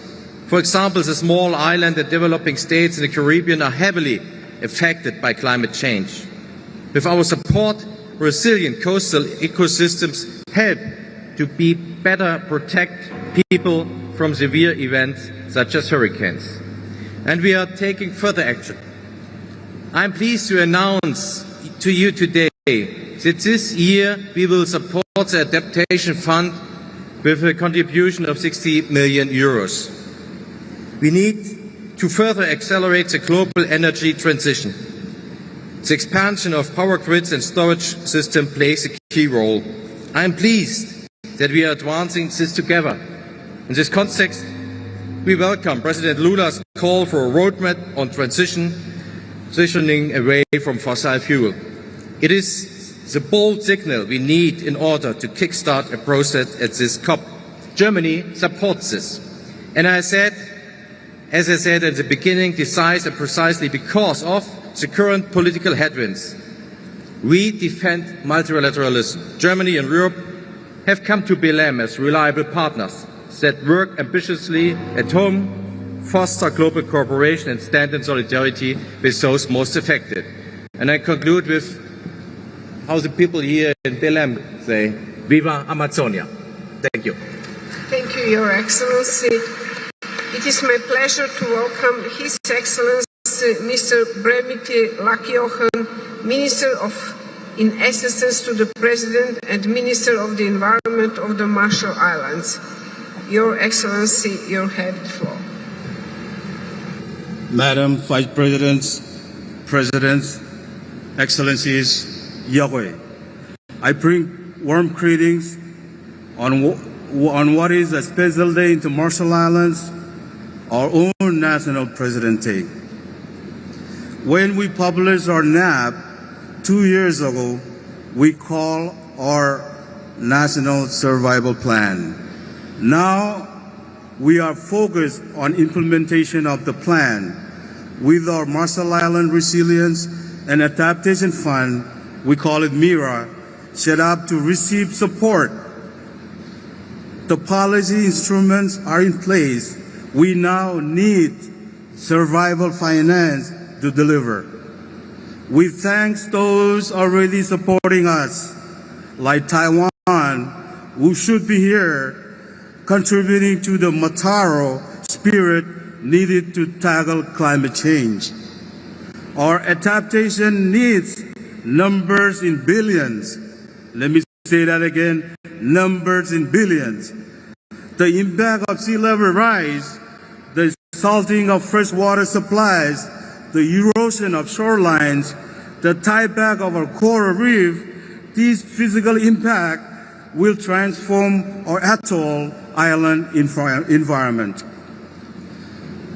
With, in turn, most protective our coast, reclaim from the sea, and rise our islands, adaptation has limits, and the destruction to the property, culture, heritage will be profound. And we know these impacts are not just natural. In the Marshall Islands, women are stewards of our land, and the climate action must be designed with their realities in mind.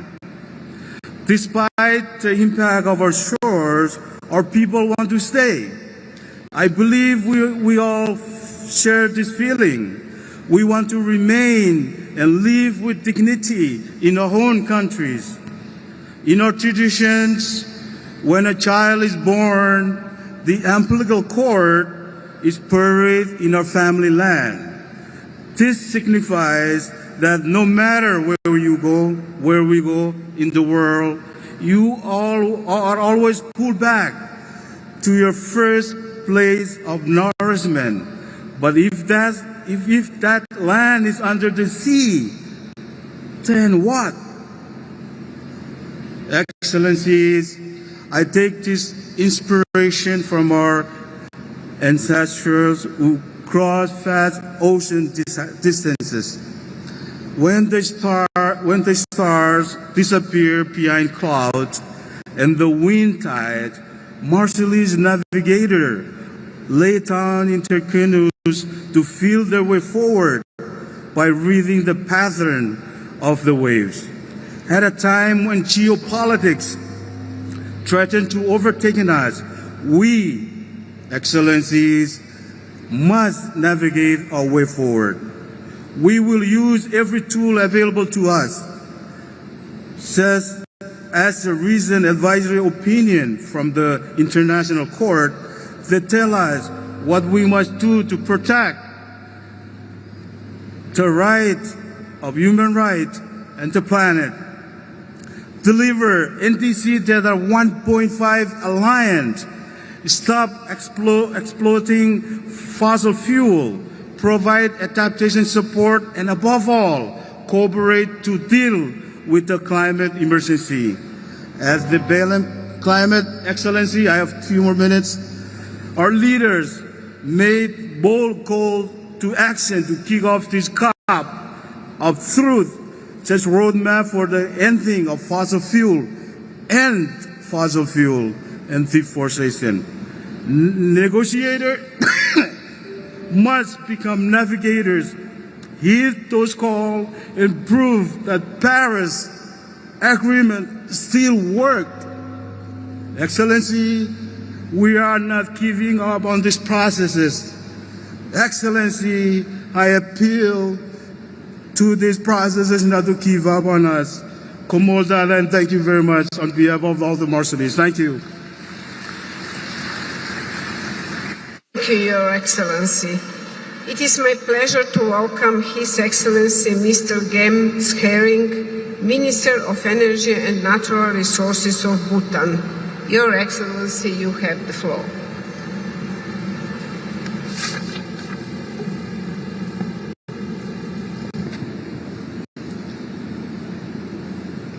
Very, very good afternoon to everyone.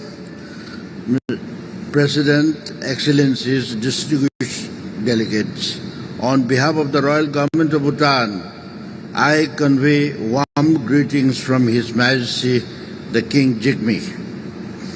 It is an honor to address this distinguished gathering at the 30th session of the Conference of the Parties, a historic milestone marking 10th anniversary of the Paris Agreement.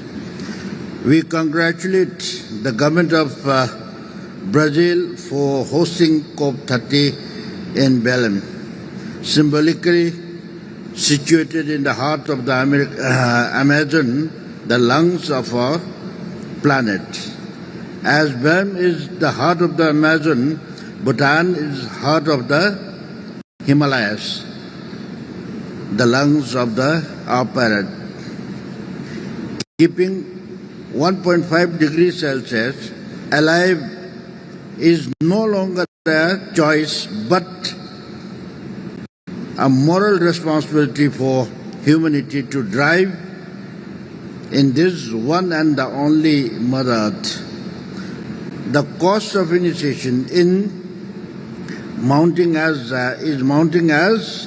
intensifying climate impacts threaten our economic prospects, financially stability and livelihoods, especially those of us most vulnerable and who lack capacity but have contributed least to the cause of the climate change.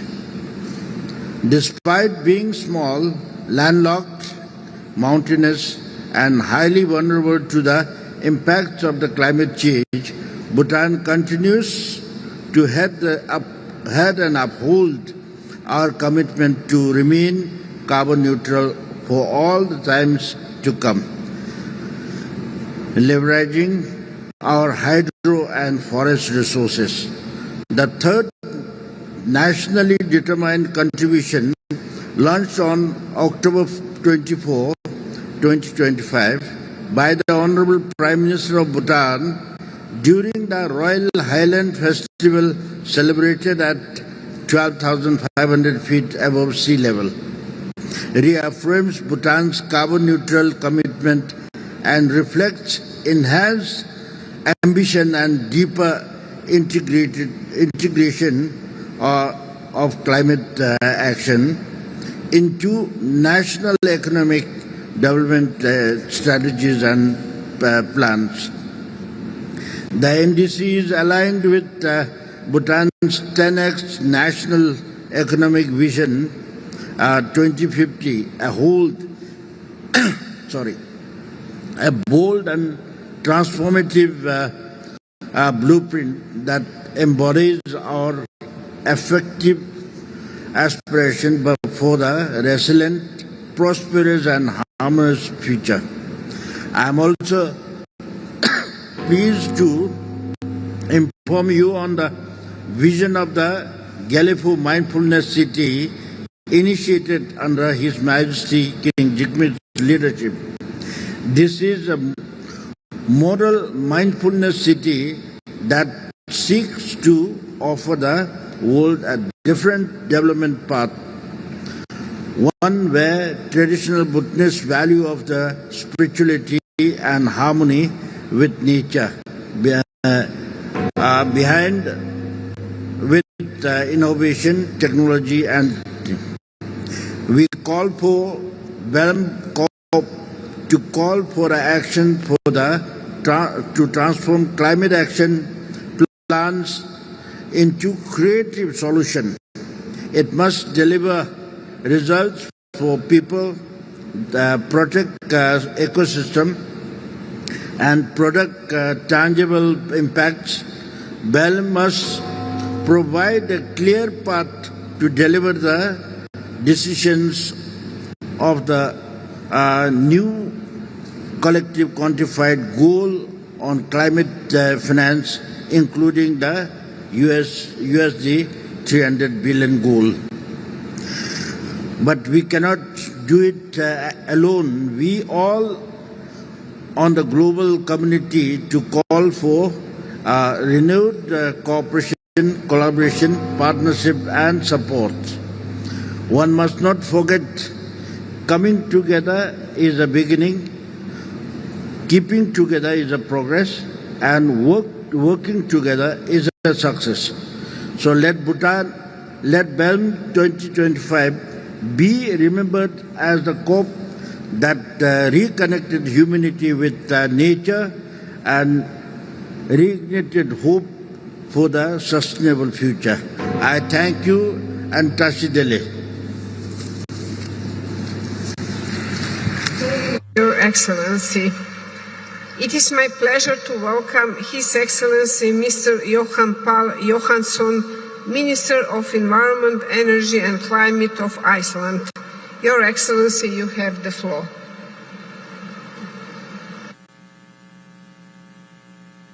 Mr. President, Excellencies, colleagues, it is symbolic that we gather here at the gateway to the Amazon forest, one of the world's most important climate systems, now under heavy strain and losing resilience.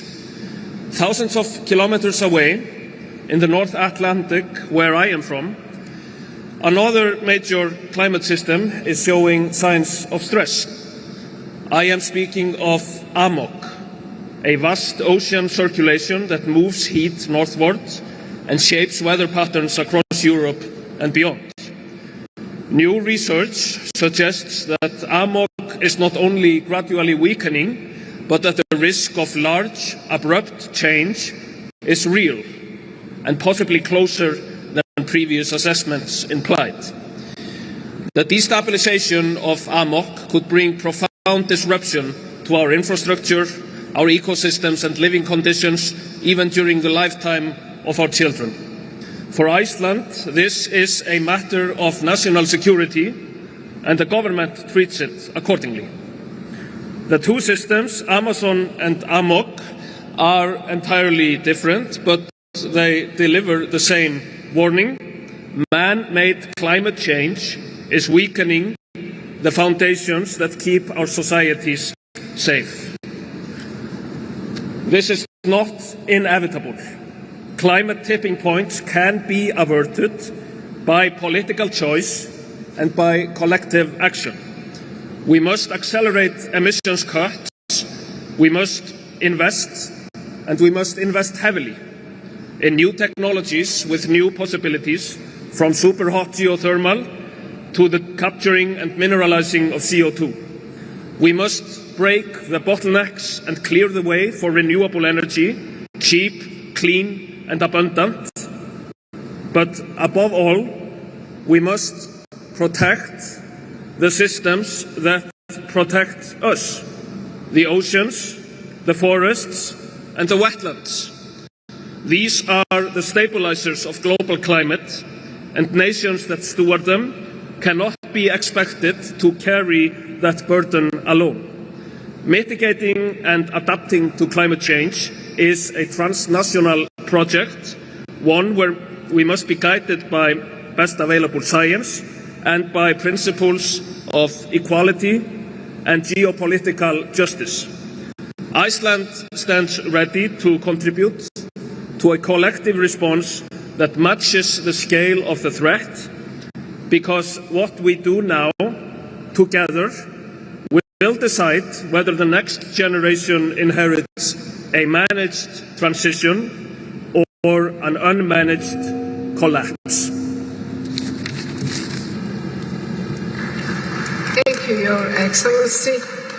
It is my pleasure to welcome His Excellency Mr. Bojan Kumer, Minister of Environment, Climate and Energy of Slovenia.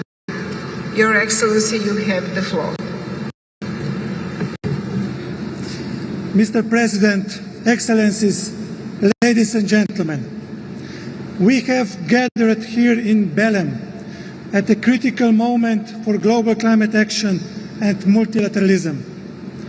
The recent NDC synthesis report shows that while some progress has been made, we are still not on the right path to limit the global temperature rise to 1.5 degrees.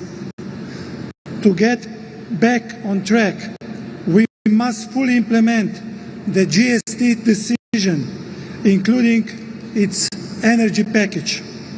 We have committed to transitioning away from fossil fuels, tripling global renewable energy capacity, and addressing fossil fuel subsidies, among other measures.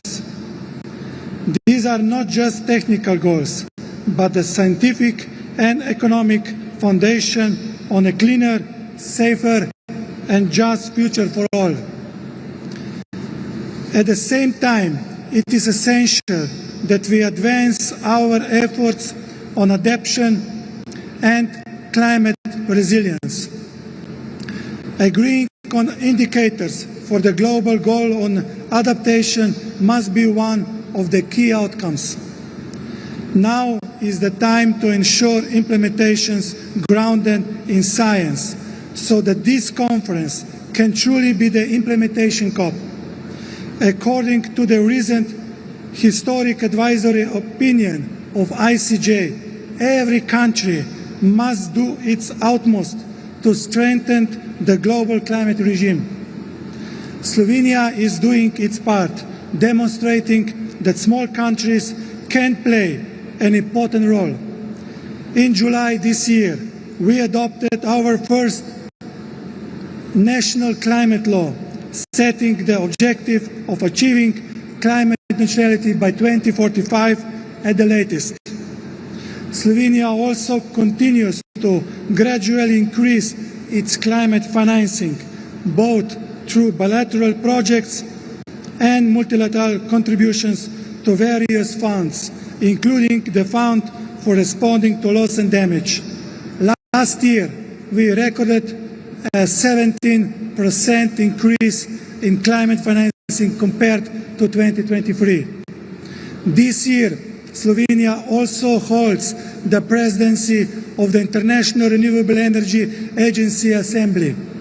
For Slovenia, this role is not only an immense honor, but more importantly, a responsibility to champion global cooperation on renewables.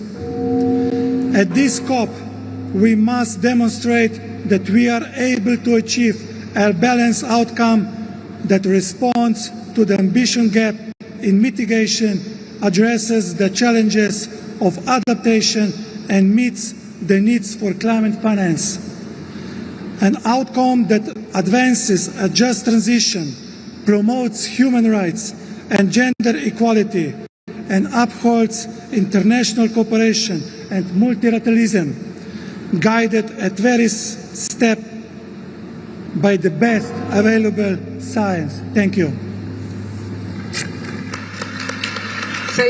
Thank you, Your Excellency.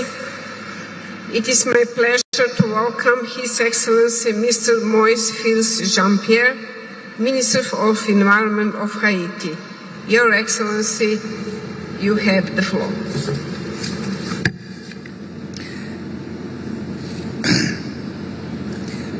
Madame la Présidente, distingués délégués, Mesdames, Messieurs, je prends la parole au nom de Son Excellence, M. Moïse Fils Jean-Pierre, ministre de l'Environnement d'Haïti. Au nom du Conseil présidentiel de transition, dirigé par Son Excellence Laurent Saint-Cyr, et du chef du gouvernement et du peuple haïtien, je tiens à exprimer ma profonde gratitude envers le peuple et le gouvernement brésilien pour l'accueil chaleureux et l'organisation remarquable de cette COP-30 baptisée COP de la mise en œuvre et de la vérité. Madame la Présidente, pour Haïti, la limite de 1,5 degré C d'augmentation de la température globale est une question de survie. Les impacts des changements climatiques sont déjà une dure réalité pour notre pays. Haïti fait face des pays plus exposés aux effets du changement climatique. Notre géographie insulaire, notre forte dépendance aux ressources naturelles, la dégradation de nos sols et la fragilité de nos infrastructures rendent notre pays particulièrement vulnérable. Selon l'indice mondial des risques climatiques, Haïti figure régulièrement parmi les 10 nations les plus affectées par les catastrophes naturelles au cours des 2 dernières décennies. Haïti émet à peine 0,03% des émissions de gaz à effet de serre au niveau mondial. Cette disproportion entre responsabilité et exposition illustre l'impérative nécessité d'une réelle justice climatique. Nous saluons la continuité des efforts sur l'opérationnalisation et la capitalisation du Fonds sur les pertes et préjudices, ainsi que les premières promesses pour sa capitalisation rapide. Malgré nos défis, Haïti participe activement à la lutte mondiale contre les changements climatiques. Comme indiqué dans sa version révisée de la CDN, Haïti entend d'ici 2030 augmenter de manière significative sa couverture forestière ainsi que la part des énergies renouvelables dans son mix énergétique. Nous avons déjà lancé le plan national d'adaptation, le plan national d'adaptation à la santé, un projet de transparence dans les secteurs énergie et agriculture, le draft de la politique nationale sur l'environnement, le climat, la paix et la sécurité. Et enfin, le plan de prospérité climatique présenté à cette conférence des partis. Toutefois, nos efforts se heurtent à des limites structurelles, accès limité au financement climatique, capacité institutionnelle fragile. Madame la Présidente, Haïti entend que cette COP-30 marque un tournant décisif, un cadre solide pour évaluer les progrès et renforcer les ambitions d'adaptation. Une transition juste, respectueuse des droits humains et soutenue par des engagements financiers clairs. Un dédoublement effectif du financement pour l'adaptation et les pertes et préjudices. Une décision ambitieuse sur un nouvel objectif collectif de financement climatique. La mise à jour des CDN et le soutien technologique. Une rupture définitive avec le statu quo, notamment dans nos rapports avec les énergies fossiles. Comme vous l'avez stipulé avec raison, la coopération mondiale, par le biais du multilatéralisme, peut rétablir la confiance et confirmer au monde entier qu'une action collective et inclusive est le seul moyen de mener à bien une transition, une transformation qui ne laisse personne de côté. De ce fait, Haïti réitère son soutien à la participation pragmatique et constructive de Taïwan aux négociations mondiales sur le climat. Pour la communauté haïtienne, à l'instar de celle des petits États insulaires en développement, le seuil de 1,5 degré n'est pas un slogan. Il est une question existentielle qui engage la paix, la sécurité et la dignité des peuples. Agissons vite et bien pour un regain de confiance dans le multilatéralisme et pour le bien-être des générations actuelles et futures. Je vous remercie.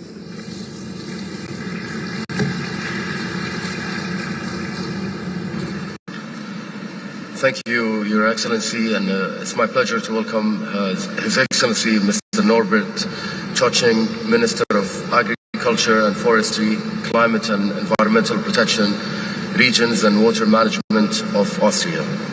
Your Excellency, you have the floor. Dear President, Excellencies, distinguished delegates, dear colleagues. 10 years ago in Paris, the world made a promise. We united behind science and solidarity to limit global warming to 2.5 degrees. Today here in Belém, as we mark the 10th anniversary of the Paris Agreement, we must ask ourselves, are we truly keeping that promise? The science tells us we are not yet on track. Global temperatures exceeded 1.5 degrees for the first time last year, and extreme weather events are multiplying across the globe. The message from nature is clear. Excellencies, Since the very first sustainability conference in Rio, we have gradually increased our ambitions. Now that we are returning to Brazil, here in Belém, let's turn ambition into action. We have the prerequisites. We have set net zero commitments. Renewable energy capacities have grown and new technologies have emerged. Now it is up to us to deliver tangible results. The EU is committed to deliver. Austria is still committed to deliver. As we look for more solutions, let us not forget one of our most powerful allies, nature itself. Forests, for example, are the lungs of our planet. They absorb CO2, shelter vast biodiversity, and provide the resources for a future-proof bioeconomy. Likewise, our mountain ecosystems, often overlooked in global debates, are vital for our planet's balance. So let us strengthen support for nature-based solutions. Colleagues, climate change also puts extraordinary pressure on communities already affected by armed conflicts. Climate action in these countries is an investment in peace and stability. Let me assure you, we do hear the calls not to forget about climate action in peace building and post-conflict recovery. Therefore, at the United Nations in New York, Austria is taking climate action very seriously. As current co-chair of UN Climate Security Mechanism, we believe that protecting our climate also means protecting lives and preventing conflicts. And we will continue these efforts if elected as member of the UN Security Council next year for the period 2027 to 2028. Colleague Excellencies, we need a climate policy that strengthens competitiveness, promotes innovation, and empowers the youth to be agents in our efforts toward a green transition. If we act decisively, by 2035, we can live in a world powered by renewable energy, where our forests stand tall, our mountains are protected, and our economies are stronger and more resilient for this and generations to come. Thank you very much.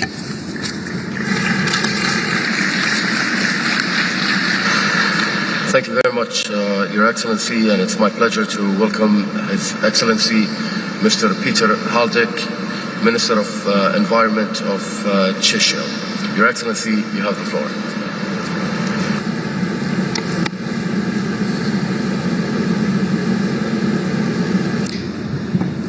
Mr. President, Excellencies, ladies and gentlemen, it's an honor to address you today on behalf of Czechia.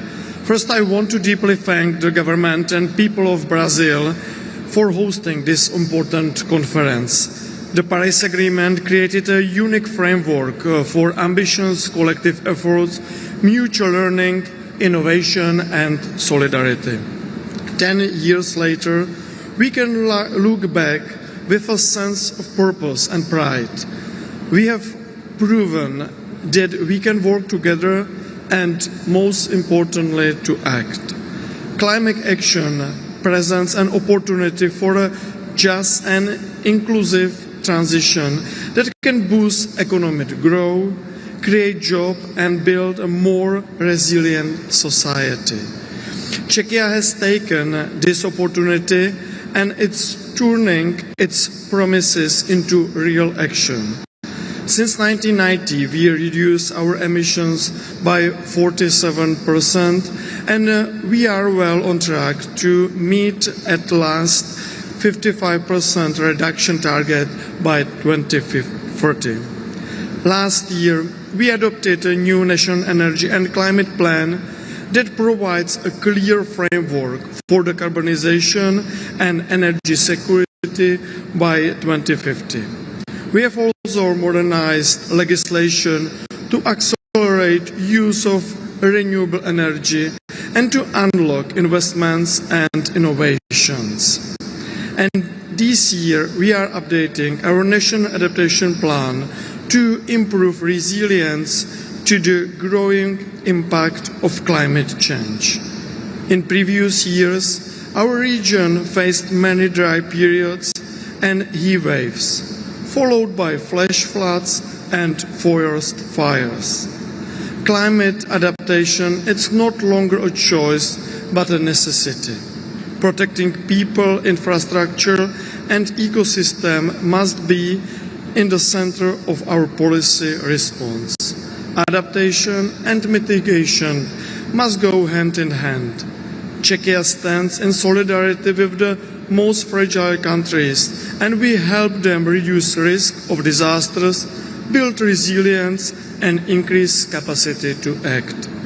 However, Russia's war of aggression against Ukraine continues to worsen environmental degradation and energy security.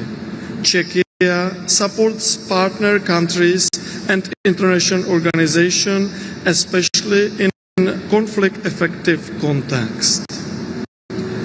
We meet here at the heart of the Amazon, a place where the consequences of climate change are a reality for many.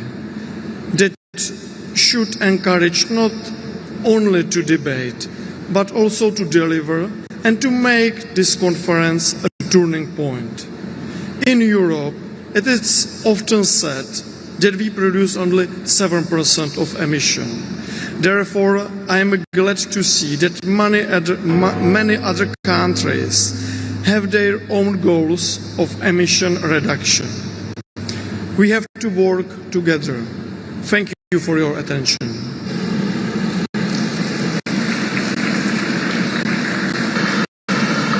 Thank you, Your Excellency, and it's my pleasure to welcome His Excellency Lieutenant General Bashir Mohammed Jama, Minister of Environment and Climate Change of Somalia.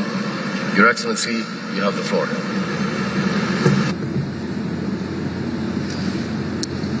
Thank you, Mr. President. Your Excellencies, distinguished parties, esteemed representatives of United Nations agencies, observers and colleagues.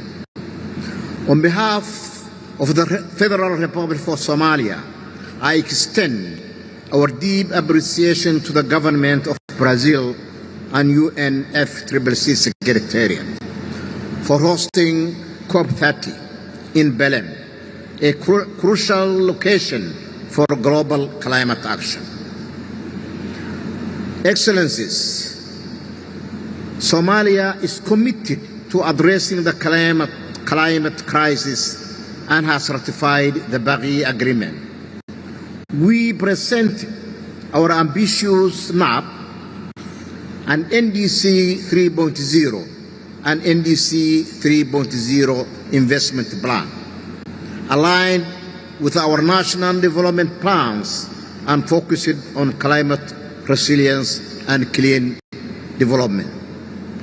Loss and damage are real for Somalia, and we call for swift action on the establishment of the Loss and Damage Fund. We are implementing solutions such as nature-based adaptation and clean cooking, but we need a stronger partnership and support from international organizations and our friends. During this high-level segment, Somalia emphasizes the importance of equity, adaptation, and implementation in climate action. We are dedicated to working with partners to build a more resilient and sustainable future for our people. I thank you very much.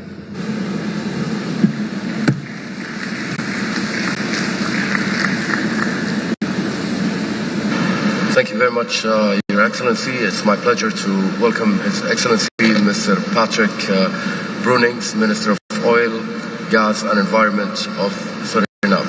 Your Excellency, you have the floor.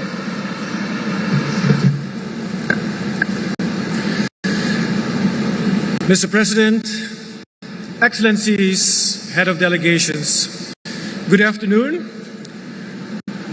Suriname aligns fully with the statement delivered on behalf of the Alliance of Small Island States, OASIS, which was delivered this morning. I would like to do it a little bit differently.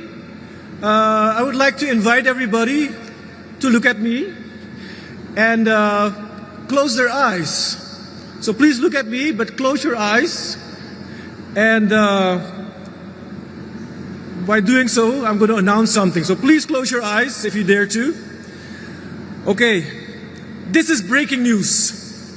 A meteor is hurtling towards Mother Earth and will enter our atmosphere very soon. Scientists have confirmed this. The impact is not a possibility, but uncertainty. The only question left is how devastating it will be and whether we will act together with every tool we have to deflect it. Now you can open your eyes if you haven't closed it. Now, I'm wondering, how was this experience? If a meteor was really heading towards our Earth, would our sense of urgency not be very different? For my country, Suriname, and for all small and island development states, this is not a simulation. The meteor is already in our atmosphere.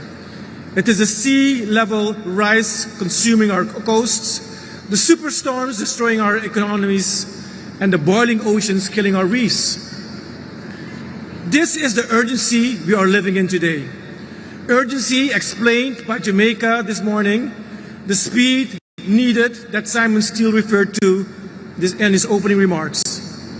And colleagues, as we enter the second week of this COP, this urgency is terrifying absent from these halls.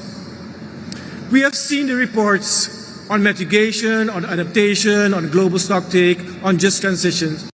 And we're not just moving slowly, we are almost stalled. We are trapped in procedural arguments, fighting over commas, brackets, while the crisis is accelerating. I speak for Suriname. We are one of the most forested carbon-negative countries on Earth.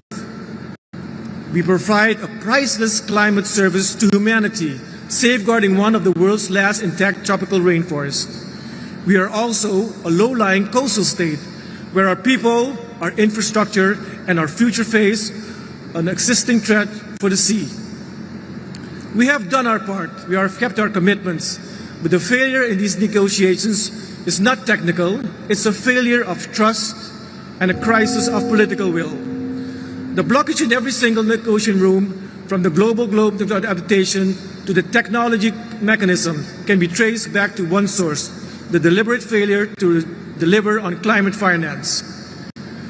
A credible outcome of COP-30 is not complex. It requires three things: a new collective quantified goal, a loss and damage fund, and that is not voluntary, empty of begging bowl, and a global goal on adaptation that is not just target for us, but a commitment from you.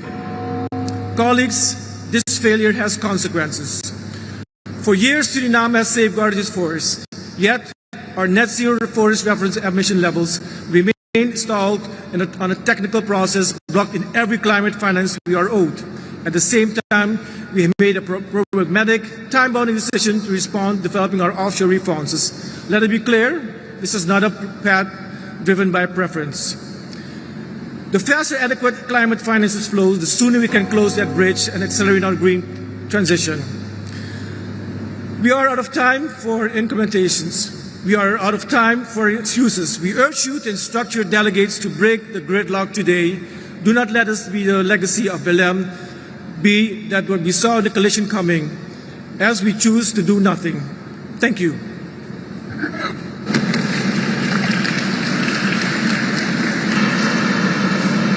Thank you, Your Excellency. It's my pleasure to welcome His Excellency Mr. Bhupendir Yadav, Minister of Environment, Forest and Climate Change of India. Your Excellency, you have the floor. Excellencies and distinguished delegates, on behalf of India, I extend warm greetings to the Government of Brazil and the people of Belém for hosting COP-30 in the heart of the Amazon. a living symbol of our planet's ecological wealth. This COP marks a decade since the Paris Agreement, a milestone to assess our collective resolve. It has reminded us that climate change is no longer a distant manifestation, but is real and imminent. Unsustainable growth and development have placed Mother Earth in deep stress. Under the visionary leadership of Prime Minister Shri Narendra Modi, India has demonstrated successfully that development and environmental stewardship can advance in tandem. India's emission intensity has declined by over 36% since 2005. India's non-fossil fuel-based energy capacity, currently around 256 gigawatt, accounts for more than half of its total electric installed capacity. An NDC target achieved 5 years ahead of this schedule. Initiatives such as the International Solar Alliance and Global Biofuel Alliance have become global platform for performing affordable and clean energy. Our newly launched nuclear mission and green hydrogen mission further accelerate our journey towards net zero by 2070. We shall be declaring our revised NDCs till 2035 and also the first biennial transparency report.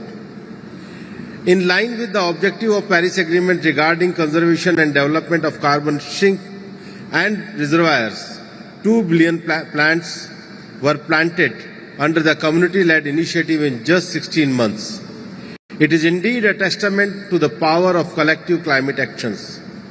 Excellencies, in the same spirit, developed countries must reach net zero for earlier than current target dates, fulfill their obligation under Article 9.1 of the Paris Agreement, and deliver new, additional, and concessional climate finance estimated to be in trillions of dollars. Means of implementation must be adequate, accessible, affordable, and free from restrictive intellectual property barriers. Let the global community remember this COP as a COP of implementation and a COP of delivery on promises.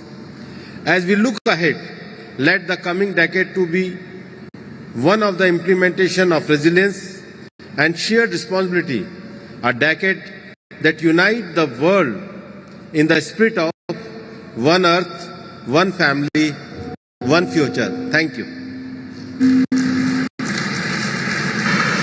Thank you, Your Excellency, and it's my pleasure to welcome His Excellency Mr. David Forney Masoni, State Secretary for Energy Transition, Transport and Mobility of Andorra. Your Excellency, you have the floor.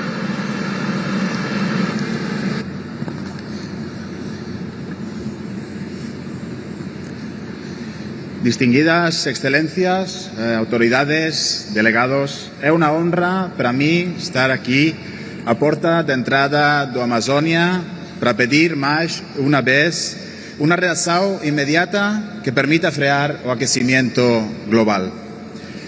El contexto internacional refuerza la urgencia de actuar. El balance mundial y de los últimos hallazgos del IPCC han dejado claro que para limitar el calentamiento global a 1,5 grados centígrados es necesario lograr reducciones profundas, rápidas y también sostenidas de las emisiones globales de gases de efecto invernadero.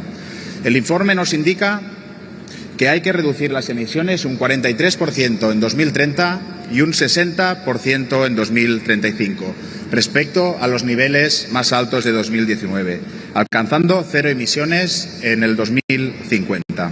Estos datos no son solo cifras, son solo un recordatorio contundente de la magnitud del problema y también del desafío al que nos enfrentamos y del poco tiempo realmente que nos queda para actuar con decisión. Sin embargo, el panorama actual muestra que la respuesta global aún está lejos de lo necesario. Según el informe de síntesis más reciente de las contribuciones nacionales, los nuevos objetivos presentados por los países solo lograrían una reducción colectiva entre un 7 y un 12% de las emisiones globales para 2035, en comparación con los niveles del 2019. Además, solo 113 países de 197 han presentado a esta fecha estas NDCs, lo que representa únicamente un 69% de las emisiones globales. Los territorios de montaña, como bien saben, como Andorra, son especialmente sensibles y también vulnerables a los efectos que ya está generando este cambio climático. Un nuevo informe del Observatorio Pirenaico del Cambio Climático así lo indica. El aumento de temperatura media en los territorios de montaña es un 30% superior a los territorios de la temperatura, media global.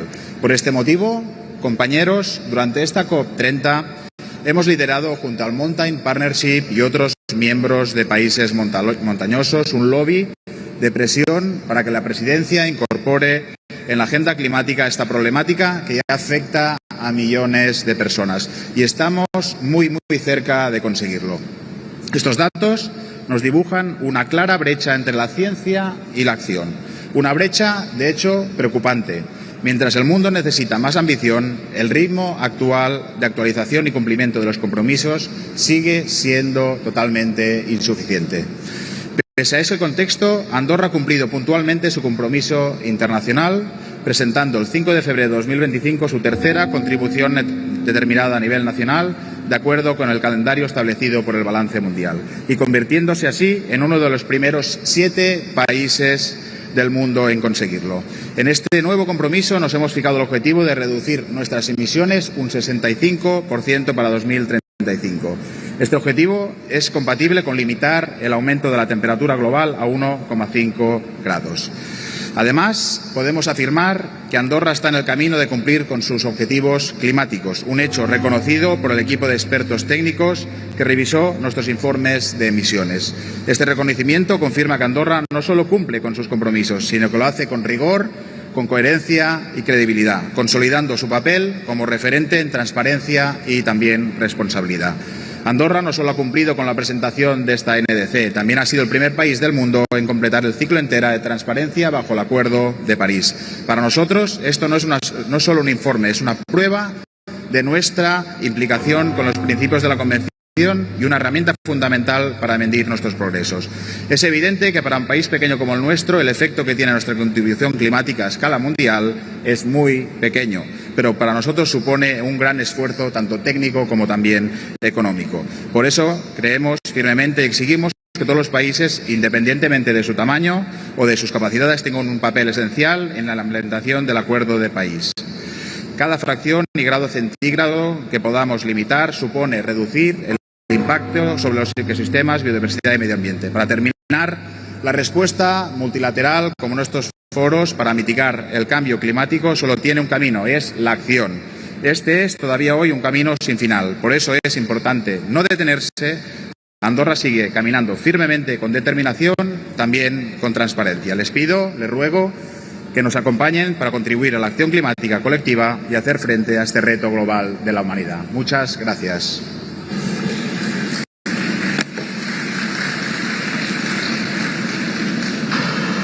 Thank you, Your Excellency, and it's my pleasure to welcome His Excellency Mr. Javier Antonio Gutierrez Ramirez, Minister of Environment and Natural Resources of Nicaragua.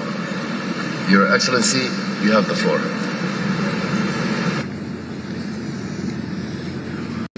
Muy buenas tardes, señor presidente, señoras y señores. La delegación de Nicaragua transmite cálidos fraternos saludos de nuestros copresidentes, el comandante Daniel Ortega Saavedra y de la compañera Rosario Murillo Zambrana, a todas las delegaciones aquí presentes. Expresamos además nuestro agradecimiento al gobierno y pueblo de Brasil por su hospitalidad para acoger esta COP-30 en la histórica y fraterna ciudad de Belén, en el corazón de la Amazona latinoamericana. Estimados colegas, la ciencia es clara y inequívoca. El IPCC confirma que las emisiones globales alcanzaron las 59 gigatoneladas de dióxido de carbono, 3 veces más de lo que los sistemas naturales pueden absorber. Los países del norte global concentran más del 78% de estas emisiones, resultado de los modelos de producción y consumo, y han roto los equilibrios planetarios. Nicaragua, en contraste, aporta menos del 0.05% de las emisiones globales, pero es desproporcionadamente afectada por la crisis climática que no causó. El llamado cambio climático ha evolucionado a una verdadera locura climática, una crisis planetaria y crisis ética, agudizada por la pérdida de respeto de la madre tierra. En Nicaragua, los impactos equivalen cada año hasta el 8% del Producto Interno Bruto, con daños que superan los 4.000 millones de dólares en infraestructura, agricultura, salud, educación, agua potable, saneamiento, energía, biodiversidad y otros sectores esenciales para la vida. Frente a esta realidad, urge que esta COP-30 produzca resultados reales, verificables y vinculantes, no discursos vacíos. Exigimos que los países desarrollados cumplan con el principio de responsabilidades comunes, pero diferenciadas y capacidad respectiva, fundamento de la justicia climática. La respuesta internacional debe ser cooperación directa, respetuosa e incondicionada como parte de una política de reparación histórica hacia los pueblos que no provocan esta crisis. Señor presidente, señoras y señores, el último informe del IPCC alerta que más de 3.000 millones de personas están expuestas a impactos severos de la crisis climática, especialmente en regiones como Centroamérica, el Caribe, África y en los pequeños insulares. Las concentraciones de dióxido de carbono han alcanzado niveles inéditos. Es impostergable que los países del norte global reduzcan al menos el 50% de sus emisiones al 2030 y cumplan con la meta de los 300.000 millones anuales en financiamiento climático, asegurando predictibilidad, no préstamos ni instrumentos financieros encubiertos. La adaptación y mitigación son insuficientes. Hemos sobrepasado los límites de la adaptación y por ello es urgente operativizar plenamente el Fondo de Pérdidas y Daños con nuevos recursos, nuevos, adicionales y sin condicionalidades. Rechazamos que se pretenda cerrar la brecha financiera mediante la mercantilización de la madre tierra, disfrazado bajo mecanismos de cooperación del artículo 6, que en la práctica consolidan los mercados de carbono y trasladan las obligaciones del norte global hacia los países en desarrollo.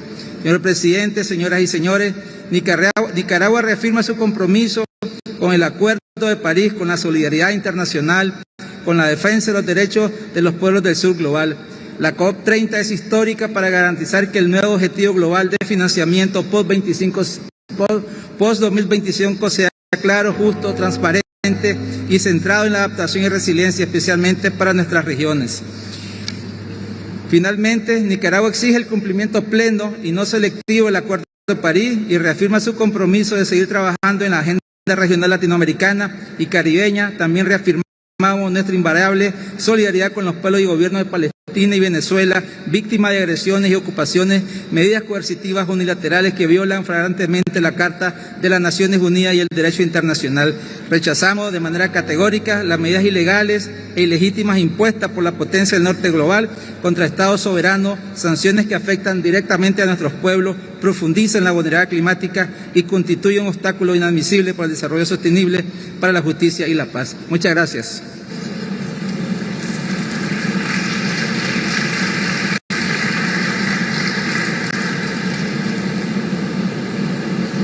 Thank you very much, Your Excellency, and it's my pleasure to welcome His Excellency Mr. Orlando Habit, Minister of Sustainable Development, Climate Change and Solid Waste Management of Belize. Your Excellency, you have the floor. Mr. President, Excellencies, this year marks 3 decades of the COP process. 3 decades of trying to build a global response to a crisis that continues to outpace us. It also marks 10 years since the Paris Agreement, milestones that should have placed us on a safer path. Yet, despite progress, Belize and our Caribbean neighbors still face the harsh realities of a warming world with impacts that threaten our development, our stability, and our very existence. Hurricane Melissa's devastation in Jamaica and Cuba is but the latest reminder. For Belize and countries like ours, COP-30 is a fight for survival. And yet, instead of scaling up, climate finance is contracting, risking the reversal of years of effort. Our communities cannot adapt without resources. Hope and prayers alone will not rebuild what storms destroy. We welcome the operationalization of the Loss and Damage Fund at COP-29, a landmark step, but now it must grow and deliver. It needs rapid scaling and sustained commitments. We must also move carbon markets from discussion to implementation. With the Article 6 rulebook complete, Belize calls for accelerated operationalization, supported by the technical and financial assistance required for full participation. Closing the adaptation gap remains equally critical. We need concrete action to strengthen resilience and protect the food and water security of our people. Belize, though small, continues to lead by example. As host of the ICAT Regional Transparency Hub, we are strengthening transparency systems across 8 nations. At home, we have submitted our biennial transparency report and are advancing our multi-sectoral national adaptation plan. And in NDC 3.0, Belize has raised its ambition even further through concrete, measurable action, such as expanding renewable electricity generation to 75% of domestic demand by 2030 and 80% by 2035. But let me be clear, ambition can only succeed if matched by support. Delivering these targets requires over US $1.5 billion by 2035. For small, climate-vulnerable nations like Belize, this means scaled, predictable finance, accessible technology, and genuine partnerships. And in that vein, health must be at the center of climate action. Extreme heat is driving more heat-related illness, shifting vector patterns and worsening air and water quality, which are increasing respiratory and waterborne diseases. These impacts are real and immediate. A climate agenda that does not center human health will fail the people it is meant to protect. The recent advisory opinion of the International Court of Justice marks a turning point for the world. It makes clear that states have legal obligations to prevent climate harm, to act on the best available science, and to protect those most at risk. Mr. President, Belize believes every capable partner, including the Republic of China, Taiwan, should have the opportunity for meaningful and pragmatic participation in the UNFCCC process. Taiwan's clean technology innovation and support for climate-vulnerable nations are contributions the global community cannot overlook.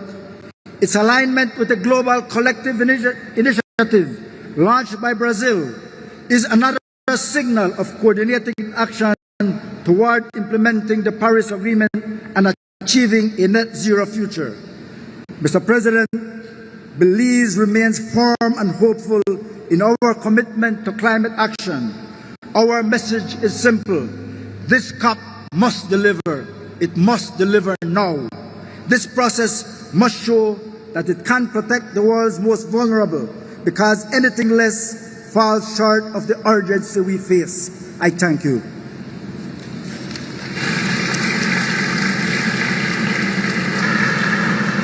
Thank you, Your Excellency. It's my pleasure to welcome His Excellency Mr. Christopher Bowen, Minister of Climate Change and Energy of Australia. Your Excellency, you have the floor. Thank you, Mr. President. I begin by reaffirming Australia's commitment to the inclusion of First Nations people in our climate change response and clean energy future. Friends, 10 years on from the Paris Agreement, more than 30 years from the Rio Earth Summit here in Brazil, which began this journey, it's time for us to take stock. We've made progress, including by bringing our projected emissions down from 4 degrees of warming to 2.1 to 2.8 degrees. And while the current global environment is without doubt challenging, the fact is the world remains seized of the opportunity before us. That's because the net zero transition is no longer just necessary, it is the engine room of global economic growth. It underscores that we need to be unwavering and unrelenting in our collective efforts to realise the goals of the Paris Agreement. I'd like to thank the COP President, my very good friend, André de Correa del Lago, and Team Brazil for bringing us together for this global mutual. Standing shoulder to shoulder with you today at this critical time here in the heart of the Amazon. When we act together, we can achieve together. Friends, 2025 has been a big year for climate action in Australia. In September, we submitted our 2035 nationally determined contribution, a target of 62 to 70% below 2005 levels. It's both ambitious and achievable. It's a magnet for investment in our clean energy transition. Our domestic uptake and rollout of renewables continues at speed. In September, for the first time, Australia saw renewables overtake coal as our largest source of energy in our national energy market. More than 1/3 of Australian homes have solar panels on their roof. Some of those installed panels because they want to address climate change, but most of them did it because what's good for the planet is also good for your pocket. We have so much solar now that we are introducing Solar Sharer, a retail offering including 3 hours of free power in the middle of the day, even for households without panels. And over 125,000 households have now installed batteries since the 1st of July, thanks to our Cheaper Home Batteries program. That's 1,000 households each and every day installing a battery. With a solar panel on the roof and a battery in the garage, households can decide what they do with their energy. It is clear we are in the decade of electrification. Australia knows and the world knows. A transition to a cleaner, cheaper, more reliable grid is good for emissions, good for energy security and good economics. Friends, we are less than 50 months away now from 2030. And if there's one region that has been leading the drive for collective climate action with courage and conviction, it's the Pacific. That's why if Australia hosts COP-31, it will be in partnership with the Pacific. In hosting COP-31, we want to bring the world to our region to see the impacts of climate change and bring the world's best innovators and businesses to invest in solutions. In hosting COP-31, we want to offer hope through our steadfast commitment to collective action, bringing continuity and stability from the Amazon, the lungs of the earth, to our blue Pacific continent, and highlighting the immense economic opportunities for all countries of climate action and a net zero future, to build on what works and what has come before us. Thank you.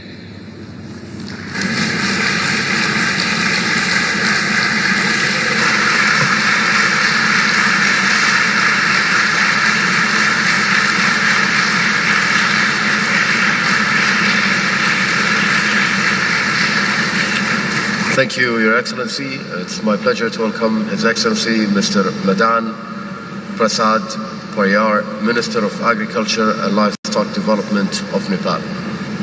Your Excellency, you have the floor.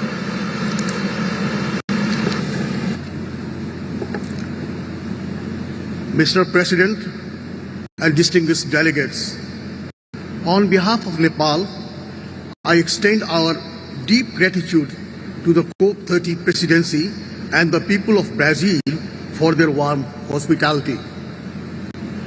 Speaking from this stage in the heart of Amazon, Nepal strongly reaffirms its call for climate justice. While our contribution to global emission is negligible, we bear a disproportionate burden of its impact. Our glaciers are retreating at an alarming rate, threatening water, food and health security for billions of people downstream. This year alone, Nepal faced a series of climate crises, from severe drought to unseasonal floods and landslides that claimed over 300 lives. Our agriculture, the backbone of the economy, is reeling. Despite challenges, Nepal is leading with ambition. We submitted an action-oriented NDC-3 and NAP with a net zero emission target by 2045. Nepal strongly believes in harmony with nature. As the most nature-connected nation, our forest cover now exceeds 46%. Yet, we confront severe challenges. our climate finance remains negligible. Mountain communities who protect the global commons but bear the brunt of climate change have not been compensated. Our message among these challenges is clear. On climate finance, we urge developed countries to fulfill past commitments with simplified, predictable, and accessible mechanisms. For the most vulnerable, it must be grant-based. We welcome the launch of Barbados implementation modality and call for full operationalization of FRLD. On solidarity, we urge the global community to follow science. History will judge us by actions, not words. It is the duty of each country to submit ambitious NDCs, fulfill treaty obligations, and honor the ICJ's advisory opinion on climate justice. All countries, including emerging economies, must engage with open hearts and minds to keep the 1.5-degree limit within reach. I underscore the need of integrating mountain agenda in UNFCCC process. The Sagarmatha call for action adopted in Kathmandu in May this year emphasized a dedicated fund to safeguard mountains, and we strongly advocate for its internalization. Nepal believes in multilateralism and inclusion. Voices of youth, women, marginalized people, and indigenous groups must be heard, encompassing all stakeholders, including civil society and private sector. In conclusion, let me reiterate, Nepal remains committed to contributing to create a sustainable future of the humanity through our collective efforts. I thank you.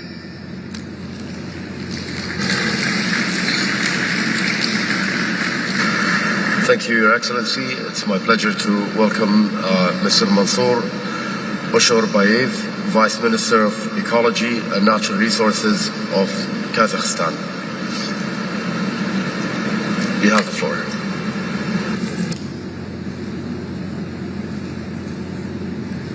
Уважаемые коллеги, министры, дамы и господа, для нас большая честь быть здесь, в Белене, в год десятилетия Парижского соглашения, а также 80-летия Организации Объединенных Наций. Этот рубеж не просто дата в календаре, а момент проверки нашей коллективной ответственности, способности к стратегическому лидерству и готовности перейти от дипломатических формулировок к реальной фазе сотрудничества и реализации. 10 лет назад мы заложили фундамент. Сегодня нас оценивают по тому, что на этом фундаменте реально построено.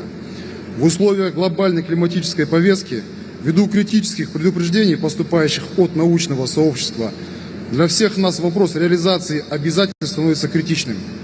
Именно поэтому мы разработали АНУФ до 2035 года с комплексными мерами по декарбонизации экономики, чтобы он был сбалансированным и открывал возможности для привлечения финансирования. Мы также финализируем работу по разработке национального адаптационного плана, который направлен на повышение устойчивости страны к климатическим изменениям. Во второй неделе переговоров перед нами стоит задача обеспечить конкретные, практично ориентированные результаты, а не просто согласованные тексты. Особое значение имеет сотрудничество в области развития технологий и исследований и разработок. Именно технологии, инновации, инфраструктурные и научные решения являются драйвером устойчивого сокращения выбросов и новой модели экономического роста. Мы поддерживаем ускоренное продвижение по новой количественной цели климатического финансирования NCQG и практическое наполнение дорожной карты Баку-Белем. Считаем важным обеспечить связку данной архитектуры с реформированием роли многосторонних банков, развития и применением гарантийных механизмов, модели смешанного финансирования, а также с функционированием страновых климатических платформ как системной, а не параллельной инфраструктуры. Отдельно отмечу механизмы статьи 6 Парижского соглашения, которые должны служить катализатором усиления коллективных амбиций и возможностей для трансфера технологий и привлечения инвестиций, а не механизмом, позволяющим отдельным странам снижать собственные усилия по выполнению АНУФ. Вместе с этим в настоящее время вопрос сохранения морей и океанов занимает важное место в мировой экологической повестке. Казахстан сталкивается с этой проблемой на примере обмеления Каспийского моря. Это приводит к разрушению экосистем, потере биоразнообразия и социально-экономическим последствиям для миллионов людей. По инициативе президента Республики Казахстан Касым-Жомарта Кемелевича Токаева в 2026 году Казахстан проведет региональный экологический саммит в партнерстве с ООН, который станет площадкой, для которой мы рассматриваем как возможный этап в укреплении региональной экологической и климатической архитектуры. Саммит направлен на укрепление региональной основы для амбициозных мер в области охраны окружающей среды и борьбы с изменением климата. И мы рассчитываем, что все стороны и партнеры присоединятся к нам, чтобы сделать по-настоящему международной площадкой для сотрудничества в области амбициозных мер, основанных на научных данных. Сегодня от нас всех ожидает не просто решений, а сигналов, которые содействуют изменению системной логики, финансовых потоков, технологических приоритетов и траектории развития стран. Пусть COP-30 станет точкой входа в новую фазу измеримой и доказуемой реализации. В этом ключе Казахстан придерживается инициативы президента COP-30 о духе Мутирао «Коллективное действие». Благодарю за внимание.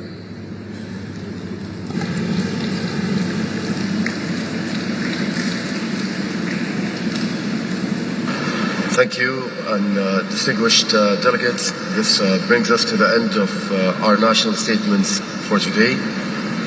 Excellencies, honored guests, the high-level segment will continue tomorrow, Tuesday, 18 November, in this plenary at 10 a.m. With this, I declare the joint meeting of the COP, CMP, and CMA adjourned. Thank you.